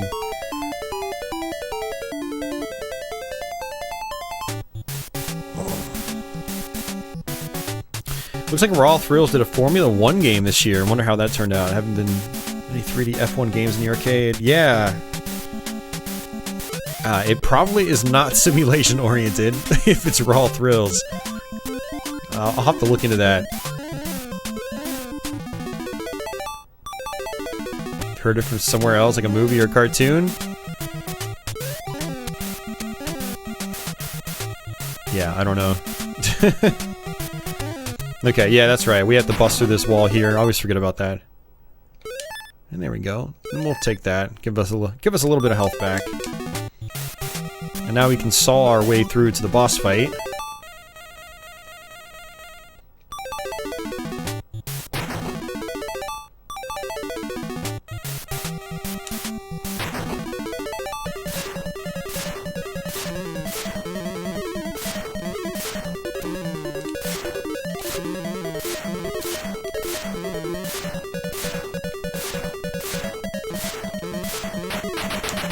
That was close. That was very close.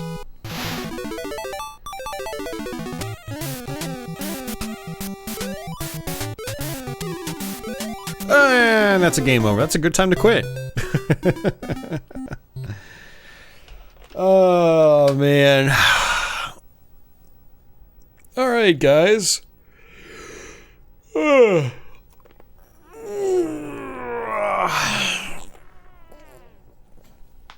Oh, well, that was the Generation NEX with Famicom games.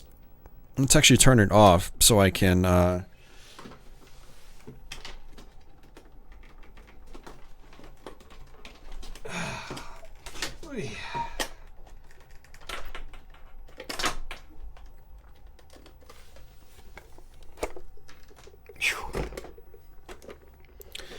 Alright, so for anyone curious, this was the console that we were playing on the whole night.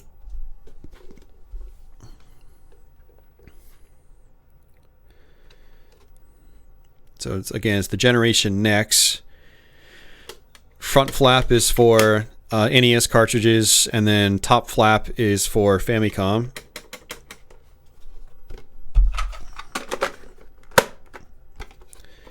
Just like so.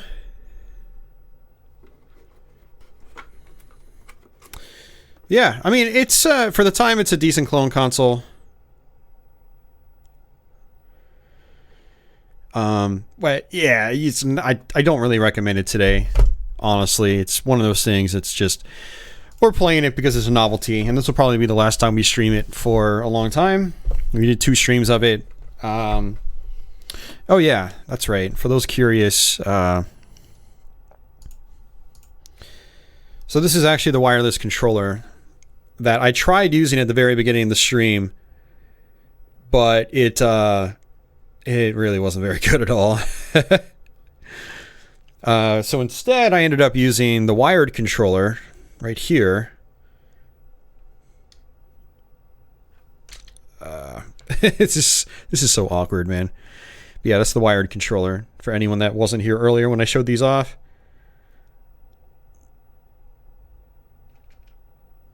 So the wired controller is pretty decent for what it is. For a clone console controller, it's actually pretty solid.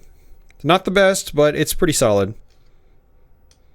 You know, it's not going to replace an original NES controller anytime soon for me, but it's nice having the start and select key up above the A and B buttons. So pretty cool. I played Simon's Quest earlier this year, Stampede, so I will not be playing it this Halloween. Sorry. Let's see. Simon's Quest. Let's see. Yeah. January 18th, 2019.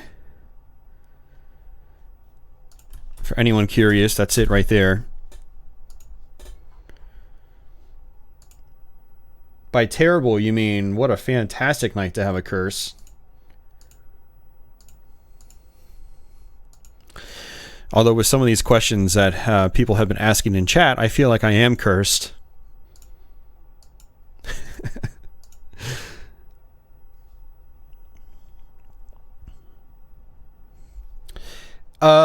Yeah, Justin, it just means that those controllers are all worn and torn.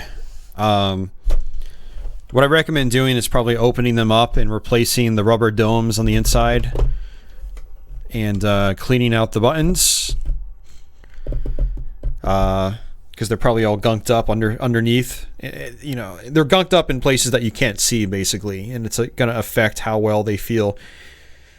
But if you get yourself some new domes and clean out the buttons, you should respond a lot better. I went the expensive route a couple years ago and bought a couple of new old stock controllers, and that's what I use. They're both very, very snappy still. And they're both equally snappy. So as long as your controllers are in tip-top shape, they should feel the same. But a lot of people use NES controllers that are 30 plus years old and haven't been cleaned ever. So that's definitely going to affect how well they work.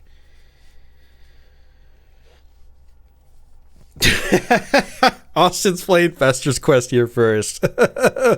Oh, sorry. Austin's playing Fester's Quest for Halloween. You heard it here first. We actually played Fester's Quest on the last Generation NEX stream. I don't know if I'll do Fester's Quest for October this year, but we'll see. We'll see.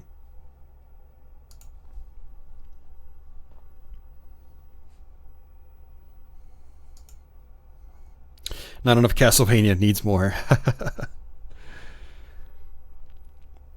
Yeah, lots of Castle. Well, I mean, if you guys... Okay, so... Hold on, where are my playlists at? I have to go to my main channel page. YouTube, why are you so cumbersome to work with? Don't even get me started on their new live stream dashboard. It's so terrible.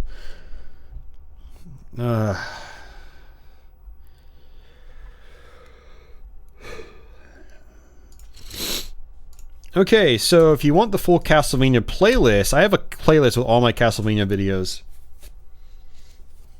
So if you want to see every Castlevania video, I mean, you can go to my channel and just search Castlevania, but if you want to just have them all in one place, you can just check out that playlist. And actually, you know what?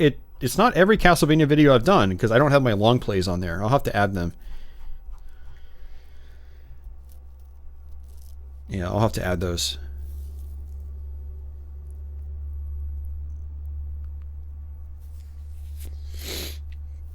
Why do the wired controllers have turbo buttons and shoulder buttons? They don't have turbo buttons. So, I think you're mistaking. So, Stampede, these top two buttons, that's start and select. Those aren't turbo buttons. That's start and select. Now, where start and select normally is, that's turbo functionality for... Yeah, I think you probably hit like the turbo button, then press A. Or maybe you just hit it once and then it makes everything turbo. I don't remember. But no, start and select was actually rerouted to above A and B. So if you're playing something like Punch Out, you can just, instead of reaching over to do your special, you can just reach up, like on a Super Nintendo controller. And then the shoulder keys are not turbo either. They're just remappings of A and they're just remappings of A and B. Okay, so now on the wireless controller, these are turbo A and B. Wait, no. Holy crap. It's just, okay. They just switched the start and select and made them touchpads. Okay, so there is still just one turbo button right there. I guess you press it and then it activates turbo. I'm still figuring this stuff out. But yeah, on the wired controllers, it's just start and select up top. It's not turbo. But a lot of, a bunch of third-party controllers back in the day did that. They put turbo versions of A and B above A and B. So, they'd have 4 face buttons, but would be turbo instead. So,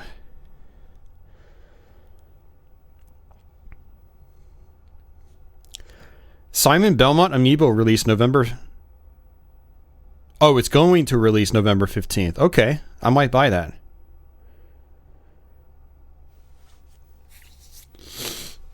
There are around 29 Castlevania games. I feel like there should be more Castlevania games than that.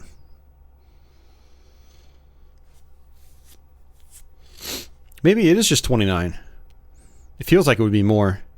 But yeah, I have 44 videos because I've redone a lot of my Let's Plays.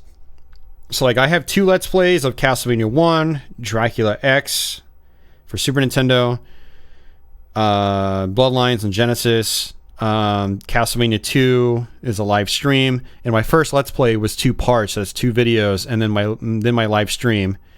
So that's 3 videos just for Castlevania 2.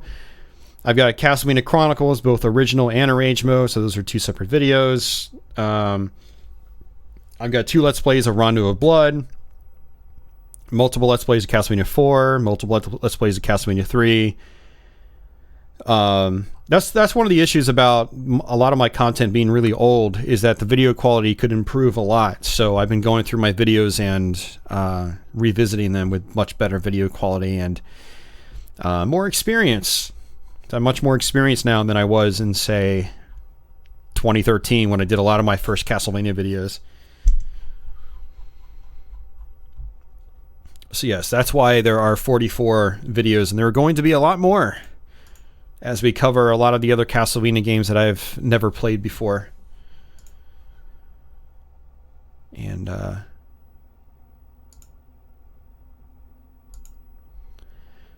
all right, so that's going to do it for me, guys. I'm going to get out of here. This archive should probably be posted sometime tomorrow. Hopefully, maybe. If not tomorrow, it'll be posted Saturday.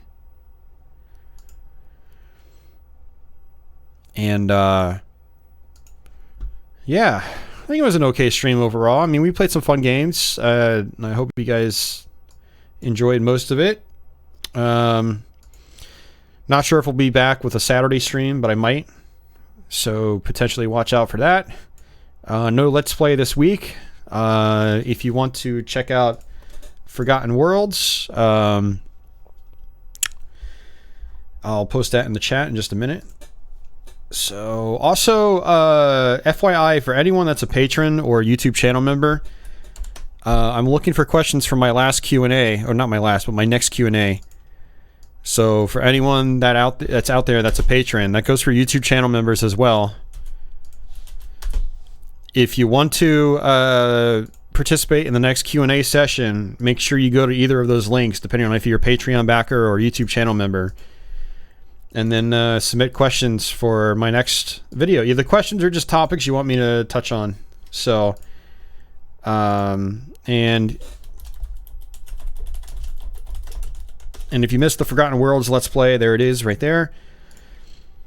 And that was a really good run too on hard mode. So I definitely recommend checking that out if you haven't seen it. But yeah, that's going to do it for me, guys.